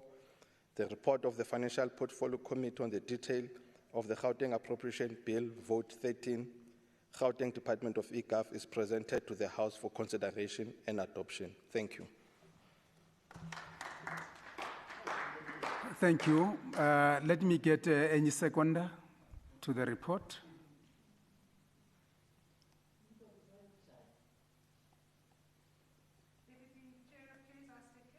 The technician, can you make sure that the gadgets are working? Yeah. Thank you. I second the report. The report is seconded. Now I pose a question. All those in favor say yes. Yes. Yes. Yes. Yes. And all who are not in favor say no. The yes have it. Then the report is adopted. Secretary, read the next order. Thank you, Honorable Deputy Chair of Chairs. Budget speech and debate on the detail of the Department of E-Government Budget Vote number 13 of the Gauteng Provincial Appropriation Bill G001 of 2021 for the year 2021 and 2022. Thank you. Let me call upon the MEC, Nkomo Ralihuku, to give the budget speech. Thank you, Deputy Chairperson of Committees. Let me thank the Madam Speaker and Deputy Speaker, Premier David Makura, fellow members of the Executive, Chief Whip and the other whips from other parties, leaders of political parties, members of the legislature, not forgetting the acting chair of finance, Mr. Dr. Masuku today, representative of the Auditor General's Office, senior officials of government and municipalities, representatives of business, organized labor, faith-based organizations and civil society, comrades and friends. Deputy Chairperson of Committees, on this occasion of this budget, let me place my memory in the history to remember the ordinary sacrifices and brutality meted out of this day in 1992. It was on this day, the 17th of June 1992, in a township of Muipatong, outside Vanderbilt, that a group of mindless armed men affiliated to a specific party, assisted by the security forces, stormed into this little township in a cold evening. This killing machinery of the last days of apartheid had been housed in Kwamadela Hostel in the premises of ISCO, now ArcelorMittal, in Vanderbilt Park, which is just a stone throw away from the township of Muipatong, in the present day of C. Dibeng region. Deputy Chairperson of Committees, at the break of the dawn, this community and the whole of South Africa woke up to lifeless bodies of men, women, and children, destruction of property, as well as scores of injured people at the hands of killing machinery abated by the regime. A total of 45 innocent and unarmed people had been killed just to frustrate the movement of the people and discredit our transition, inevitable, of a democratic government. As a consequence of this painful event in Muipatong massacre, African National Congress then withdrew from Convention of a Democratic South Africa, which was called CODESA, and the talks between the liberation movement and regime collapsed to show solidarity with the people of Muipatong. The attack in Muipatong was not some small occurrence in history, but a significant incident with a global standing, as the Muipatong massacre was recorded as part of South African Defence Force Operation Marion. The international world once again focused on the South African political developments like it did in 1960 during Sharpeville massacre. The United Nations Security Council, at its meeting on the 16th of July, mentioned Muipatong massacre in Resolution 7765. Deputy Chairperson of Committee, struggle for national liberation and transition to democracy was not free, but was built on the blood and sacrifices of the people of the Valley in particular, and South Africa and international community in general at different epochs. Progress and march for better life for all we committed to deliver when we ascended into the state power, and successes in the building of a national democratic South Africa must always be measured about qualitative and quantitative changes that must manifest in communities like Muipatong, Mamelodi, Everton, Kagiso, Tembisa, Katlehong, Sharpeville, and so on.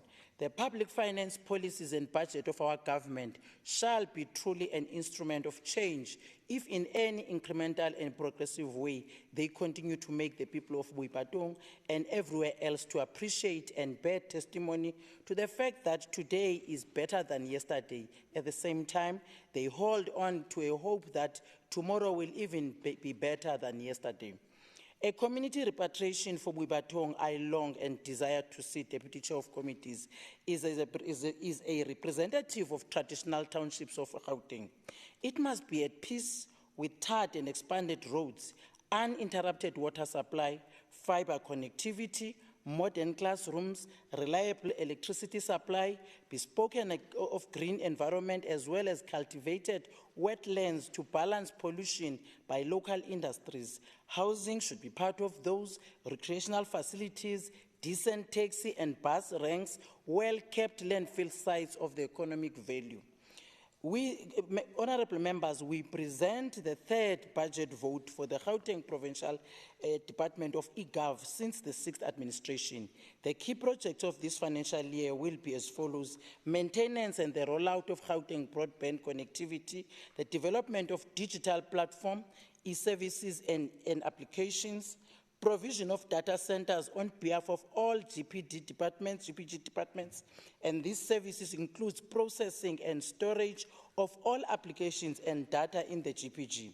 The Security Operations Center, which is a cybersecurity service that proactively and reactively detects, analyze and respond to any cybersecurity activity detected within Gauteng Provincial Government ICT environment, and the Design and Evaluation Center for SMME support, youth empowerment, and e-services testing. Honorable members, we are all aware that COVID-19 pandemic has impacted negatively on growth and job creation. The Department of eGov is playing a critical role in supporting various departments to deliver services in the midst of the COVID-19 pandemic. There is a clear increase in the demand for digitization of government services to improve the government to citizens engagement and to discourage the physical movement of our citizens when they need to access those services.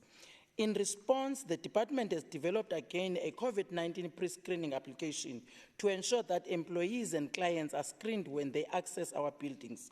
This application facilitates the monitoring of COVID-19 cases and makes contact tracing easier for the Provincial Joint Operations Center.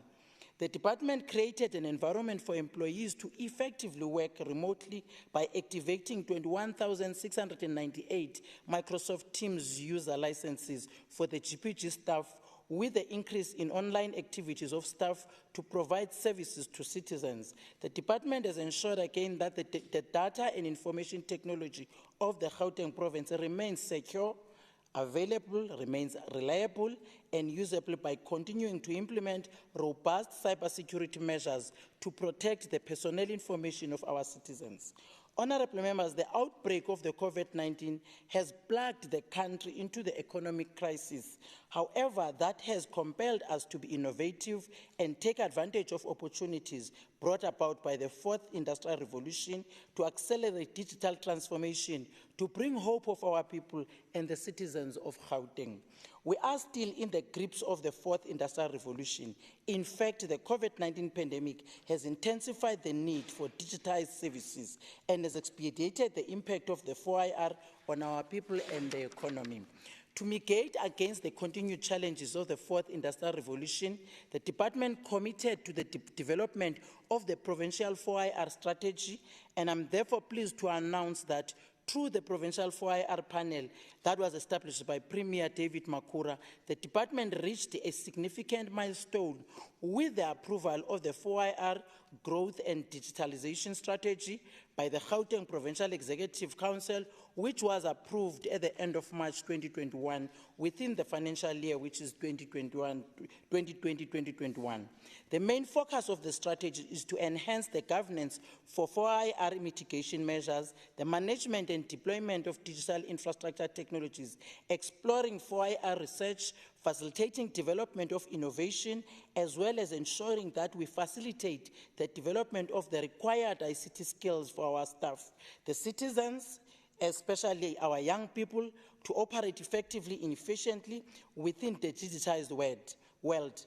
The department has taken the lead in the implementation of the Gauteng 4IR growth and digitalization strategy. We have already had several meetings with some of the stakeholders in this process, and this is with the intention to unlock the economic opportunities, particularly for women, youth and people with disabilities, SMMEs, and to contribute to the township economy revitalization. Honorable members, the department continued to invest in the Gauteng broadband network to bridge the digital divide, address inequality, and create job opportunities. In the 2020 budget appropriation, the department made several commitments to this House, and I'm pleased today to provide progress on the work that we've done so far. The department provided connectivity across the 5 economic corridors by enabling voice over internet protocol at 31 sites in the whole Gauteng broadband, through the whole sites and through the Gauteng broadband network. In addition, the department rolled out local area network connectivity to 108 sites across the province. The department upgraded 2 core network nodes and increased the internet bandwidth from 5 Gbps and to 8 Gbps to ensure faster connectivity speeds across the network, and this was in line with Pillar 1 of the department's mandate to modernize provincial ICT infrastructure and connectivity. In the 2020-2021 financial year, the department will continue to roll out and maintain existing Gauteng broadband network. As such, 457 million is allocated for the Gauteng broadband network in the 2021-2022 financial year. The department will provide VoIP, LAN, upgrade those core network again nodes that I've indicated earlier on with the network operations, as well as upgrading the bandwidth. And in realizing the vital role that connectivity plays a critical role in the digital services, As the department, we have started with a project to explore various alternative funding options and the existing network to generate funding that is needed to continue to roll out Gauteng broadband network all over the province. And I'm saying, Chair, to the team, ndifuna ukubona, like if FNB uyibona, even if you go to Engcobo, you find an ATM sesihlahleni. So under the tree, wherever we are, we must be connected. That's what I'm telling them, and they are going to do it. In realizing this vital role that the connectivity plays, this provision of digital services, we have started a project to explore these various options. And with the current one, working together with the Department of Economic Development, Gauteng Infrastructure Funding Agency, Development Bank of Southern Africa, we are glad to inform the House that the process is on track and we are within our set timelines to complete the process within the financial year, which is 2020-2021. The department aims again at maintaining the industry standard of 98 uptime securities operations center through implementing the Gauteng Provincial Government Cybersecurity Strategy and the Cybersecurity Detection and Prevention tools in the e-government cybersecurity arsenal. These measures have already been developed and are being implemented. An amount of 96 million is allocated for the Cybersecurity Operations Center over the 2020-2021 MTF. The department is also a custodian of the centralized computing infrastructure that is migrated departmental applications, e-services, data into the provincial cloud-based solution. The department aims at maintaining the industry standard of 98 availability of information, 98%. Going forward, the department intends to progress to a hybrid public and private cloud solution that will lay a foundation for the protection and securing of the Gauteng provincial data, working together with our municipalities and ensure that effective and efficient creation of Gauteng City Region Data Center will be ensured that there is value for money. The open data collaboration will assist to ensure that data is accessible, available to the widest range of users. Access must be non-discriminatory and be license-free.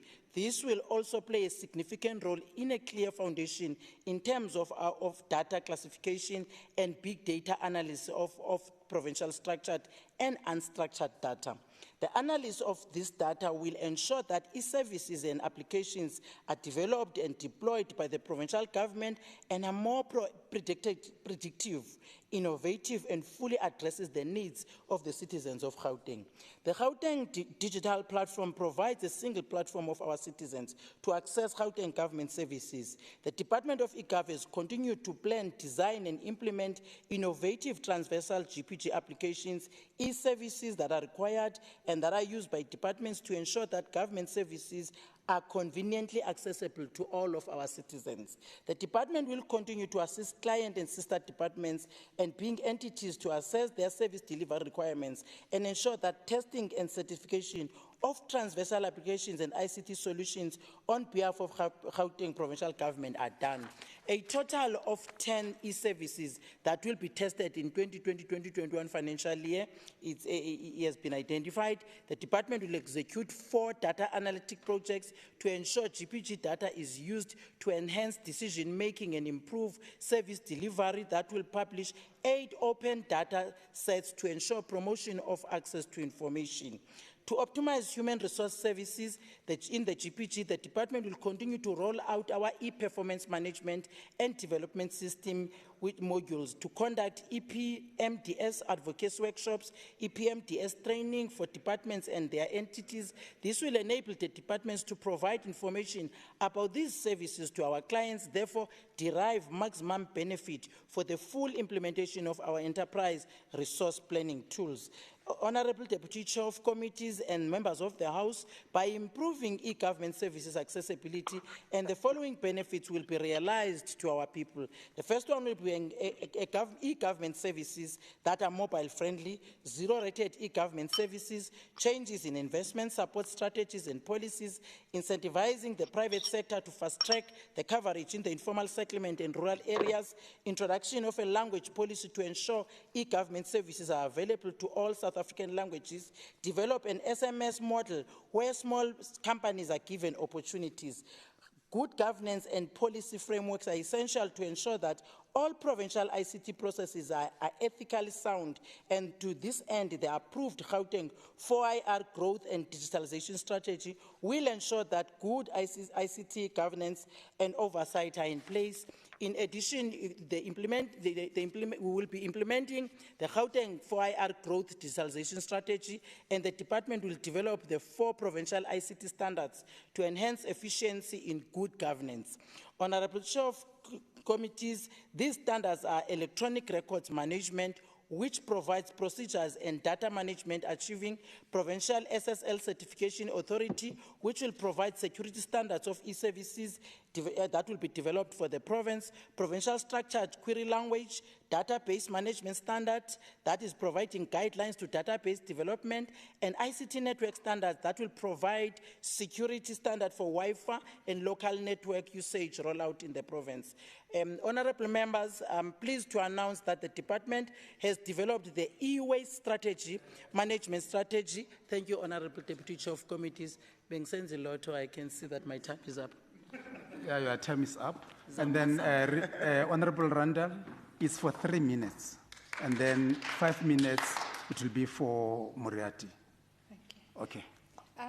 Sorry, Deputy Chair of Chairs, 5 minutes and 3 for Member Moriarty. Did I hear you correctly? No. 5 minutes and 3. Yeah, but from the table, what we received in the programming is that you have changed. On the Treasury speech, we not added this a minute one. to my Okay, speech. no, Thank that's you. fine. Thank you so much. Okay. Our youth are becoming more demoralized, as I see no future where they can contribute to the province's economy through opportunities afforded to them to be trained and to develop much-needed ICT skills, as is required by the 4th Industrial Revolution. New jobs that did not exist yesterday are now up for grabs. If we don't want our children to be left behind, then we need to ensure that this department has a strategic goal, an economy which is knowledge-based, technology-driven, highly skilled and excellent by every measure. This is the only way in which we can compete in the global market. The goal requires a functional Gauteng broadband network. In order for the department to successfully roll out phase 2 of this project, the route of commercialization had to be followed, as there was just enough budget to continue with the maintenance of the existing GBN infrastructure and services, the fully managed data center and CETA services. GFA was approached to assist in initiating a 3.6 billion rand GBN Phase 2 project, and together with the Development Bank of South Africa, will be approaching the market for funding. It is envisaged that a partner will be in place by January 2022, according to our MEC. Please allow me to also welcome the new HOD, Mr. Baloy, to the department. You see, stability by filling vacant leadership positions in this department is crucial, as we have seen how the department's performance deteriorated as a result of critical vacancies. Now, more than ever, the department requires a firm hand to steer the ship. The COVID-19 impact is likely to result in the budget being adjusted, thereby impacting on its service delivery indicators that will have dire financial implications. This, whilst the department has received 17.5 million rand less in budget than the previous financial year. A statement made in a presentation to the Finance Committee in May this year already indicates the major challenges lying ahead of this department in this new financial year. And I quote, "While noting the challenges brought about by COVID-19 pandemic, the committee should note that the department's spending often more at a snail pace, and the allocations in their current form are likely to uplift the standard of living of the Gauteng city region citizens should they be spent diligently." I close quote. This statement does not inspire confidence in our residents. A pay-as-you-go discipline needs to be created instead of a spend-as-you-like discipline. This will ensure that decisions we make today do not become the debts our children will have to carry tomorrow. Deputy Chair of Chairs, the department is confident that over the next 5 years, internal capacity will be built to manage their own security operations centre, as security analysts are still very scarce and comes at an expensive price tag. A troubled relationship with CETA continues to put a strain on the department's performance, and the State Attorney has been called in to deal with the legal matters involving CETA. In a workshop held with SMMEs in November last year, we were told that many of them still operate on the periphery and needed to move from an informal, survivalist space and integrate it into a formal economy as far as the GBN project is concerned. Roadshows taking place at the moment, or since May this year, to empower them in the ICT sector is long overdue, and I trust that many SMMEs will be given a fair opportunity to participate, to get paid timeously, especially if they are working as subcontractors, to be assisted to comply with legislation, and that a fair rotation system will be used to give every small business a chance to make a contribution to this project here in Gauteng.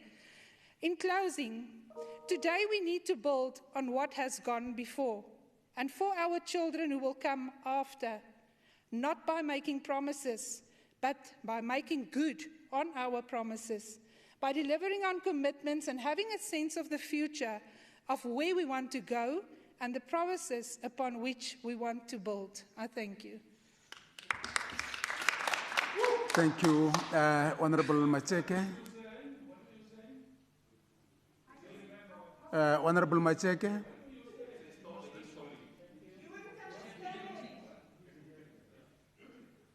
Do you have Honorable Macheke? Honorable Mazi.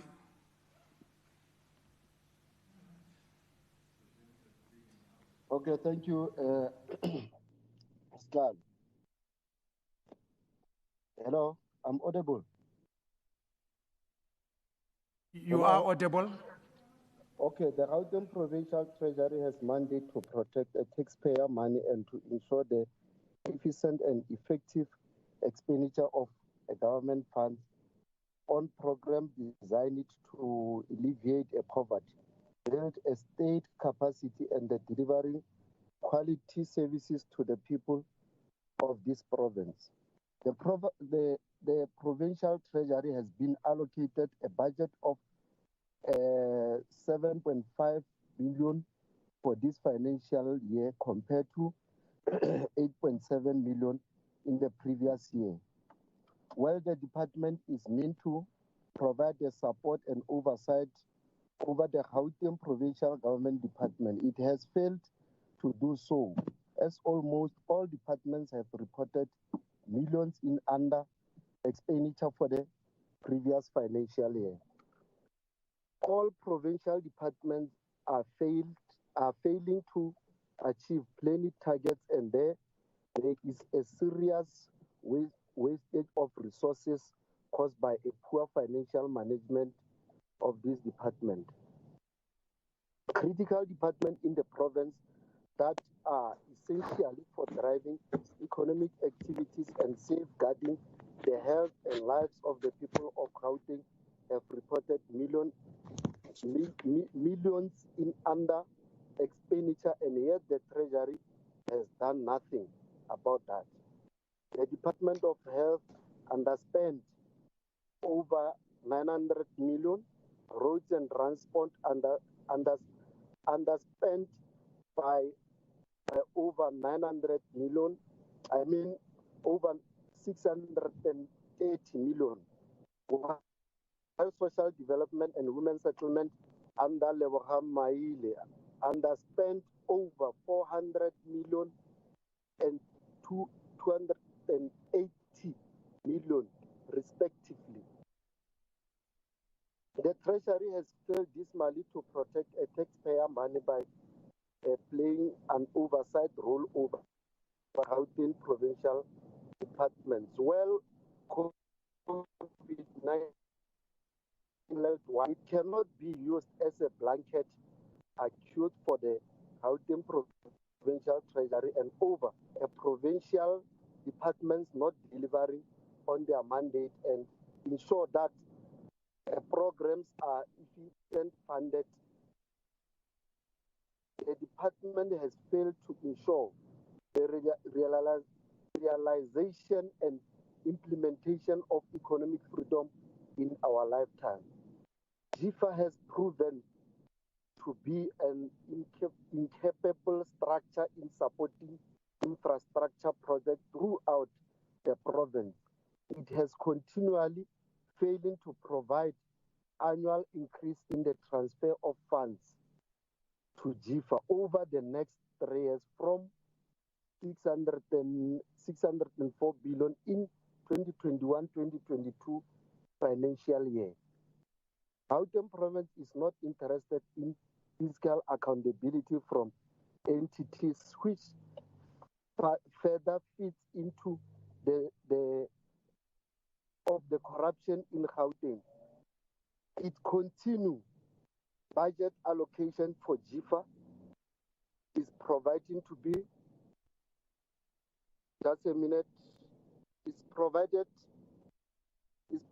to be in unfavorable for social and economical development of the people of Gauteng. The corruption in the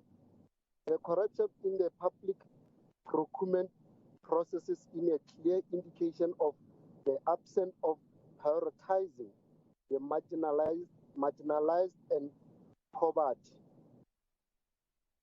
of this province, and further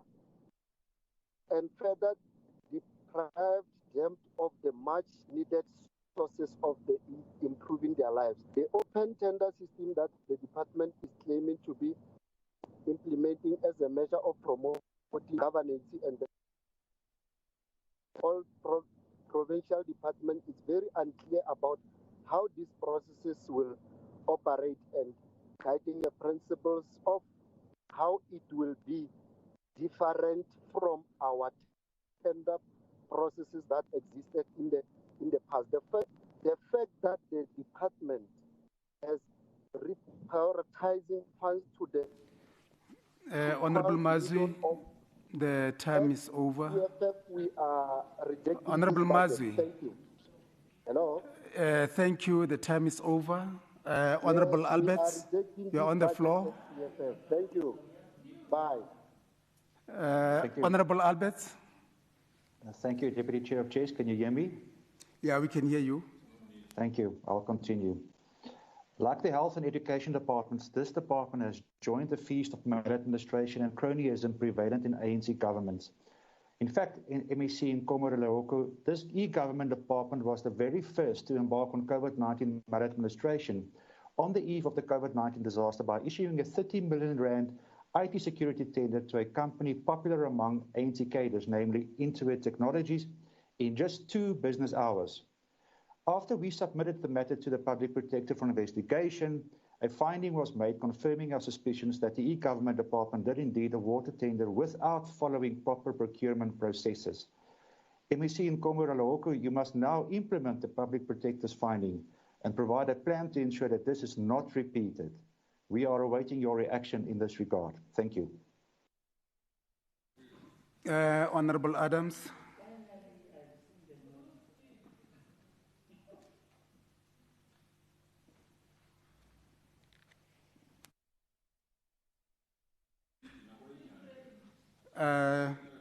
Honorable Masuku.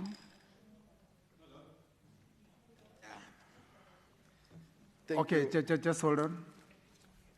Oh yeah, Honorable Muriati before Masuku. Thanks. Oh, yeah, Honorable Muriati. I'll try not to call you Madam Speaker. Honourable Deputy Chair of Chairs, the residents of Gauteng deserve better education outcomes via state-of-the-art IT infrastructure in schools, access to jobs via Tusong centres, free Wi-Fi at hotspots, particularly in communities where connectivity is less affordable, responsible government, easily accessible and fast. More efficient government generally, enabled by an IT platform that maximises administrative productivity. Yet a very low percentage of our residents enjoy these benefits because the Department of E-Government has had a troubled existence, to say the least. The residents are denied opportunity of a better life as a result. I want to strongly suggest to the ANC to consider what went wrong in the past 2 years. It was not that long ago that e-government looked competent and received unqualified audits, but then it all fell apart. And the story is told in the department's annual report. You can go and look there. Out of 17 senior management positions, not a single post was evaluated. Out of 283 highly skilled positions, precisely one was evaluated, indicating virtually no human resource capacity in the Department of E-Government. No doubtless there are people being paid millions and seemingly doing nothing in this department. The Auditor General could not confirm the existence of 847 million rands worth of computer equipment. So, colleagues, the core business of e-governance seems to have lacked any form of asset management. They got a qualified audit opinion. Once upon a time, this bloated department existed in order to perform an array of so-called back office functions on behalf of all Gauteng provincial government departments. Instead of handling functions ranging from human resources to auditing to IT, e-government seems to be reduced to very little besides the Gauteng broadband network, which it does badly. Perhaps this department should be combined with Treasury in a revamped Department of Finance. Mr. Deputy Chair of Chairs, it is possible to use information technology in government to enhance education outcomes on an all-pervasive basis, provide a responsible government using smart technology, all communities. It is possible to provide a range of services, including Wi-Fi, primary health diagnostics, and other smart application services. Colleagues, this is the case in Estonia, where the government there invested successfully in creating a smart society. This is what our residents can fairly expect here. But clearly, it won't happen in Gauteng without major change. A DA government can make this smart society a reality.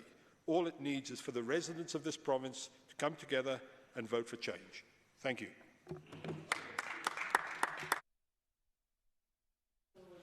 Thank you, and Honorable Masuku.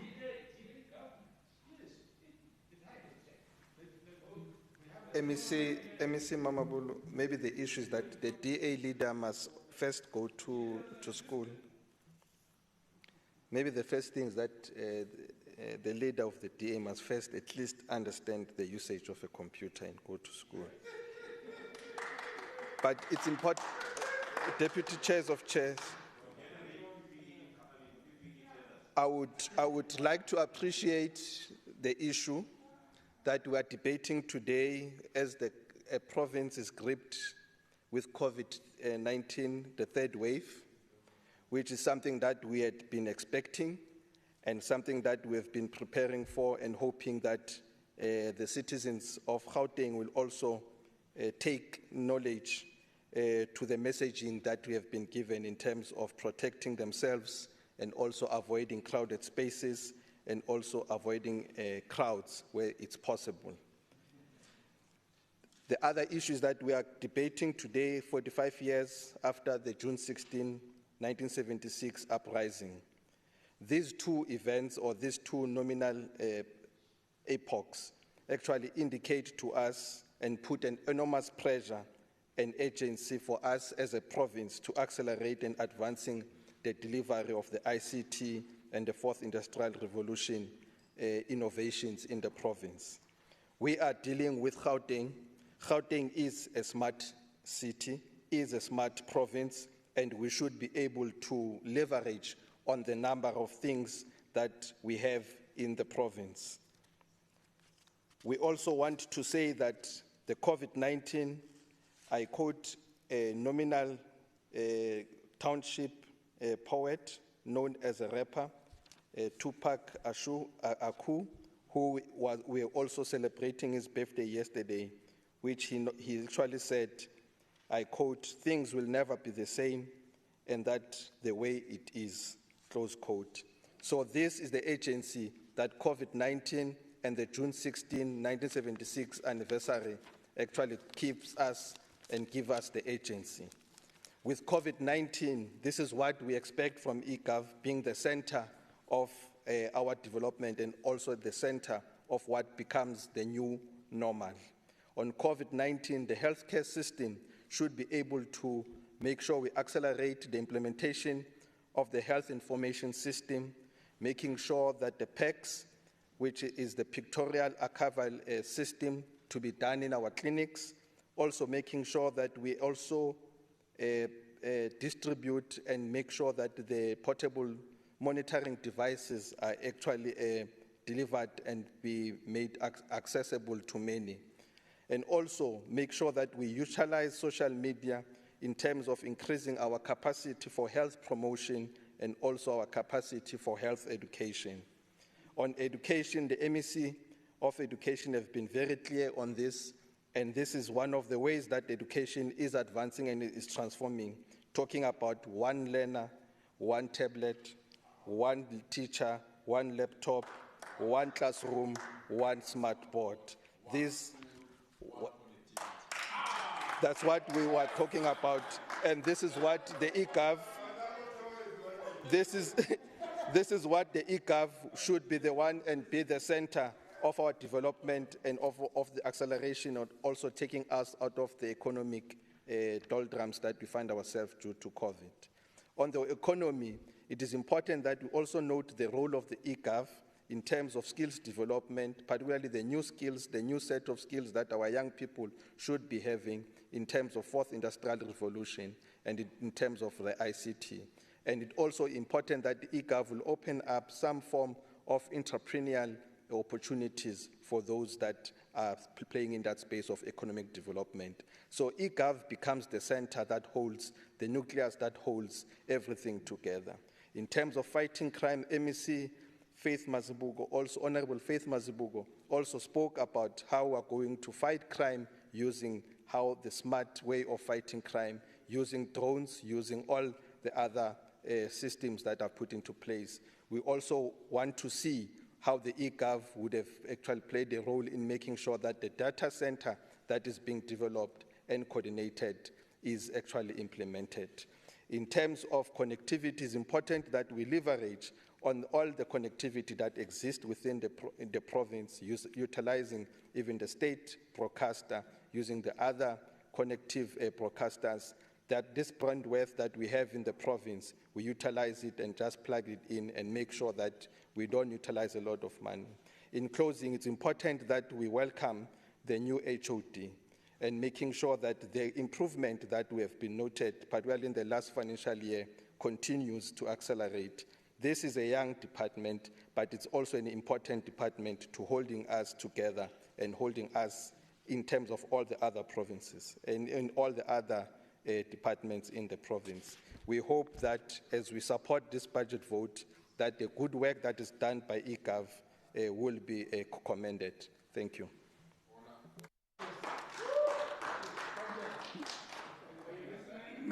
Thank you very much. Before the MEC replies, Honorable Dr. Kamela, you'll now speak in place of Honorable Macheke.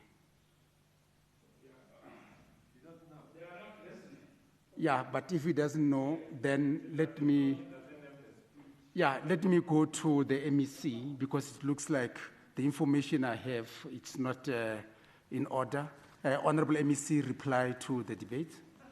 Thank you, Honorable Deputy Chair of Committees. Some of my responses are on my speech, so let me quickly finalize my speech, then go to the comments. Honorable members, I'm pleased to announce that the department has developed a provincial e-waste management strategy which seeks to guide the management of e-waste to ensure that ecologically sustainable development is promoted and waste generation is avoided and minimized by the province. The strategy further strives to contribute towards economic development of youth and the township economy. E-waste is the fastest growing waste stream in the world, and Gauteng, being the hub of South African economy, generates the most e-waste in the country. This e-waste threatens our environment and the health of our citizens because it is not effectively and efficiently disposed of. Also, there is no provincial legislation to manage e-waste collection and treatment. E-waste also has the possibility of generating an entire new industry in which young people can be trained in various components of e-waste management.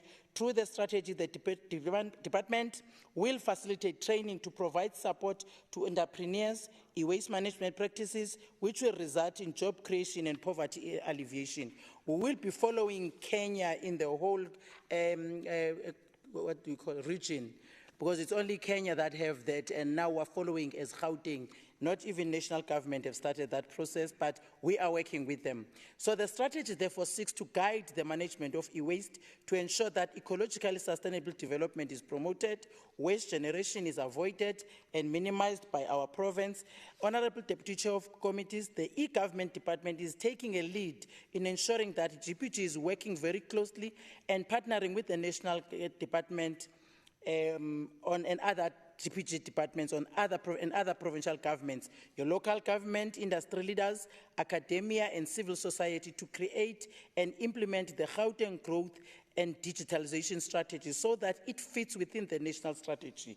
A shortage of ICT skills and capacity which is needed to drive and sustain digital transformation, modernize the effective use of GPG's ICT resources, increasingly affect critical areas such as data management and cybersecurity in the province. And I think Member Moriarty raised the issue of capacity of the people that are in the department. Hence, we are reskilling the Member Moriarty and upskilling those that are there and making sure that they even go to school so that the department change indeed and become what it's supposed to be. So I have noted your point that you have raised. It's not a critique there, it's something that is there. We all know the process that was followed and now we're changing that process. And I think again, even in the area that you have raised that is related to the assets of the department, especially on the ones for Gauteng broadband, we take that issue that has made us to be qualified as a department. It's something that we're dealing with.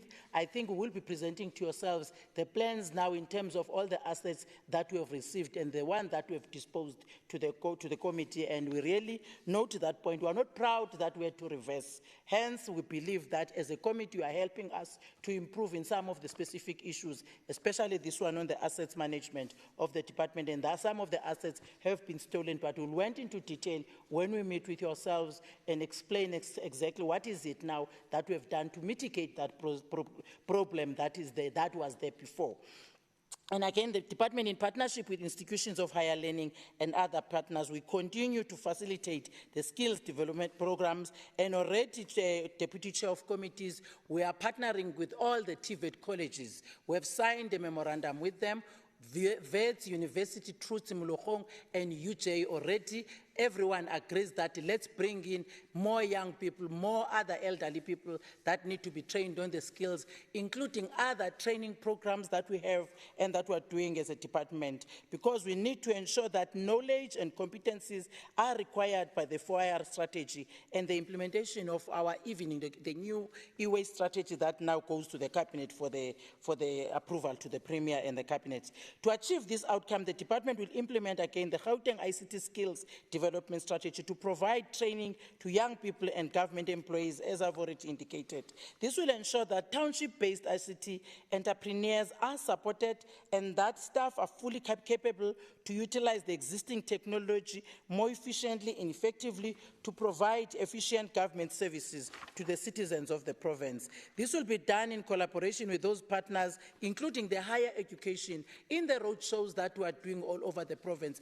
Higher education is part of that because we're saying some of the matric that are interested in ICT, they must be able to be channeled immediately by the Department of Higher Education, and they must get those necessary skills. And we're really happy with that relationship that we've built with higher education, without forgetting the Department of Communications at the national that is led by Ms. Stella Ndabeni. 5,000 GPG staff will be trained on an online platform. Already there are those courses. If you go to our online platform, any one of you are free to register to those courses and ensure that you have, we want to make sure that we have relevant and required skills in the world of work. And also we have 5,000 youth that will benefit from the ICT development program, which is the Action Lab program that we are doing it together with the Department of Economic Development. And we have hundreds that will be placed on the ICT experiential learning. Honorable members, I'm pleased to announce today that the department has managed to fill the critical post that required the drive to digital transformation and modernization of the government services in the province.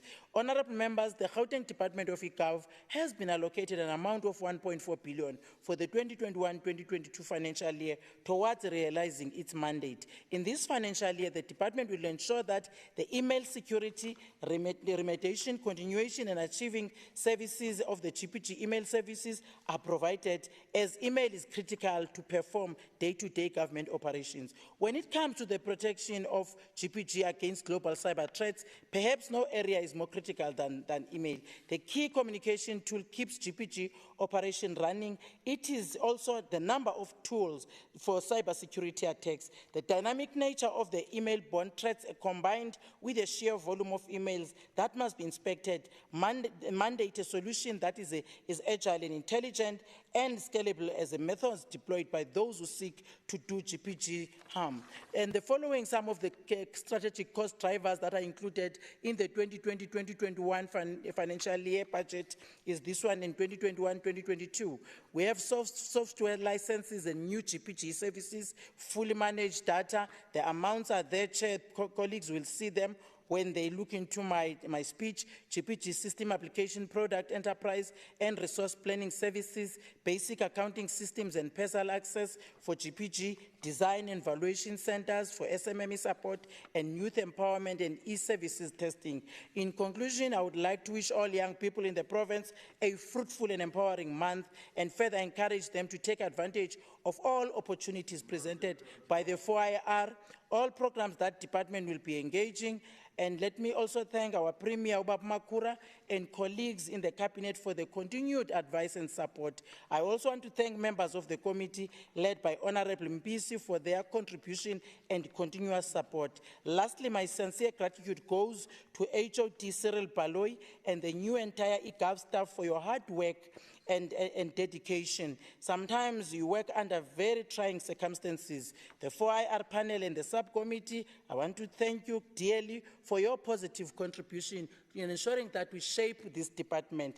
Honorable Deputy Chair of Committees, I think I will present, therefore invite the House to adopt the budget as presented. But let me quickly talk to Member Randall. I really appreciate, Member Randall, the support that you have been giving to the committee. It's strange that you will always expect members from the opposition with Member Moriarty and other members to bash us, especially coming from that department called eGov, with specific things that you knew that have been happening, and now you realize at least there are changes that we are taking, but it's because of the work that the whole committee, including yourself, Member Randall, that you have been doing in ensuring that you are advisors and making sure that we improve the work of this e-government department, which is the only department, by the way, in the country. So hence, I know that everyone wants to see it doing a good thing. It's not because you're becoming malicious. It's because you want it. When we started, other provinces, when they want to follow suit to what Gauteng has done, they must see a good example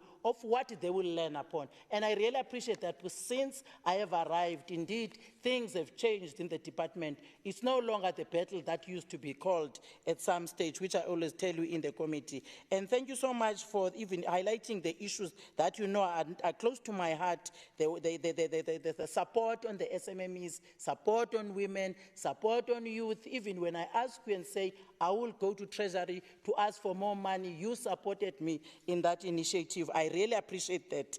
And because we need to deliver on the commitments that we have made. But let me go to Honorable Member Mazui. I am not going to waste my time. I want to tell Member Mazui that I'm not going to embarrass you to the honorable members of EFF, because they deployed you there thinking that they know that now we're debating vote 13, not vote 14. 13, it's eGov that we're debating now. Finance is still coming. So please make sure that you know what you are deployed to do there. Don't embarrass yourself, and I don't want to embarrass you, because you know you and me are good friends. So I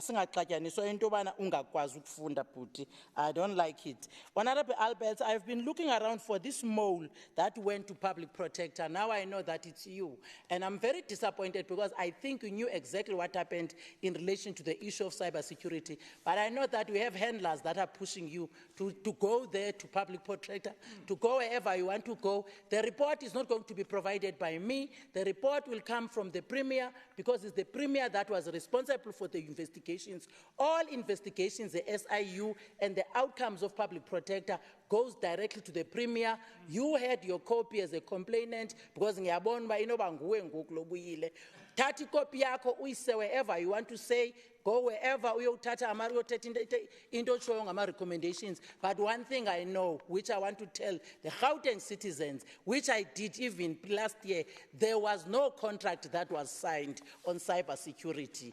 Yeah, but go to the committee meeting, Albert. The members will induct you and tell you all these issues they have asked. I'm sure you are surprised why other members are not asking about this SOC that you are busy talking about. It's because they know the information, they have asked, they have interrogated and investigated even themselves how far, what has happened, and hence now they want this province to have clear cyber security strategy and plans, which the committee members told us, awuhlali nathi awuzazi indaba zethu. So hence nakuqala ubuphoxwa apha ndikuzwela because ngutata omdala. I'm very disappointed with you. You are very petty because you are here as a member representing your community. Don't lie to your community. Tell them the truth. Akunamali ephumileyo ye-state yaya to any company there. So, but go to chairperson of committee or of the committee that you are responsible with. Aku-explainele this issue oyifuna kangaka. Uzundincede uhlukane nami tata because uzangikhupha endleleni. Ngede. So, thank you so much. Thank you so much, Acting Chair Masuku. I really appreciate your good speech. Ekhaya bekuzawuthi unenhloko ethambileyo. Usuka kwami ku-medicine ube sowungena kwi-accounting, including ICT. I really appreciate your support, and I've written down all your contributions on the issues that you are raising. I will definitely, indeed, Honorable Mazibuko wanted an agent meeting with myself to some of the critical areas that we must do, which the Premier instructed us to do in integrating the whole system with the e-gov systems that we have. So we'll be working on that, and we will ensure that SMMEs are taken care of, because we tend to forget them and think that they know, even in this issue of advertising posts or whether vacancies that are there, they do need to know those things. So we'll definitely focus on them, as you have indicated, and young people, including women and people with disability in the province. Let me thank you so much, Chair. I think I've finished my 10 minutes. Thank you.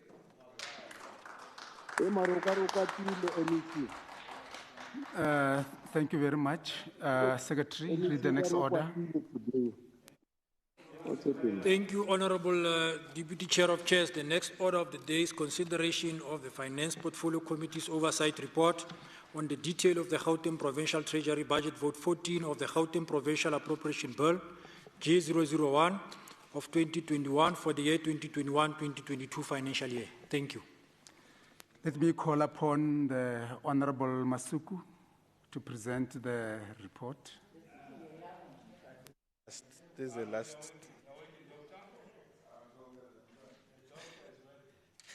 Thank you, Deputy Chairs of Chairs.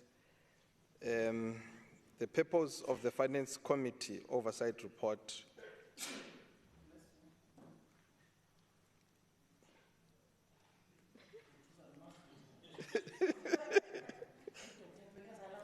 The purpose of the Finance Portfolio Committee Oversight Report on the Gauteng Provincial Treasury on the detail of the Gauteng Provincial Appropriation Bill financial year is to examine the implication of the projected expenditure for the current financial year with a particular emphasis on allocative efficiency.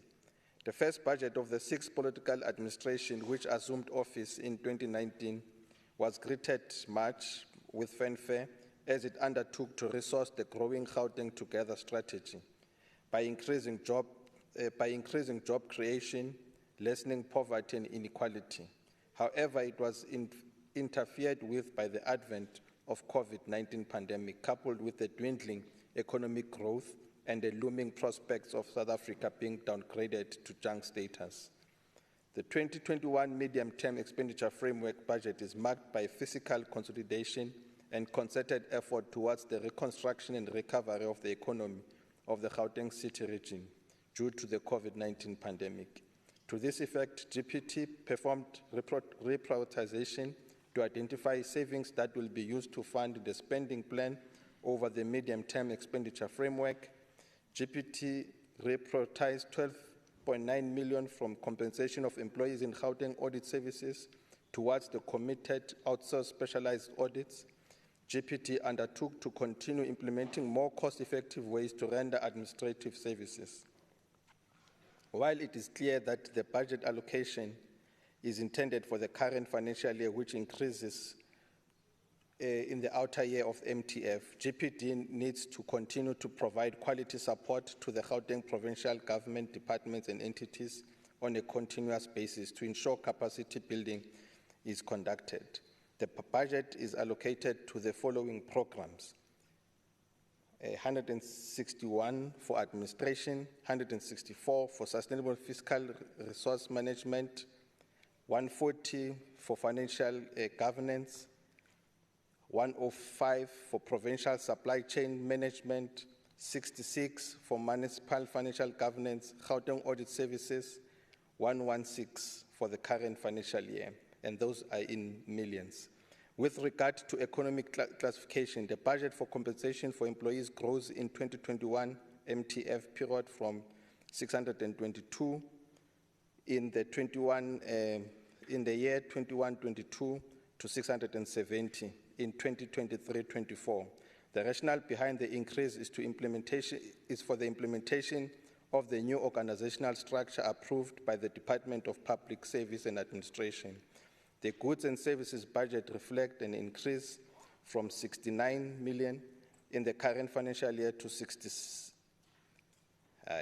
other way around, from 66 million to 69 million in the current financial year. Provision is made for the key projects such as property audit services required for the open tender process, media services for the province budget, tabling days, events, implementation of the infrastructure delivery management services, amongst others. The transfer to Gauteng Infrastructure Finance Agency increases from 64 million in 21-22 financial year to 65 million in 2023-24 financial year.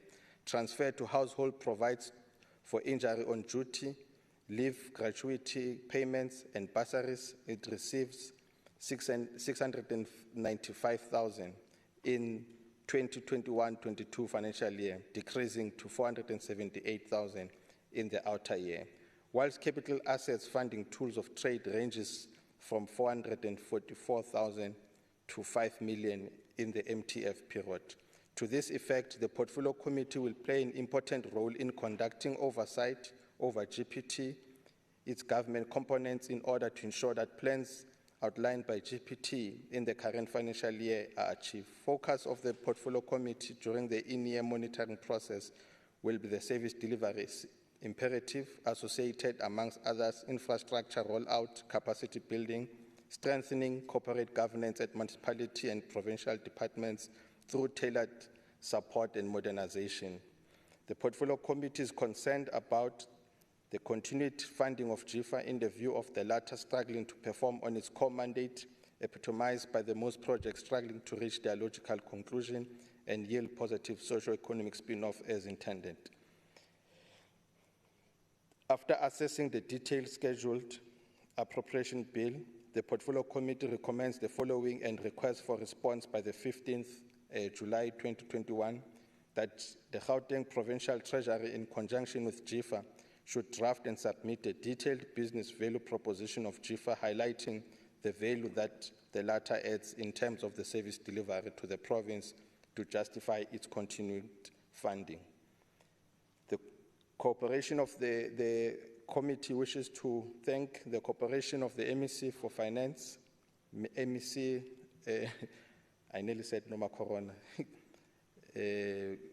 and Nkomo Ralihuku, acting head, Mr. M. Vilegazi, as well as senior official from GPT, is highly appreciated, and also appreciate the diligence and dedication and commitment shown by all the Portfolio Committee members, and also show the gratitude to be extended to the support staff, the Group Committee Coordinator, Mr. T. Budibe, Senior Committee Coordinator, Mr. J. Nzane, and Mr. Z. Mabuza, acting researchers, Mr. M. Tsetla and Ms. L. Chilwane, legal advisor, Ms. W. Ngubane, senior information officer, Mr. W. Nzibande, media officer, Mr. A. Dikola, committee administrator, Charlene Dibier, Ms. Charlene Dibier, service officer, Ms. R. Msimang, catering assistant Ms. A. Ntene, and Hansard recorder Ms. R. Singh. After extensive deliberations, the Portfolio Committee unanimously adopted the report on the detailed budget vote 14 Gauteng Provincial Treasury of the Gauteng Provincial Appropriation Bill G00121 in terms of Rule 117, Section 2, Subsection C, read with Rule 164. The Finance Portfolio Committee presents to this House and recommends the adoption of the Committee Oversight Report on the detailed budget vote 14 Gauteng Provincial Treasury of the Gauteng Provincial Appropriation Bill G00121. Thank you. Do you have any seconder to the report? Honorable rise to second. Thank you. Let me pose a question. All those in favor say yes. Yes. And all those who are not in favor say no. The yes have it. So the Secretary, the next order. Thank you, Honorable Deputy Chair of Chairs. The next order of the day is budget speech and debate on the detail of the Gauteng Provincial Treasury Budget Vote 14 of the Gauteng Provincial Appropriation Bill G001 of 2021 for the year 2021-2022 financial year. Thank you. MEC, deliver your budget speech. Thank you, Deputy Chair of Committees. Madam Speaker, Honorable Deputy Speaker, Honorable Premier, colleagues in the Executive, Honorable members of this House, the HOD of Gauteng Provincial Treasury, CEO of Gauteng Infrastructure Financing Agency, comrades and friends, citizens of Gauteng. We are presenting the 2021-22 Gauteng Provincial Budget, Treasury Budget vote in the complex and difficult times for our province and citizens. The recent rapid rise in COVID-19 infections in our province and the stubbornly high unemployment rate with the resultant consequences of poverty and hunger continue to be a cause of concern for all of us. However, we remain hopeful that as we scale up the vaccination program, we will win the fight against the pandemic. Our country and indeed our province are also experiencing a sustained economic recovery. This was confirmed when the Statistics South Africa last week released the gross domestic product figures that are showing that the economy recorded the third consecutive quarter of the positive growth. This led to our economy expanding by 4.6% of an annualized basis. 8 of the 10 industries reported gains in the first quarter of this year, led by mining, finance, trade, transport and communication, and manufacturing. These are amongst the industries that are key to our growth strategy, which is Growing Gauteng Together Vision 2030, and demonstrate that we are on the right track as a province. This positive sentiment was again boosted by the June World Bank's Global Economic Prospects and report, also released last week, which estimates the country's economic growth for this year as 3.5% due to, amongst other things, the higher commodity prices and the global economic recovery. This was an upward revision from the January estimates of 3.3% by the same multilateral institutions. But despite the improvements that we have recorded, we know that our country's economy is still about 2% smaller than what it was when we were hit by the outbreak of COVID-19 last year. Therefore, we must work hard as a collective, government and private sector, to sustain this growth trajectory, to increase business activity, create jobs and lift our people out of poverty. As the Gauteng Provincial Government, we understand that in order to address the challenges brought to us by COVID-19, grow the economy and create jobs for our people, we must be relentless and efficient in implementing Gauteng's COVID-19 response plan, which is focused on these 4 priorities. These are defeating the COVID-19 pandemic, reigniting the Gauteng's economy, recalibrating social policy, and improving governance.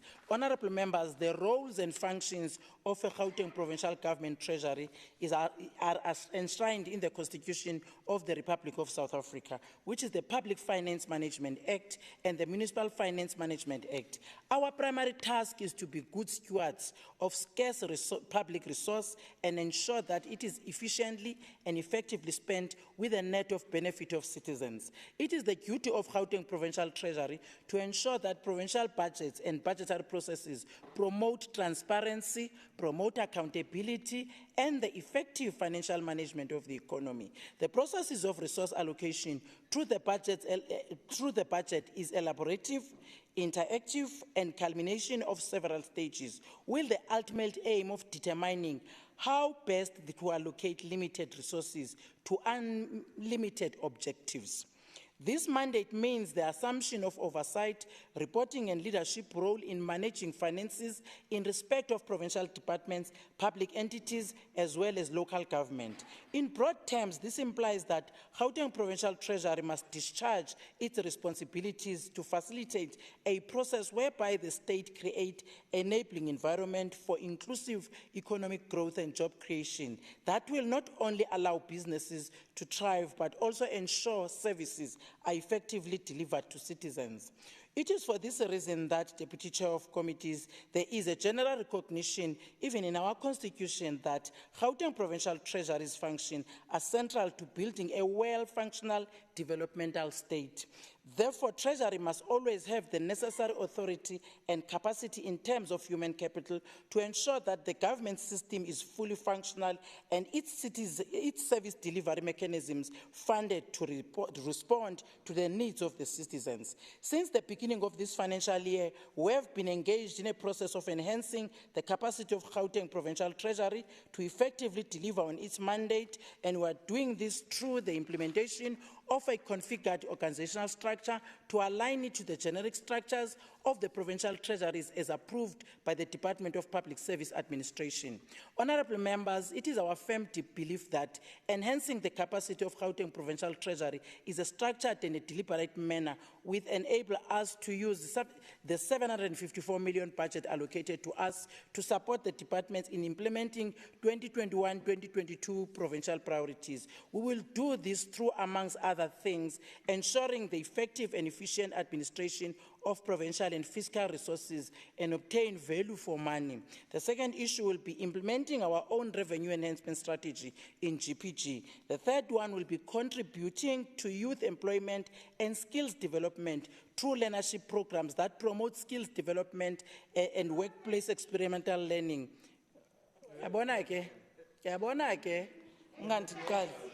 Contribute to youth employment and skills development learnership programs, and support provincial departments and entities to promote improved legislative compliance in line with the financial regulations and improved audit outcomes, providing oversight and support to promote compliance with SCM prescripts. Be proactive and interventionalists in providing an oversight and support role on the implementation of municipal budgets, and guide and advise municipalities towards MFMA compliance, providing independent objective assurance and consulting services that are designed to add value to and improve operations of the GPG institutions. In doing our work as the Provincial Treasury, we are guided by the national imperative of supporting economic reconstruction and recovery while stabilizing public finances to counter the adverse effects of COVID-19. Honorable members, in the 2020-21 financial year, the departments managed to spend a total of 137.9 billion, or 96% of the adjusted budget, to deliver much-needed services to the citizens of Gauteng. The total wage bill was 53% of the GPG budget, against a commitment to keep it below 60%, and we will still strive to ensure that it does not pose a threat to service delivery by crowding our resources for other areas of the budget. While the 2020-2021 financial year was not a normal year, given the impact of the COVID-19 pandemic, it behoves us as GPG to spend better the resources at our disposal. When I presented the provincial budget in March, I emphasized that the 2021 medium-term expenditure framework budget was based on a number of measures that were being taken in support of the 5-year fiscal consolidation path adopted by the national government. These measures have seen a considerable decrease in the indicative budget baselines of all departments. Therefore, we must improve the absorptive capacity of allocated resources and live within our means amidst all the fiscal pressures currently being experienced. Sound financial discipline becomes our watchword in the 2021 MTF. We will also strive to harness resources outside the fiscal envelope to drive the developmental agenda as outlined in the adjusted GGG 2030 plan, which remains our guiding policy framework in achieving the ideals of the sixth administration. In the 2021-2022 financial year, over and above the continuous monitoring of financial performance by departments and entities, as well as infrastructure delivery, there will be a focus on expenditure reviews as a way of analyzing deeper prices paid for goods and services across service delivery programs. We must come to terms with doing the same or more with less resources. Gauteng Provincial Treasury is developing cost guidelines to departments and entities that will pave the way towards a standardized budget approach and processes in the determination of financial information. On revenue collection plays a crucial role in supplementing declining national transfers towards resourcing provincial priorities. Despite prevailing economic downturns, the impact of COVID-19 lockdown restrictions, I am pleased to report that for the 2020-2021 financial year, we have collected a total of 6.58 billion. This means that we have surpassed our downward adjusted annual target of 5.95 billion by more than 10%. I thank you. The Gauteng Provincial Government-owned Revenue Enhancement Strategy was approved by EXCO on the 31st of March 2021.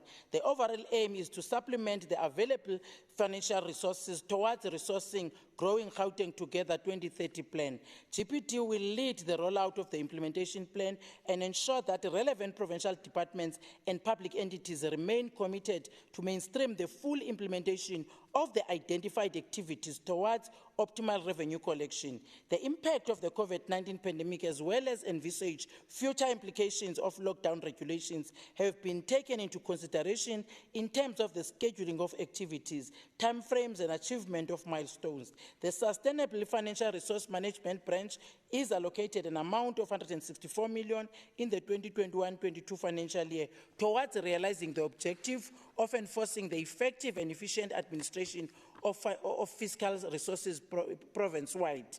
In the previous financial year, we continued to promote accountability in the public finance management matters, including ensuring compliance with the financial norms and standards in the PFMA-compliant institutions. We ensured that all departments and entities submit their annual financial statements in line with timelines. Following the outbreak of COVID-19, we developed guidelines on emergency procurement and intensified its monitoring on the processes. This year, financial governance has been allocated 140 million to continue with the work to promote accountability in the financial management matters and ensure compliance with financial norms and standards. The business unit will continue to automate solutions as part of modernizing public service to improve service delivery. To improve audit outcomes, Deputy Chair of Committees, we strengthened internal controls throughout the province and continue to provide assurance through the implementation of internal audits. All planned internal audits were conducted and ad hoc audits conducted, especially related to COVID-19 procurement. In this financial year, the Gauteng Audit Service, which is GAS, will support the provincial government in achieving a clean administration through performing the risk-based audits, information system reviews, and service delivery audits. Honourable members, we have allocated 116 million to GAS for this financial year. These resources will enable GAS to continue to add value to the operations of provincial government and strengthen the culture of good governance with the provision of independent, objective assurance and consulting services. When I presented the 2020-2021 budget vote to this House last year, I stated our intention to decentralize the open tender function with the aim to allow accounting officers to take full responsibility for the complete value chain of the procurement function, in line with Section 38 of the Public Finance Management Act. Today, I can report that open tender has already been decentralized to 12 departments and 5 entities. This has been a gradual process of decentralizing the open tender function only to those departments and entities that, according to our assessment as Gauteng Provincial Treasury, were ready to implement the function on their own. In line with this, Gauteng Provincial Treasury will continue to manage the open tender function on behalf of the Department of Health, Department of Sports, Arts, Culture and Recreation, Gauteng Infrastructure Financing Agency, Gauteng Film Commission, and Gauteng Partnership Fund. These departments and entities are not yet ready to manage the open tender on their own. While we are decentralizing this function, the departments and entities, Gauteng Provincial Treasury as a custodian of provincial resources, will continue to exercise strong oversight to ensure compliance with rules and regulations. Open tender will remain a central pillar in procurement processes of Gauteng Province going forward. The legacy is guaranteed through the Gauteng Finance Management Supplementary Act, Amendment Act of 2019.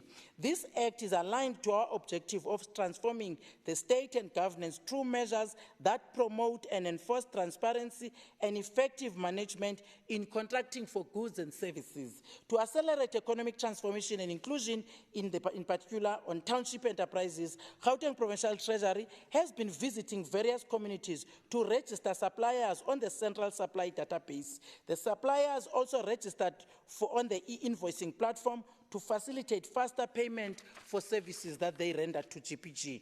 In fact, over the past 2 weeks, I was leading these road shows, Honorable Deputy Chair of Committees, which took place in various townships in Tshwane, Ekurhuleni, Johannesburg, Citybeng, and West Rand. Through these and other campaigns, the department had increased the number of suppliers registered on CSD to more than 47,000, and in addition, we enhanced our supplier development workshop that provided township suppliers with training on how to tender and how to manage the finances on their businesses. As a result of these and other capacity building initiatives, the provincial government has been able to procure goods and services from 4,478 township suppliers in 2020-2021, amounting to more than 3 billion. Working with the Department of eGov, we are making steady progress on subcontracting and automating the subcontracting register. We want to track all the subcontracted contracts in the Gauteng provincial government. The system was implemented effective from December 2020. The departments have started to upload contracts on the system. A total of 98% of the contracts uploaded were awarded to BBBE suppliers with a contributor to level 1 to 4. As at the end of May 2021, the contracts register is at 1,708 contract line items to the value of more than 40 billion. In this financial year, more departments will be trained so that they can also upload their subcontracted contracts on the system. In this financial year, we have allocated 105 million to the supply. Yes, Chair. Now your time is up. Thank you, Chair. Honorable Randall.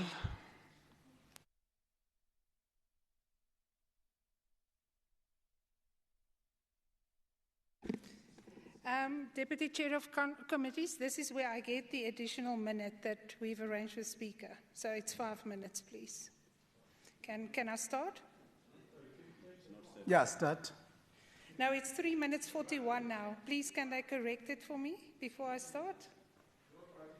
No, we are noting. We have your time. Thank you. Continue. Thank you. So many residents are in need during this unprecedented economic recession and COVID third wave, conditions which have caused havoc in the lives of many of our people. What this extraordinary time requires is a budget where we see heroes emerging from their positions in government, making sure every rand spent will become a potential asset and provide the safety net for our residents. But for now, we have a pedestrian budget, which is a continuance of things as they are, with relatively minor and superficial changes. A commitment to sound financial management is never easy and is a never-ending process. It is not something to be done once or just for a while and then set aside. It requires the steady, unrelenting application of rigorous discipline and vigilance on both the macro and micro day-to-day level in how programs and services get delivered. In a budget speech, MEC for Finance said, and I quote, "We will not relent to the pain, misery and calamity visited upon us by the socio-economic situation precipitated by COVID-19, nor mask the incompetence, corruption or greed." Close quote. Deputy Chair, the time for accumulating statistical bragging rights is over. The Gauteng Provincial Treasury will have to assess program relevance, effectiveness and efficiency to improve value for money in the department. We have seen how certain budgets for sanitation and procuring PPE equipment were plundered by greed and self-interest. The ultimate victims of this continue to be our residents. Serious spending reviews are needed this financial year, and an executive committee on expenditure review is recommended. We must ensure that every rand spent is well spent, with a focus on a better tomorrow and not be locked into spending patterns of yesterday. The focus on the implementation of the Township Economy Revitalisation Strategy is supported, as it gives so many SMMEs in our province the opportunity to become skilled entrepreneurs and to take care of their families while contributing to a growing economy. Training provided to them should be relevant to their needs and the outcomes measured to ensure value was added. Otherwise, we will still be failing them. You see, Deputy Chair, creating employment opportunities is not just a welfare measure, but a necessary part of development of our province. We can no longer afford to keep any resources unutilized or underutilized. Municipalities are the engines of growth, employment and innovation, as it's closest to our people, dealing with the fundamental issues that touch our people's lives daily. Provincial Treasury allocated budget to assist municipalities in obtaining clean audits and training, yet we keep on seeing municipalities battling with unfunded budgets, qualified audits and poor financial planning and execution. So where is the value for money spent here? Not many, when many of our municipalities are in a state of collapse and service delivery has come to a grinding halt. The budget also funds promotion and enforcement of transparency within the supply chain within the province. Inefficiencies in procurement are often related to the duplication of effort and costs relating to high-volume, low-value transactions and manual processes. Deputy Chair, the department undertook to look at various ways of enhancing own revenue collection to supplement funding of provincial priorities so as to deliver quality service to our people, and a shift of funding from consumption to investment is needed to stimulate economic growth. Deputy Chair, to come back to prove that this is just another pedestrian budget, I'll use the examples of the budget for the Infrastructure Delivery Management System. In February 2013, the then MEC Finance in his budget speech said, the Provincial Treasury is working closely with departments to institutionalize the Gauteng Infrastructure Delivery Management System. 8 years later, and the implementation of the IDMS system is still underway. Another example is the focus on the modernization of the public service for effective service delivery. In 2015, 6 years ago, the Department of E-Government was established for exactly this reason. Where is this tangible improvement in the delivery of services to our people? Where is the reduction in queues and waiting times and the streamlining of processes? The potential is there to have a public service that works efficiently and effectively, one that other countries would want to emulate. But we need to have a budget that strategically supports the priority areas. In closing, behind all the words and numbers in this budget are decisions that will reflect direction set and commitments made, and taken together, they will help shape the course of our people's lives. Let us rise to the occasion and be the heroes our province so desperately needs. I thank you. Honorable Mukweva. Thank you, Deputy Chair of Chairs. The EFF will reject the budget. The Gauteng Provincial Treasury has a mandate to protect the taxpayers' money and to ensure the efficient and effective expenditure of the government funds on the programs designed to elevate poverty, build state capacity and deliver quality services to the people of this province. The Provincial Treasury has been allocated the budget of 754 million for this financial year compared to 807 million in a previous financial year. While the department is meant to provide support and oversight of over Gauteng provincial government departments, it has failed to do so, as almost all departments have reported millions in under-expenditure for the previous financial year. All provincial departments are failing to achieve planned targets, and there is a serious wastage of resources caused by poor financial management and lack of leadership. Critical departments in the province that are essential for driving economic activity and safeguarding of the health and lives of the people of Gauteng have reported millions in under expenditure, and yet the Treasury has done nothing about that. The Department of Health underspent by over 900 million, roads and transport underspent by over 630 million, while social development and human settlement underspent by over 400 million and 200 million respectively. GIFA has proven to be an incapable structure in supporting infrastructure projects throughout the province. The continued budget allocation for GIFA is proving to be unfavorable for social economic development of the people of Gauteng. The rampant corruption in the public procurement process is clear indication of the absence of prioritizing the marginalized and poverty-stricken people of this province, and to further deprive them the much-needed resources to improve their life.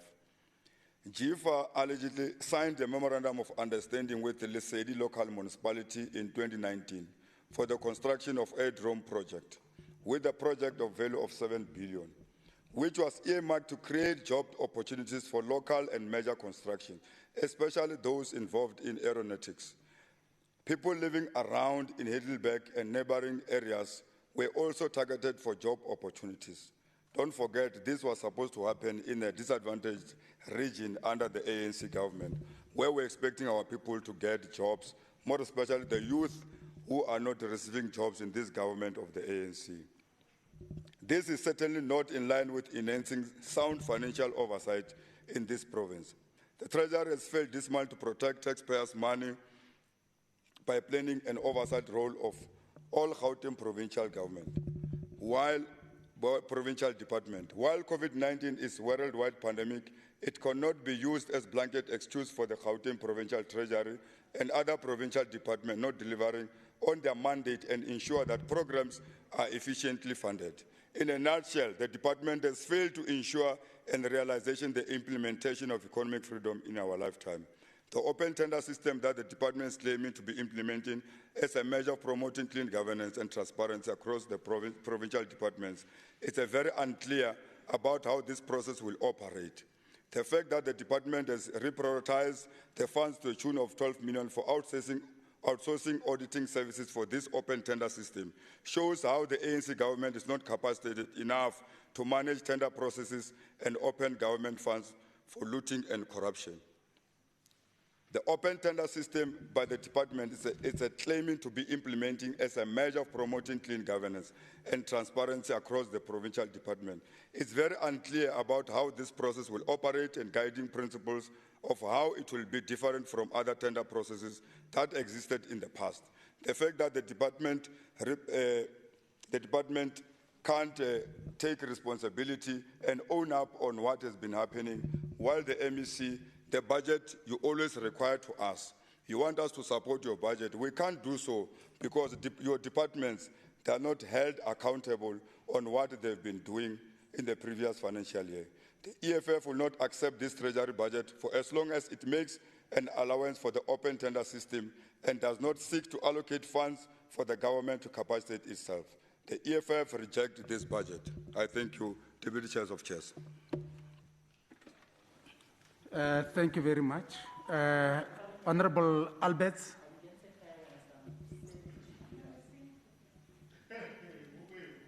Honorable Alberts. Honorable Adams. Honorable Adams. I'm good, thank you, Deputy Chair of Chairs.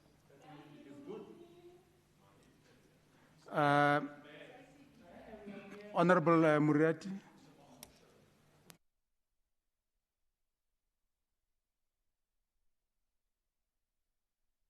Government enables an economy that creates jobs, elevates people out of poverty, and provides opportunity for all South Africans. A government can do this by investing heavily in infrastructure projects that improve service delivery, thereby uplifting the lives of our people through better schools, better health services, and better transport systems. That's why Westgrow in the Western Cape has succeeded in raising more than 5 billion rand in foreign direct investment, through which 3,000 new jobs were secured, far exceeding its targets. But if we compare this performance to that of GIFA, the funding agency that is kept alive by part of this budget vote 14, you can only but feel disappointed. Each year, the GIFA provides a list of its projects. Some disappear from one year to the next. Some projects reappear a year or two later. Very seldom do projects reach the point where construction work begins, bringing hope of jobs and more capacity for service delivery. In our quarterly and annual reports, not only do we see missed targets, but we also see losses. The Finance Committee recently engaged with clients of the agency. We heard about delays upon delays, and the supportive voices that there were could point out to 5 to 6 million rand of sponsorship of feasibility studies here and there, and tabling the odd spreadsheet every now and again. My impression was that those clients were grateful for the money, believing at some stage there would be public-private partnerships that would relieve them of the headache of infrastructure financing and the construction to someone else. But very little has been seen of these much-anticipated partnerships. GIFA ascribes this failure to a lack of appetite in the market. Thus, they invariably turn to DBSA. Colleagues, the client departments could just have simply picked up the phone to DBSA themselves. Frankly, the GIFA's resources could be better applied elsewhere. But where Gauteng fails, Western Cape succeeds. I strongly urge that we follow their example and see that our people get jobs, better schools and health facilities, roads and houses. I thank you. People from Philly to Honorable Malema. don't have those houses. Honorable Malema. Thank you very much, Honorable Deputy Chair of Committees. In essence, I precisely deem it appropriate and befitting to basically start by requesting that I be granted a permission to switch off my video for purposes of better connectivity. Honorable Deputy Chair of Committees, on the assumption that a permission to my request is granted, I want to take this opportunity to first acknowledge and greet the Honorable Speaker of the House and the Honorable Deputy Speaker, Honorable Premier of Gauteng in absentia, the capable yet progressive Chief Whip of the Majority Party, Honorable Mzi Khumalo, Honorable members of the, members of the Executive Council, Honorable members of the Legislature, our distinguished guests, citizens of Gauteng. Honorable Deputy Chair of Committees, as a point of departure, we want to state in clear and non-mistakable terms in this House that as the ANC, we support budget vote 14 as tabled and adopted in the House. This year marks the 45th anniversary of the Soweto uprisings, and as the ANC-led government, we want to pay our tribute to this special generation of 1976 youth. The heroic act of rebellion by these unsung heroes and heroines of the struggle ignited a great beacon of hope for millions of South African young people, uniting them in a common struggle for dignity, equality, and social justice. You will all be aware that we celebrate this Youth Month under the most difficult circumstances, with today's youth engaged in a fight for the lives of their communities against the new invisible enemy called the COVID-19 pandemic. Since the dawn of democracy in 1994, our mission as the ANC has consistently been the creation of a better life for all South Africans, with a greater focus on those who cannot afford to provide for themselves, the downtrodden people in our society. In the same vein, Honorable Deputy Chair of Committees, our goal as the ANC has always been to provide decent services and thrive to transform our society for all people, to give dignity to the most vulnerable by providing them with basic necessities. The ANC-led government, through its departmental budget, has sharply outlined the critical and fundamental budget items which address the basic needs of our people in different sectors of our economy. Hence, the budget is purposed to give a framework of creating a better life and create integrated and sustainable economic activities within a smart Gauteng city region. The budget has been aligned to national and provincial sector priorities of the 6th term of administration. Its intended impact and outcomes is to lead and direct the service delivery across Gauteng and the restoration of human dignity. This will be achieved as outlined in the budget through the important pillars which have been influenced by the ANC Lekgotla resolutions in February 2021. In response to the global and domestic challenges that confront the province, the government is committed to a plan of growing Gauteng Together 2030, henceforth referred to as GGT 2030. The plan reflects a collective vision of the Gauteng city region in a decade's time and beyond. It also highlights priority actions and measures for success. Therefore, the 2021 medium-term expenditure framework budget outlines the extent to which the GGT 2030 has been resourced with a view to grow the ideals and the vision contained in the GGT 2030. The GGT 2030 does not constitute a departure from the foregoing policy priorities. Its plan of action sets out the vision for the Gauteng of 2030, guided by the principles and priorities contained in the Freedom Charter, the National Development Plan, the Manifesto, work carried out to date as part of Gauteng's transformation, modernization, and reindustrialization program. It is also guided by the following overarching policy strategies, commitments, and policy directives, which namely are the Sustainable Development Goals, the New Urban Agenda, the Paris Climate Agreement, COP21, and the African Union's Agenda 2063 at international level. At the provincial level, the strategy is underlined by Gauteng Special Development Framework 2030 and Gauteng City Region Integrated Infrastructure Master Plan. The medium-term strategic framework, the Integrated Urban Development Framework, and the National Spatial Development Framework at a national level. While at the local level, the strategy is supported by municipal growth and development strategies, integrated development plans, and spatial development frameworks. The Gauteng Infrastructure Financing Agency, which is in acronym known as GIFA, endeavors to be a center of excellence in the public sector in strategic infrastructure financing solution.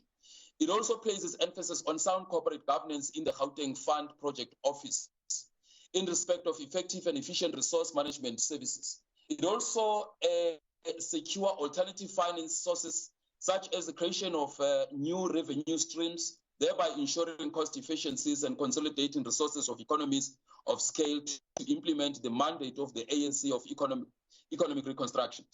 This complies with Section 40 of the Public Finance Management Act, Amendment Act 29 of 1999. While is intended to help the government of the ANC to realize the objectives of the National Democratic Revolution on poverty alleviation, which is complemented by Freedom Charter, I quote, "The people shall share in the country's wealth," close quote. Translated to transfer the wealth beneath to the ownership of the people as a whole. Therefore, Honorable Deputy Chair of Committees, the budget vote of Treasury Department is additional to anything that seeks to push back the frontiers of poverty in the province with the intention and the purpose of responding to the challenges of the working class and the poor. We, as the ANC-led government, Honorable Deputy Chair of Committees, we are happy that the overall budget of the department is channeled to poverty alleviation and addresses the challenges facing young people, women, and people living with disability for reduction of the alarming unemployment rate in our province. The ANC support the extensive financial intervention program to fast-track the development program under the financial intervention scrutiny of the Department of Provincial Treasury to focus on infrastructure development and resuscitating the economic conditions of the province. We are looking forward for the better improvement of the departments to focus mainly on the core mandate to deliver a decent, human, dignified services to address the social welfare for the poor and vulnerable people of Gauteng. The ANC-led government reaffirms its commitment to work with and supporting the provisions of services across the province with intention to improve the lives of the citizens for the better. Honorable Deputy Chair of Committees, you would be aware that the confused majority of those who are in the minority in this August sitting of the House are likely to oppose this budget vote because the nature of the opposition dictates that they are bound to oppose everything, including but not limited to this good budget before us by GPT. But as the ANC, in our sober minds, we want to reiterate our support to this budget vote of Provincial Treasury Department for 2020-2021 financial year. I thank you, Honorable Deputy Chair of Committees. Thank you very much. I now call upon the Honorable MEC Nkomora Luoko to reply.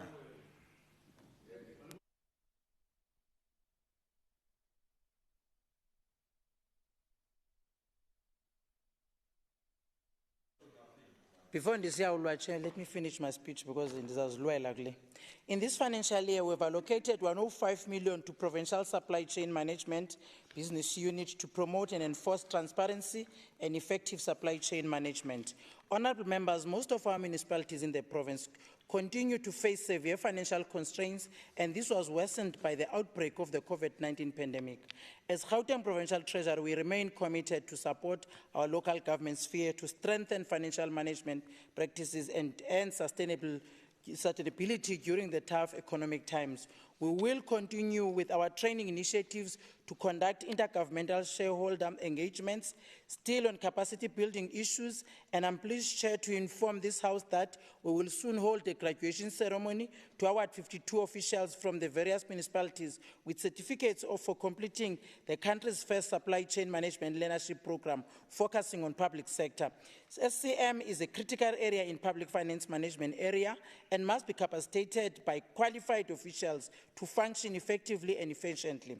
Unfunded budgets continue to be a serious concern in the local government, which we are addressing that as a province, Chair. This year we will continue again to conduct assessment on the tabled, adopted and adjusted budgets on the 8 delegated municipalities to improve compliance with the Municipal Financial Management Act and the MFMA regulations to improve a number of funded municipal budgets in Gauteng. And I think, colleagues, with what they are raising, I'm not going to dispute it because we have plans in place already to implement that, and we have reported to the chairperson of the committee and the committee members. They know what we are going to do, and we are working very closely with the municipalities because every month we meet so that we can check the status of our municipalities. And I plead with our citizens and stakeholders to pay our municipalities for services rendered. This will assist municipalities with their liquidity position and ensure that they can also meet the financial obligations like paying bulk service providers such as Eskom and Radwater, trade creditors and monthly salaries. As Gauteng Provincial Government, we have paid more than 6.1 billion to municipalities for property rates and taxes since 2018-19 financial year. This is an average of 2 billion per year, which also increased to an average of over 200 million year to year. Provincial government debt now account to the smallest portion of outstanding debt to municipalities, representing in aggregate about 2%. But our view is that, Chair, any outstanding amount affects the revenue generation and cash flow positions of municipalities. So we need to ensure that we pay them. We can't have a reason that we will not. Hence, we are trying to balance our books when it comes to their payment. That is why we are working very closely, again, Chair, with the Department of Cooperative Governance and Traditional Affairs. We will continue to assist our municipalities with the facilitation of government debt payments. In this financial year, we will increase our efforts to ensure that arrears are either drastically reduced. In addition, Gauteng Provincial Treasury will work with the Department of Cooperative through Debt Management Committee to assist municipalities to facilitate payments. Specifically, the Debt Management Committee addresses several issues which results in delays in payments, including monthly invoices and statements not being sent to the relevant departments on time or sent to the incorrect department. Municipalities failing to resolve dispute. Payments made not yet allocated by municipalities or payments allocated to incorrect department accounts by municipalities, challenges with confirmation of the ownership of properties for payment of property rates, as payments can only be affected once the deeds office process the ownership that have been finalized. We are confident that the implementation of the new organizational structure will enable the department to have a new centralized and a sharpened focus on oversight over financial management practices in local sphere of government. The organizational structure will also enable us to deal with the issues including monitoring and monitoring of investment. Honorable members, the Municipal Financial Governance Business Unit is allocated a budget of 66.4 million to support municipalities in the year 2020-2021 financial year.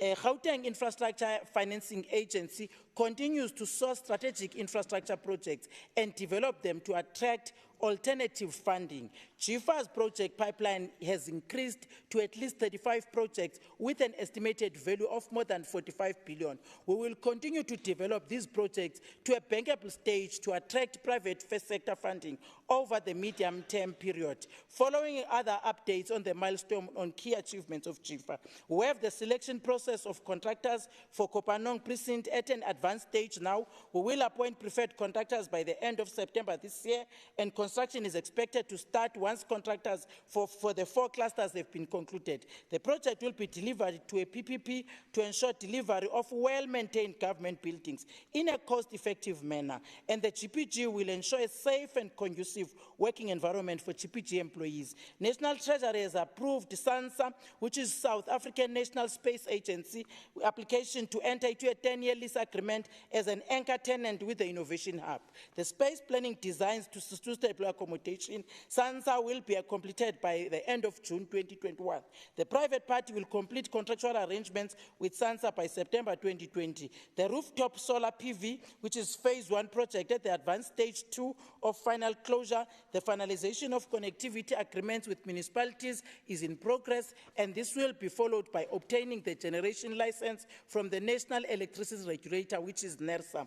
GFA is working very closely with the Department of Education and Gauteng Provincial Treasury to fund an optimal solution to fund construction of schools on greenfield sites and brownfield sites to replace old structures, asbestos structures, and mobile schools. This project will help towards alleviating the pressure of the need for schools in Gauteng. GFA is working with both national and provincial treasuries to obtain approval for the feasibility study of Citibank Fresh Produce Market. It is anticipated that by August 2021, the project should be released for the market. The Fresh Produce Market will complement the Citibank growth strategy, and which is aimed at reinventing, renewing, and reviving and reintegrating the economy to the region. Furthermore, the market will also provide vital agro-processing support to the surrounding agriculture.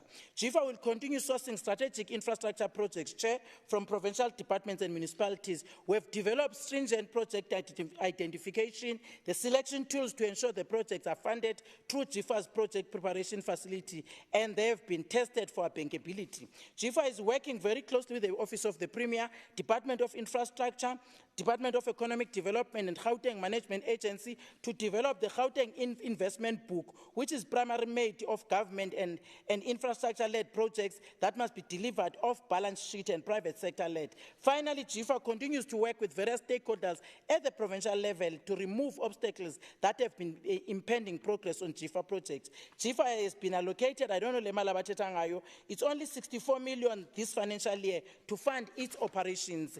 And I think, Chair, honorable members, let me take this opportunity before thank the Premier, Obab Makura, colleagues in the Cabinet, and their continued advice and support. I also want to thank members of the Standing Committee that are led by Mr. Honorable Mpisi and Mr. Sokaile, both the Public Accounts and the Finance Portfolio Committee, for engaging us robustly on our work. Indeed, through their wisdom, we have continuously improved our operations. Furthermore, I want to take this opportunity to thank all the staff of the Department of Treasury, led by Acting HO Tim Netisi, and the staff of GFA under the leadership of COO Siabe, for their hard work and dedication, sometimes under very trying times, because so, honorable members, I want to take this opportunity and thank all the members that have participated in this important debate. But I want to tell you and reveal secrets now.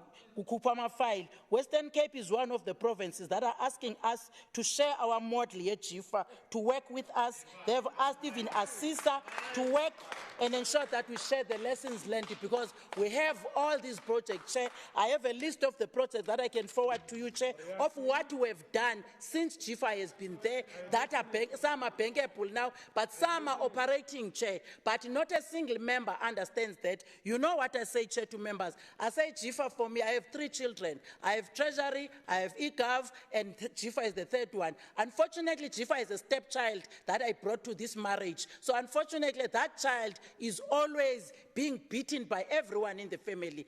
Mnake JIFA yam, I put it here next to me, kiss it in the forehead, when I watch television, and tell them that all is well, they must move forward, they must work, they must not be diverted by anyone who doesn't see their role that they are doing in ensuring that we bring this government into the people by these big projects. Hence, we're asking even municipalities to speed up the process of approving the projects that are delayed, including Tshwane municipality that now is trying to assist us to approve some of the projects that JIFA is busy financing. And I'm not working, JIFA is not only working with DPSA, Chair, as they are saying, there are other institutions, your African Development Bank, that are working with us. And I'm surprised now because we account to members daily, we tell them that, but because this is my stepchild, I have to suffer ngaye ngoba ndimntana ndimthathe ngaphandle akangotata sekhaya. Unfortunately, JIFA is not going anywhere. I want to tell you, Butiza, it's not going anywhere. It's going to do what is expected to do, which I have told you in this house, which I have told you in the committee, which we can see value for JIFA. No one this side has ever agreed to have JIFA. Nothing that they will want that is going to improve the work of this government. So I will end there, Chair. Thank you so much for the opportunity. Thanks, MEC. Honorable members, there are 3 announcements, but the first one is the 2 motions that will be debated tomorrow. So the whips will have to forward the names so that we get them, and then members are prepared to debate tomorrow. The second one is that those who have not collected the blazers, make sure that you do so. Even now, you can go downstairs, room C, and then you get the blazers. And those who are at home, make appointment with communications, and then you get the blazer. The third one, for the meetings for tomorrow, the legislature, and then also in consultation with the whips, looking at the level that the president has put us now, they have resolved that our sittings henceforth will be visual. So you are not coming here tomorrow. You are going to connect from your gadgets. Now, we are adjourning this sitting. You all rise up. Even those who are at home, you switch on your video, you rise up. And then this is